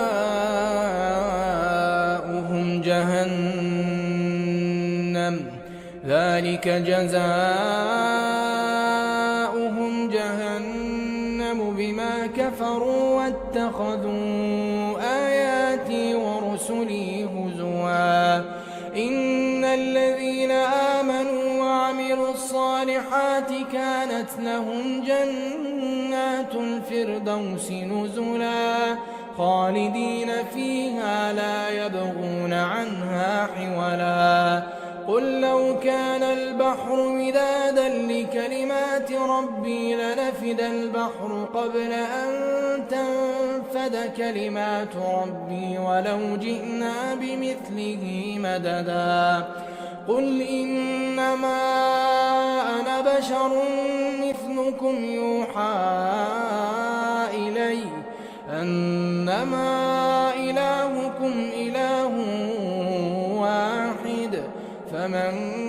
كان يرجو لقاء ربه فليعمل عملا صالحا ولا يشرك بعبادة ربه أحدا ولم تكن له فئة ينصرونه من دون الله وما كان منتصرا هنالك الولاية لله الحق هو خير ثوابا وخير عقبا عقبا واضرب لهم مثل الحياة الدنيا كماء إن أنزلناه من السماء فاختلط به نبات الأرض فأصبح هشيما تذروه الرياح وكان الله على كل شيء مقتدرا المال والبنون زينة الحياة الدنيا والباقيات الصالحات خير عند ربك ثوابا وخير أملا ويوم نسير الجبال وترى الأرض بارزة وحشرناهم فلم نغادر منهم أحدا وعرضوا على ربك صفا لقد جئتمونا كما خلقناكم أول مرة بل زعمتم أن لن نجعل لكم موعدا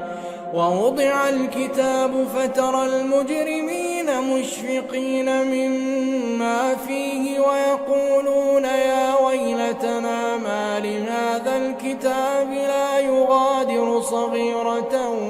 ولا كبيرة إلا أحصاها ووجدوا ما عملوا حاضرا ولا يظلم ربك أحدا وإذ قلنا للملائكة اسجدوا لآدم فسجدوا إلا إبليس كان من الجن ففسق عن أمر ربه أفتتخذونه وذريته أولياء من دوني وهم لكم عدو بئس للظالمين بدلا ما أشهدتهم خلق السماوات والأرض ولا خلق أنفسهم وما كنت متخذ المضلين عضدا ويوم يقول نادوا شركائي الذين زعمتم فدعوهم فلم يستجيبوا لهم وجعلنا بينهم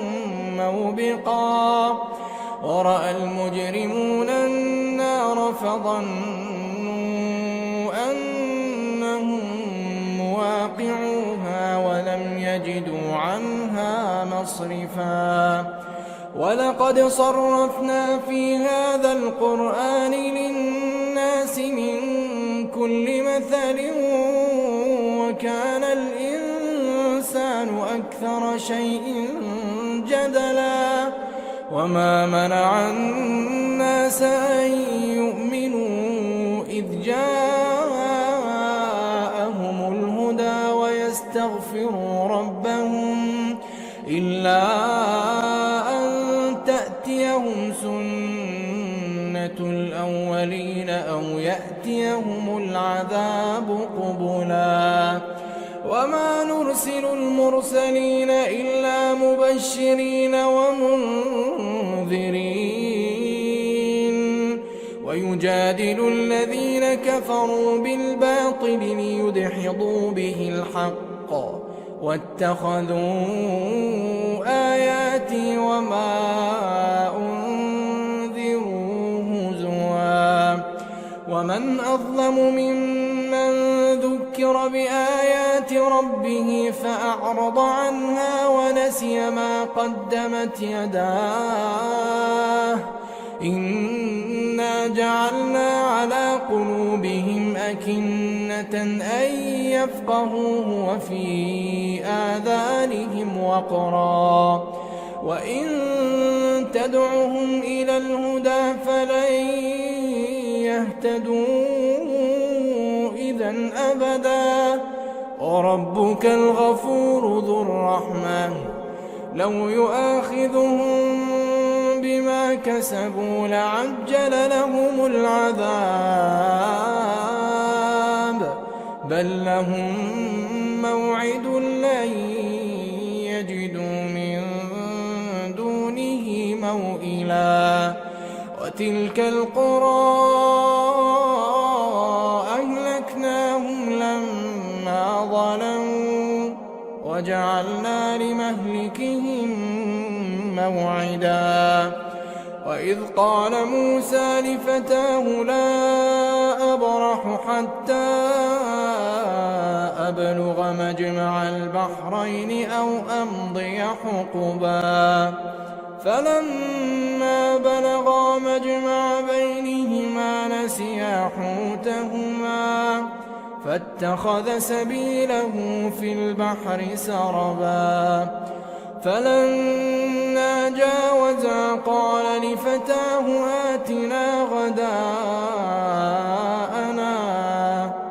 آتنا غداءنا لقد لقينا من سفرنا هذا نصبا قال أرأيت إذ أوينا إلى الصخرة فإني نسيت الحوت وما أنسانيه إلا الشيطان أن أذكره واتخذ سبيله في البحر عجبا قال ذلك ما كنا نبغي فارتدا على آثارهما قصصا فوجدا عبدا من عبادنا آتيناه رحمة من عندنا وعلمناه من لدنا علما قال له موسى هل أتبعك على أن تعلمني مما علمت رشدا قال إنك لن تستطيع معي صبرا وكيف تصبر على ما لم تحط به خبرا قال ستجدني إن شاء الله صابرا ولا أعصي لك أمرا قال فإن اتبعتني فلا تسألني عن شيء حتى أحدث لك منه ذكرا فانطلقا حتى إذا ركبا في السفينة خرقها قال أخرقتها لتغرق أهلها لقد جئت شيئا إمرا قال ألم أقل إنك لن تستطيع معي صبرا قال لا تؤاخذني بما نسيت ولا ترهقني من أمري عسرا فانطلقا حتى إذا لقيا غلاما فقتله قال أقتلت نفسا زكية بغير نفس لقد جئت شيئا نكرا قال ألم أقل لك إنك لن تستطيع معي صبرا قال إن سألتك عن شيء بعدها فلا تصاحبني قد بلغت من لدني عذرا فانطلقا حتى إذا أتيا أهل قرية استطعما أهلها فأبوا أن يضيفوهما فوجدا فيها جدارا يريد أن ينقض فأقامه قال لو شئت لاتخذت عليه أجرا قال هذا فراق بيني وبينك سأنبئك بتأويل ما لم تستطع عليه صبرا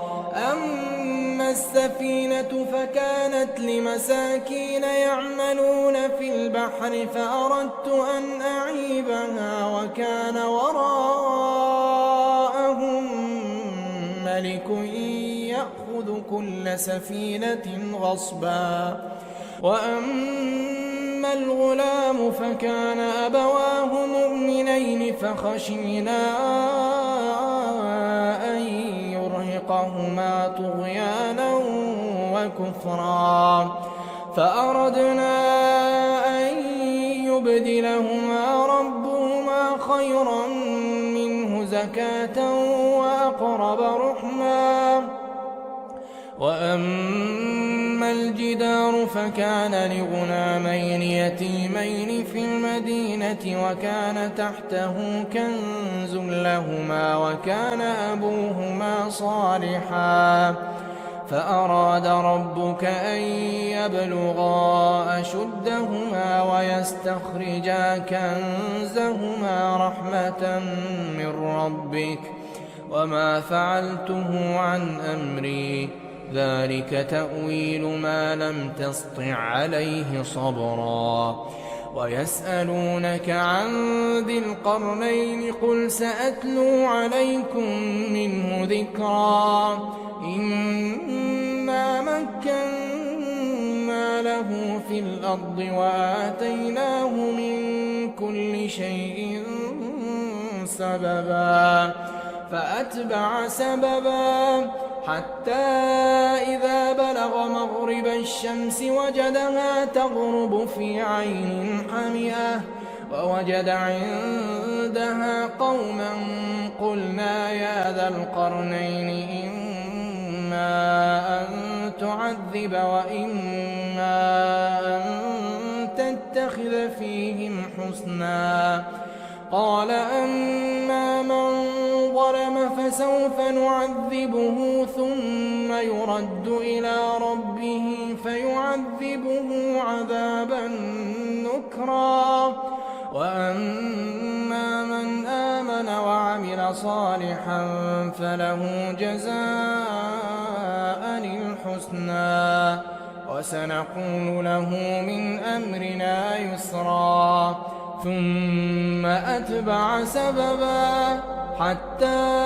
إذا بلغ مطلع الشمس وجدها تطلع على قوم لم نجعل لهم من دونها سترا كذلك وقد أحطنا بما لديه خبرا ثم أتبع سببا حتى إذا بلغ بين السدين وجد من دونهما قوما لا يكادون يفقهون قولا قالوا يا ذا القرنين إن يأجوج ومأجوج مفسدون في الأرض فهل نجعل لك خرجا على أن تجعل بيننا وبينهم سدا قال ما مكني فيه ربي خير فأعينوني بقوة أجعل بينكم وبينهم ردما آتوني زبر الحديد حتى إذا ساوى بين الصدفين قال انفخوا حتى إذا جعله نارا قال آتوني أفرغ عليه قطرا فما استطاعوا أن يظهروه وما استطاعوا له نقبا قال هذا رحمة من ربي فإذا جاء وعد ربي جعله دكاء وكان وعد ربي حقا وتركنا بعضهم يومئذ يموج في بعض ونفخ في الصور فجمعناهم جمعا وعرضنا جهنم يومئذ للكافرين عرضا الذين كانت أعينهم في غطاء عن ذكري وكانوا لا يستطيعون سمعا أفحسب الذين كفروا أن يتخذوا عبادي من دوني أولياء إنا للكافرين نزلا قل هل ننبئكم بالأخسرين أعمالا الذين ضل سعيهم في الحياة الدنيا وهم يحسبون أنهم يحسنون صنعا أولئك الذين كفروا بآيات ربهم ولقائه فحبطت أعمالهم فلا نقيم لهم يوم القيامة وزنا ذلك جزاؤهم جهنم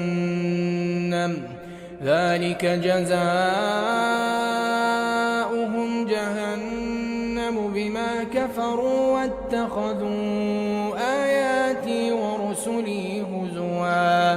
إن الذين آمنوا وعملوا الصالحات كانت لهم جنات الفردوس نزلا خالدين فيها لا يبغون عنها حولا قل لو كان البحر مدادا لكلمات ربي لنفد البحر قبل أن تنفد كلمات ربي ولو جئنا بمثله مددا قل إنما أنا بشر مثلكم يوحى إلي أنما إلهكم إله واحد فمن كان يرجو لقاء ربه فليعمل عملا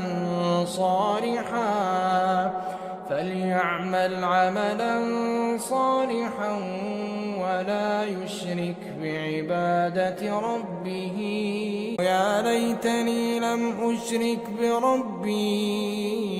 أحدا ولم تكن له فئة ينصرونه من دون الله وما كان منتصرا هنالك الولاية لله الحق هو خير ثوابا وخير عقبا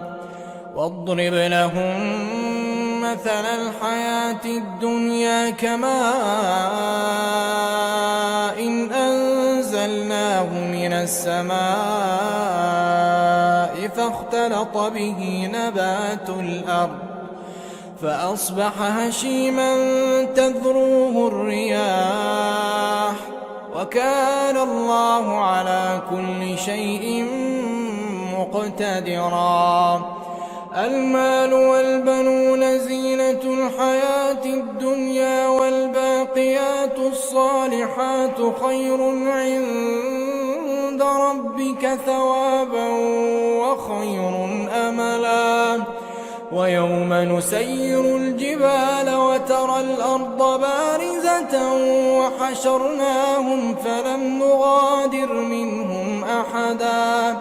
وعرضوا على ربك صفا لقد جئتمونا كما خلقناكم أول مرة بل زعمتم أن لن نجعل لكم موعدا ووضع الكتاب فترى المجرمين مشفقين مما فيه ويقولون يا ويلتنا ما لهذا الكتاب لا يغادر صغيرة ولا كبيرة إلا أحصاها ووجدوا ما عملوا حاضرا ولا يظلم ربك أحدا وإذ قلنا للملائكة اسجدوا لآدم فسجدوا إلا إبليس كان من الجن ففسق عن أمر ربه أفتتخذونه وذريته أولياء من دوني وهم لكم عدو بئس للظالمين بدلا ما شاهدتهم خلق السماوات والأرض ولا خلق أنفسهم وما كنت متخذ المضلين عضدا ويوم يقول نادوا شركائي الذين زعمتم فدعوهم فلم يستجيبوا لهم وجعلنا بينهم موبقا ورأى المجرمون النار فظنوا أنهم مواقعوها ولم يجدوا عنها مصرفا ولقد صرفنا في هذا القرآن للناس من كل مثل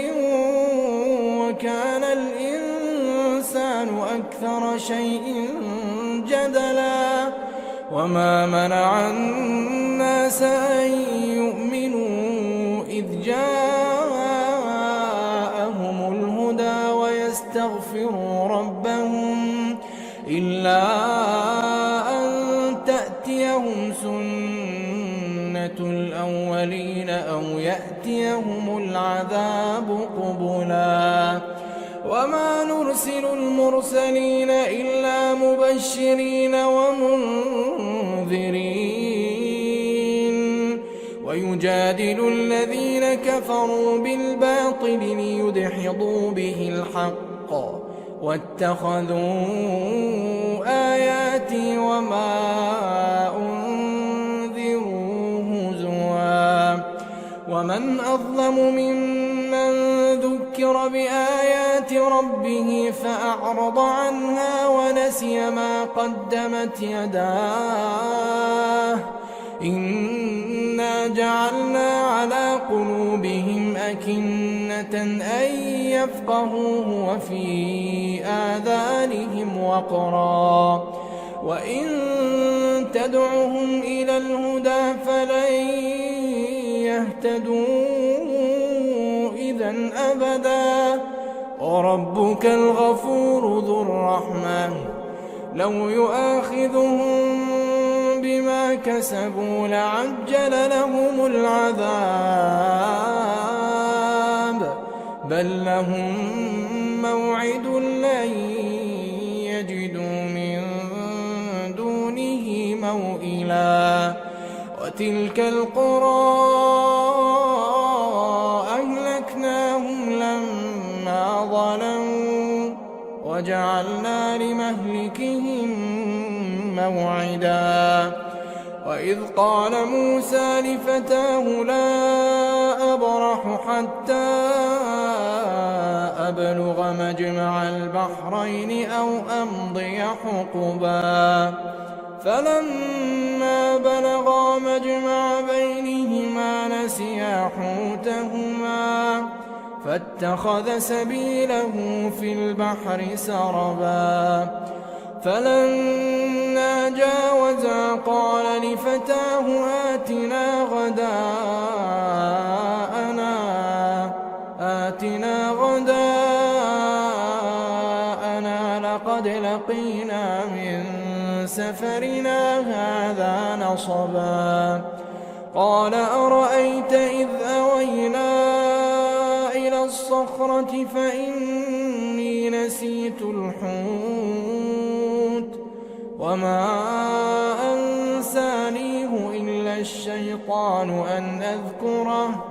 واتخذ سبيله في البحر عجبا قال ذلك ما كنا نبغي فارتدا على آثارهما قصصا فوجدا عبدا من عبادنا آتيناه رحمة من عندنا وعلمناه من لدنا علما قال له موسى هل أتبعك على أن تعلمني مما علمت رشدا قال إنك لن تستطيع معي صبرا وكيف تصبر على ما لم تحط به خبرا قال ستجدني إن شاء الله صابرا ولا أعصي لك أمرا. قال فإن اتبعتني فلا تسألني عن شيء حتى أحدث لك منه ذكرا. فانطلقا حتى إذا ركبا في السفينة خرقها قال أخرقتها لتغرق أهلها لقد جئت شيئا إمرا. قال ألم أقل إنك لن تستطيع معي صبرا. قال لا تؤاخذني بما نسيت ولا ترهقني من أمري عسرا. فانطلقا حتى إذا لقيا غلاما فقتله قال أقتلت نفسا زكية بغير نفس لقد جئت شيئا نكرا. قال ألم أقل لك إنك لن تستطيع معي صبرا. قال إن سألتك عن شيء بعدها فلا تصاحبني قد بلغت من لدني عذرا. فانطلقا حتى إذا أتيا أهل قرية استطعما أهلها فأبوا أن يضيفوهما فوجدا فيها جدارا يريد أن ينقض فأقامه. قال لو شئت لاتخذت عليه أجرا. قال هذا فراق بيني وبينك سأنبئك بتأويل ما لم تستطع عليه صبرا. أما السفينة فكانت لمساكين يعملون في البحر فأردت أن أعيبها وكان وراءهم ملك يأخذ كل سفينة غصبا. وأما الغلام فكان أبواه مؤمنين فخشينا أن يرهقهما طغيانا وكفرا. فأردنا أن يبدلهما ربهما خيرا منه زكاة وأقرب رحما. وأما الجدار فكان لغلامين يتيمين في المدينة وكان تحته كنز لهما وكان أبوهما صالحا. فأراد ربك أن يبلغا أشدهما ويستخرجا كنزهما رحمة من ربك وما فعلته عن أمري ذلك تأويل ما لم تسطع عليه صبرا. ويسألونك عن ذي القرنين قل سأتلو عليكم منه ذكرا. إنا مكنا له في الأرض وآتيناه من كل شيء سببا. فأتبع سببا حتى إذا بلغ مغرب الشمس وجدها تغرب في عين حمئة ووجد عندها قوما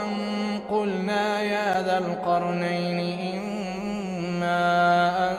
تعذب وإما أن تتخذ فيهم حسنا. قال أما من ظلم فسوف نعذبه ثم يرد إلى ربه فيعذبه عذابا نكرا. وأما من آمن وعمل صالحا فله جزاء الحسنى وسنقول له من أمرنا يسرا. ثم أتبع سببا حتى إذا بلغ مطلع الشمس وجدها تطلع على قوم لم نجعل لهم من دونها سترا كذلك وقد أحطنا بما لديه خبرا ثم أتبع سببا حتى إذا بلغ بين السدين وجد من دونهما قوما لا يكادون يفقهون قولا قالوا يا ذا القرنين إن يأجوج ومأجوج مفسدون في الأرض فهل نجعل لك خرجا على أن تجعل بيننا وبينهم سدا قال ما مكني فيه ربي خير فأعينوني بقوة أجعل بينكم وبينهم ردما آتوني زبر الحديد حتى إذا ساوى بين الصدفين قال انفخوا حتى إذا جعله نارا قال آتوني أفرغ عليه قطرا فما استطاعوا أن يظهروه وما استطاعوا له نقبا قال هذا رحمة من ربي فإذا جاء وعد ربي جعله دكاء وكان وعد ربي حقا وتركنا بعضهم يومئذ يموج في بعض ونفخ في الصور فجمعناهم جمعا وعرضنا جهنم يومئذ للكافرين عرضا الذين كانت أعينهم في غطاء عن ذكري وكانوا لا يستطيعون سمعا أفحسب الذين كفروا أن يتخذوا عبادي من دوني أولياء إنا أعتدنا جهنم للكافرين نزلا قل هل ننبئكم بالأخسرين أعمالا الذين ضل سعيهم في الحياة الدنيا وهم يحسبون أنهم يحسنون صنعا أولئك الذين كفروا بآيات ربهم ولقائه فحبطت أعمالهم فلا نقيم لهم يوم القيامة وزنا ذلك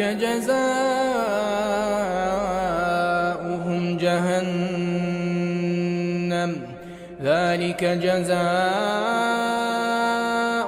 جهنم بما كفروا واتخذوا آياتي ورسلي هزوا إن الذين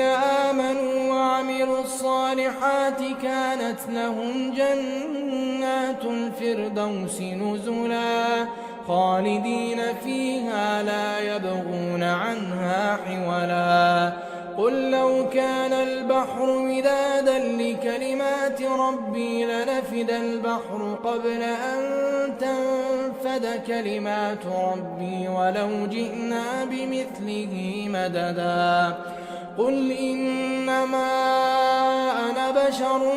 مثلكم يوحى إلي أنما إلهكم إله واحد فمن كان يرجو لقاء ربه فليعمل عملا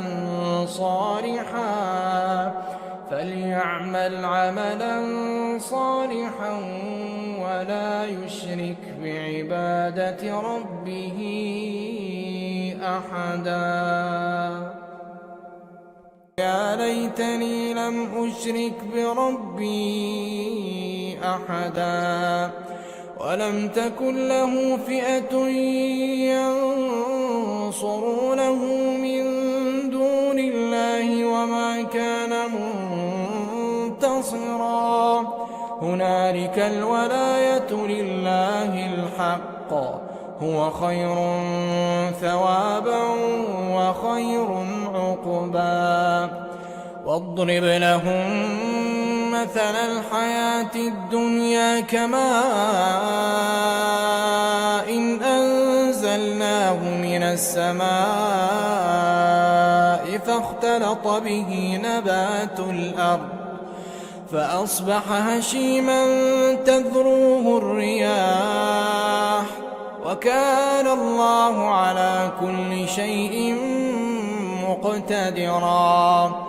المال والبنون زينة الحياة الدنيا والباقيات الصالحات خير عند ربك ثوابا وخير أملا ويوم نسير الجبال وترى الأرض بارزة وحشرناهم فلم نغادر منهم أحدا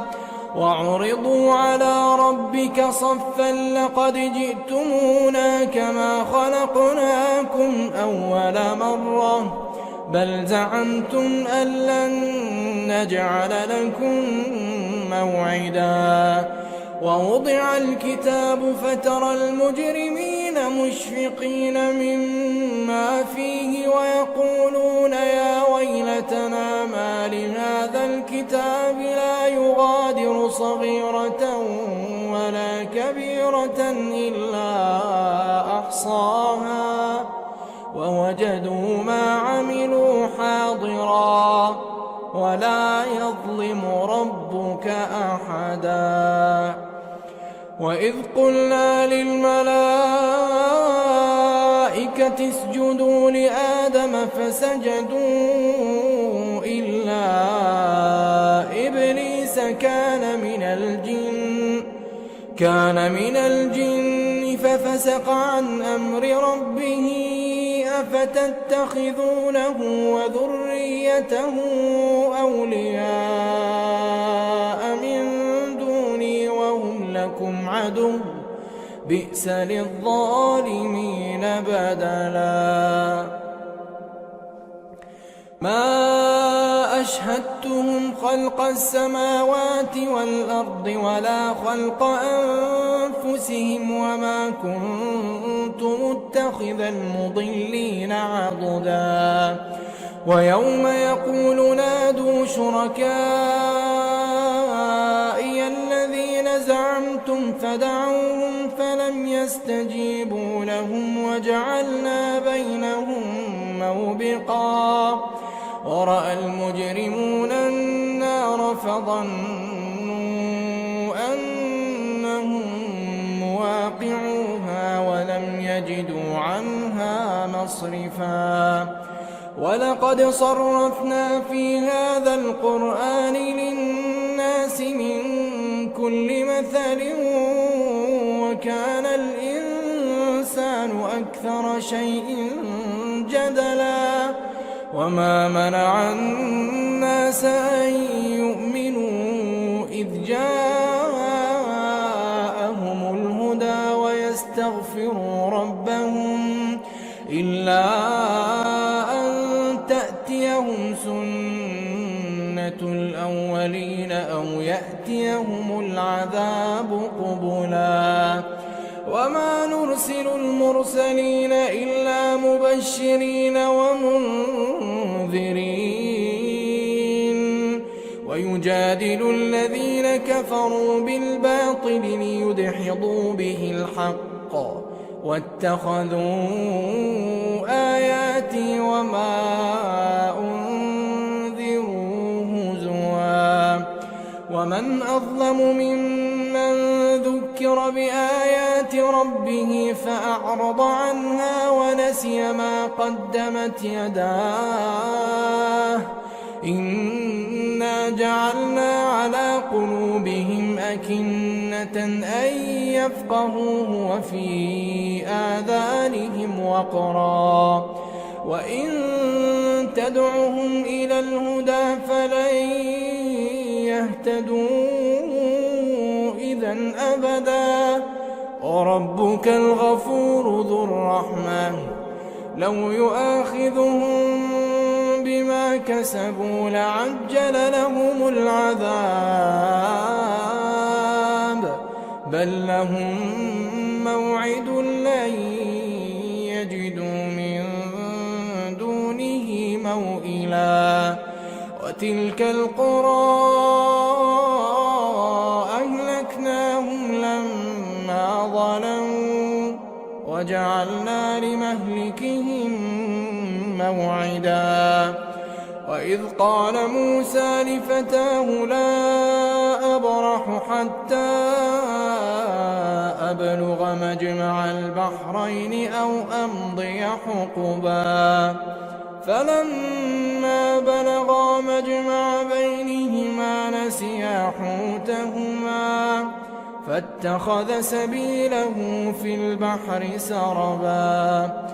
فلما جاوزا قال لفتاه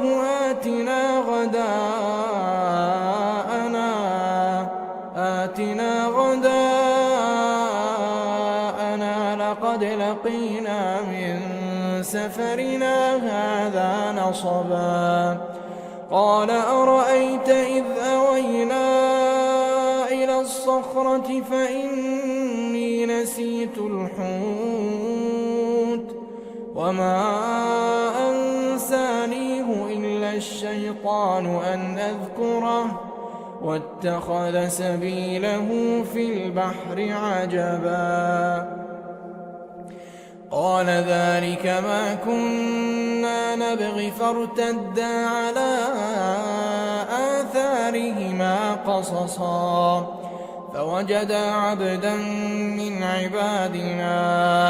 آتيناه رحمة من عندنا وعلمناه من لدنا علما قال له موسى هل أتبعك على أن تعلمني مما علمت رشدا قال إنك لن تستطيع معي صبرا وكيف تصبر على ما لم تحط به خبرا قال ستجدني إن شاء الله صابرا ولا أعصي لك أمرا قال فإن اتبعتني فلا تسألني عن شيء حتى أحدث لك منه ذكرا فانطلقا حتى إذا ركبا في السفينة خرقها قال أخرقتها لتغرق أهلها لقد جئت شيئا إمرا قال ألم أقل إنك لن تستطيع معي صبرا قال لا تؤاخذني بما نسيت ولا ترهقني من أمري عسرا فانطلقا حتى إذا لقيا غلاما فقتله قال أقتلت نفسا زكية بغير نفس لقد جئت شيئا نكرا قال ألم أقل لك إنك لن تستطيع معي صبرا قال إن سألتك عن شيء بعدها فلا تصاحبني قد بلغت من لدني عذرا فانطلقا حتى إذا أتيا أهل قرية استطعما أهلها فأبوا أن يضيفوهما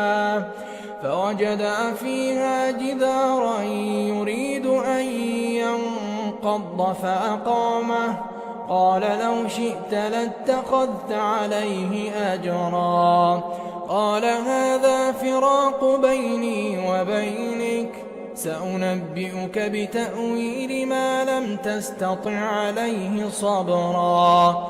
أما السفينة فكانت لمساكين يعملون في البحر فأردت أن أعيبها وكان وراءهم ملك يأخذ كل سفينة غصبا. وأما الغلام فكان أبواه مؤمنين فخشينا أن يرهقهما طغيانا وكفرا فأردنا أن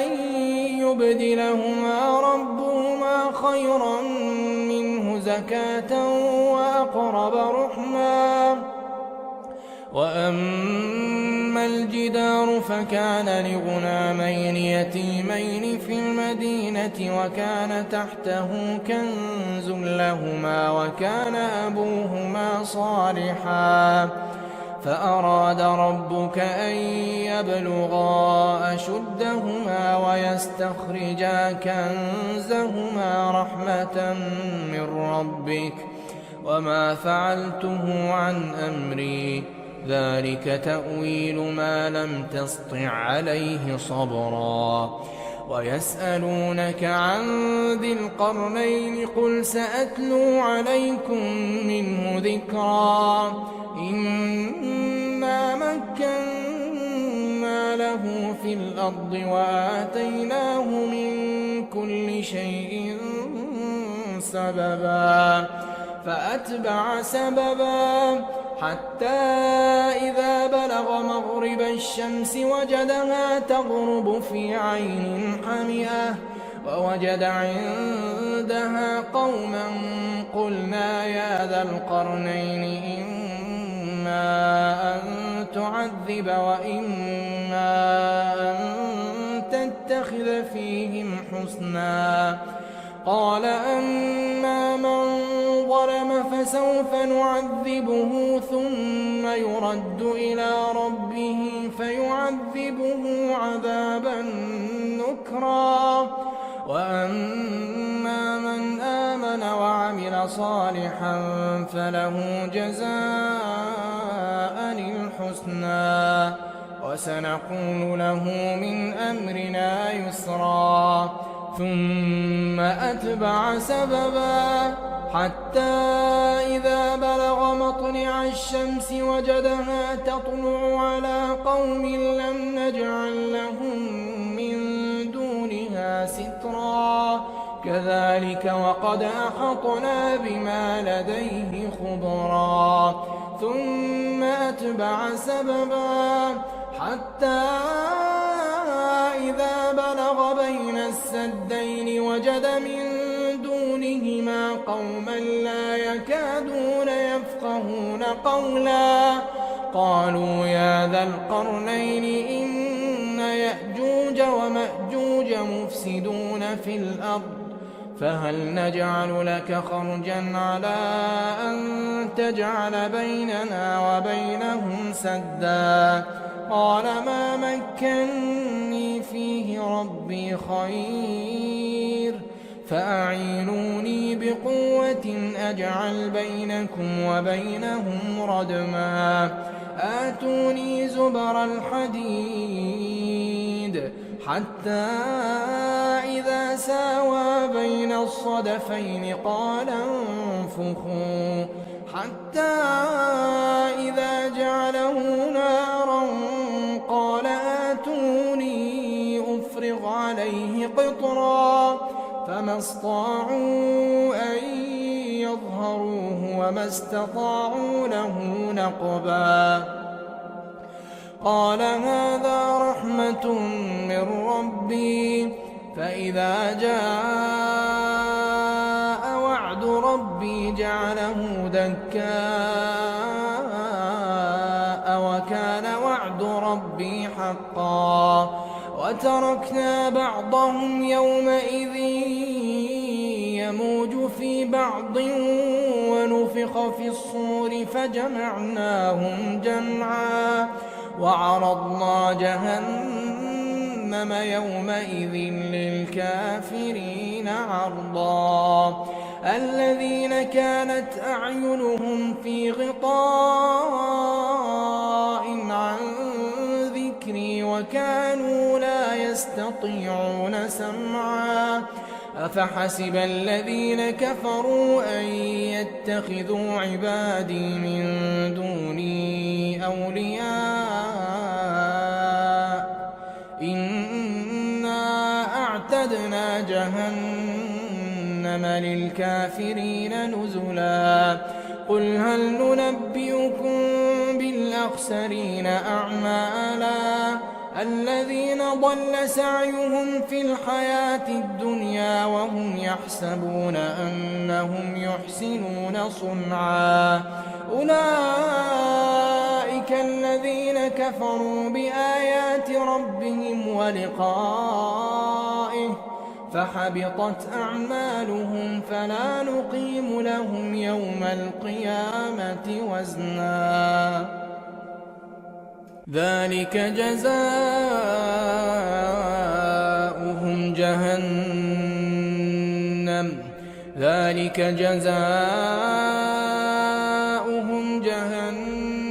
بما كفروا واتخذوا آياتي ورسلي هزوا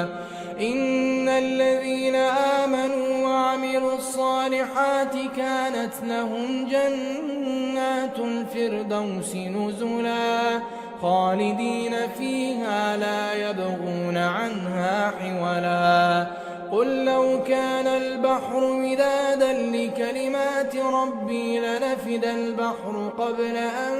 تنفد كلمات ربي ولو جئنا بمثله مددا قل إنما أنا بشر مثلكم يوحى إلي أنما إلهكم إله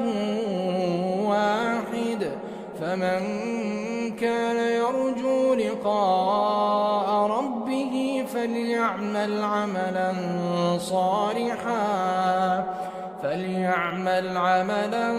صالحا ولا يشرك بعبادة ربه أحدا يا ليتني لم أشرك بربي أحدا ولم تكن له فئة ينصرونه من دون الله وما كان منتصرا هنالك الولاية لله الحق هو خير ثوابا وخير عقبا واضرب لهم مثل الحياة الدنيا كماء إن أنزلناه من السماء فاختلط به نبات الأرض فأصبح هشيما تذروه الرياح وكان الله على كل شيء مقتدرا المال والبنون زينة الحياة الدنيا والباقيات الصالحات خير عند ربك ثوابا وخير أملا ويوم نسير الجبال وترى الأرض بارزة وحشرناهم فلم نغادر منهم أحدا وعرضوا على ربك صفا لقد جئتمونا كما خلقناكم أول مرة بل زعمتم أن لن نجعل لكم موعدا ووضع الكتاب فترى المجرمين مشفقين مما فيه ويقولون يا ويلتنا ما لهذا الكتاب لا يغادر صغيرة ولا كبيرة إلا أحصاها ووجدوا ما عملوا حاضرا ولا يظلم ربك أحدا وإذ قلنا للملائكة اسجدوا لآدم فسجدوا إلا إبليس كان من الجن ففسق عن أمر ربه أفتتخذونه وذريته أولياء من دوني وهم لكم عدو بئس للظالمين بدلا ما أشهدتهم خلق السماوات والأرض ولا خلق أنفسهم وما كنت متخذ المضلين عضدا ويوم يقول نادوا شركائي الذين زعمتم فدعوهم فلم يستجيبوا لهم وجعلنا بينهم موبقا ورأى المجرمون النار فظنوا أنهم مواقعوها ولم يجدوا عنها مصرفا ولقد صرفنا في هذا القرآن للناس من كل مثل وكان الإنسان أكثر شيء جدلا وما منع الناس أن يؤمنوا إذ جاءهم الهدى ويستغفروا ربهم إلا أن تأتيهم سنة الأولين أو يأتيهم العذاب قبلا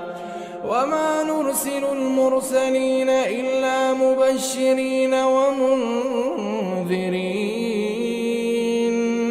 ويجادل الذين كفروا بالباطل ليدحضوا به الحق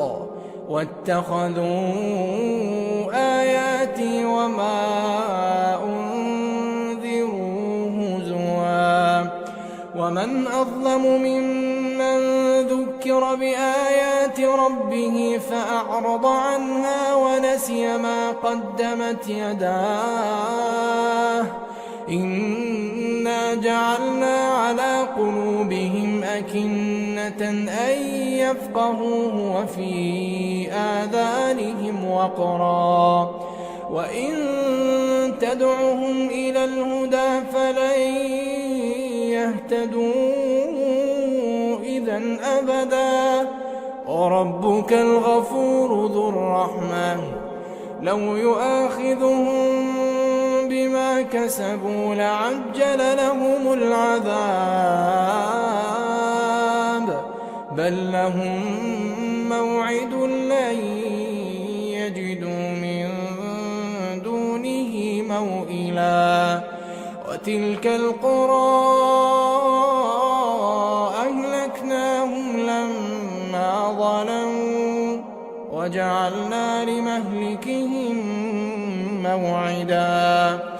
وإذ قال موسى لفتاه لا أبرح حتى أبلغ مجمع البحرين أو أمضي حقبا فلما بلغا مجمع بينهما نسيا حوتهما فاتخذ سبيله في البحر سربا فلما جاوزا قال لفتاه آتنا غداءنا لقد لقينا من سفرنا هذا نصبا قال أرأيت إذ أوينا إلى الصخرة فإني نسيت الحوت وما أنسانيه إلا الشيطان أن أذكره واتخذ سبيله في البحر عجبا قال ذلك ما كنا نبغي فارتدا على آثارهما قصصا فوجدا عبدا من عبادنا آتيناه رحمة من عندنا وعلمناه من لدنا علما. قال له موسى هل أتبعك على أن تعلمني مما علمت رشدا؟ قال إنك لن تستطيع معي صبرا وكيف تصبر على ما لم تحط به خبرا؟ قال ستجدني إن شاء الله صابرا ولا أعصي لك أمرا. قال فإن اتبعتني فلا تسألني عن شيء حتى أحدث لك منه ذكرا. فانطلقا حتى إذا ركبا في السفينة خرقها قال أخرقتها لتغرق أهلها لقد جئت شيئا إمرا. قال ألم أقل إنك لن تستطيع معي صبرا؟ قال لا تؤاخذني بما نسيت ولا ترهقني من أمري عسرا. فانطلقا حتى إذا لقيا غلاما فقتله. قال أقتلت نفسا زكية بغير نفس لقد جئت شيئا نكرا. قال ألم أقل لك إنك لن تستطيع معي صبرا؟ قال إن سألتك عن شيء بعدها فلا تصاحبني قد بلغت من لدني عذرا. فانطلقا حتى إذا أتيا أهل قرية استطعما أهلها فأبوا أن يضيفوهما فوجدا فيها جدارا يريد أن ينقض فأقامه. قال لو شئت لاتخذت عليه أجرا. قال هذا فراق بيني وبينك سأنبئك بتأويل ما لم تستطع عليه صبرا. أما السفينة فكانت لمساكين يعملون في البحر فأردت أن أعيبها وكان وراءهم ملك يأخذ كل سفينة غصبا. وأما الغلام فكان أبواه مؤمنين فخشينا أن يرهقهما طغيانا وكفرا فأردنا أن يبدلهما ربهما خيرا منه زكاة وأقرب رحما. وأما الجدار فكان لغلامين يتيمين في المدينة وكان تحته كنز لهما وكان أبوهما صالحا فأراد ربك أن يبلغا أشدهما ويستخرجا كنزهما رحمة من ربك وما فعلته عن أمري ذلك تأويل ما لم تسطع عليه صبرا. ويسألونك عن ذي القرنين قل سأتلو عليكم منه ذكرا. إنا مكنا له في الأرض وآتيناه من كل شيء سببا فأتبع سببا حتى إذا بلغ مغرب الشمس وجدها تغرب في عين حمئة ووجد عندها قوما قلنا يا ذا القرنين إما أن تعذب وإما أن نتخذ فيهم حسنا. قال أما من ظلم فسوف نعذبه ثم يرد إلى ربه فيعذبه عذابا نكرا،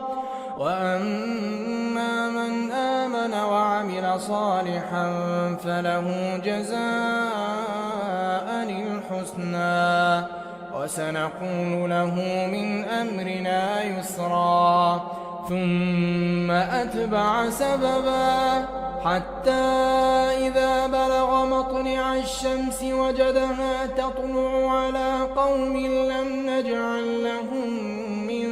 دونها سترا، كذلك وقد أحطنا بما لديه خبرا. ثم أتبع سببا حتى إذا بلغ بين السدين وجد من دونهما قوما لا يكادون يفقهون قولا. قالوا يا ذا القرنين إن يأجوج ومأجوج مفسدون في الأرض فهل نجعل لك خرجا على أن تجعل بيننا وبينهم سدا؟ قال ما مكني فيه ربي خير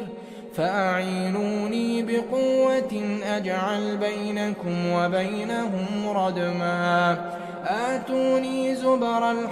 الحديد حتى إذا ساوى بين الصدفين قال انفخوا حتى إذا جعله نارا قال آتوني أفرغ عليه قطرا، فما استطاعوا أن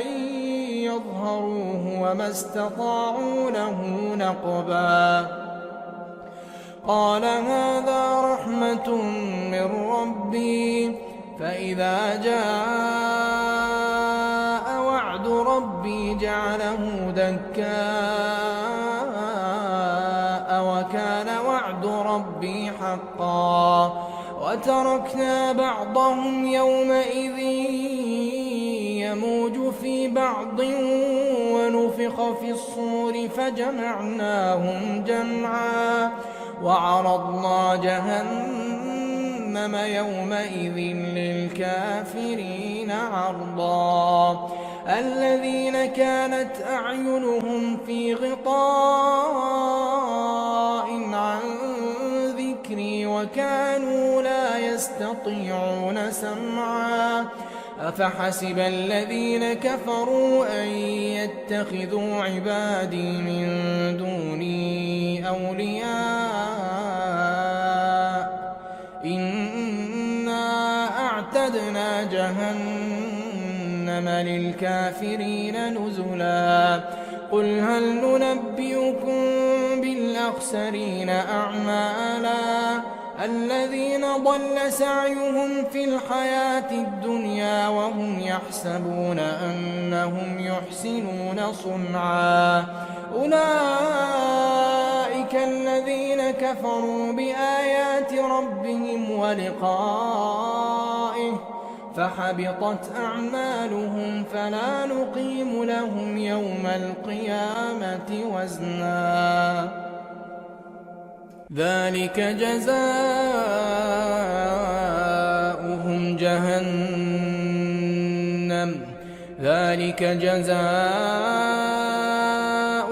جهنم بما كفروا واتخذوا آياتي ورسلي هزوا.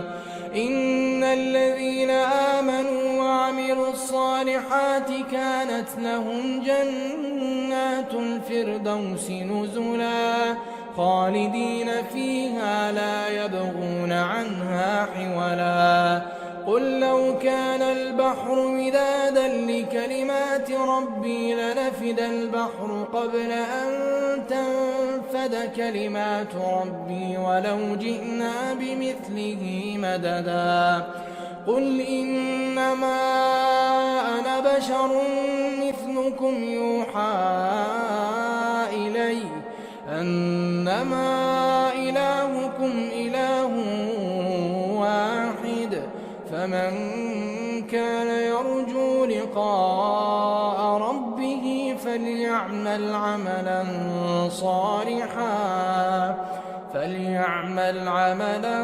صالحا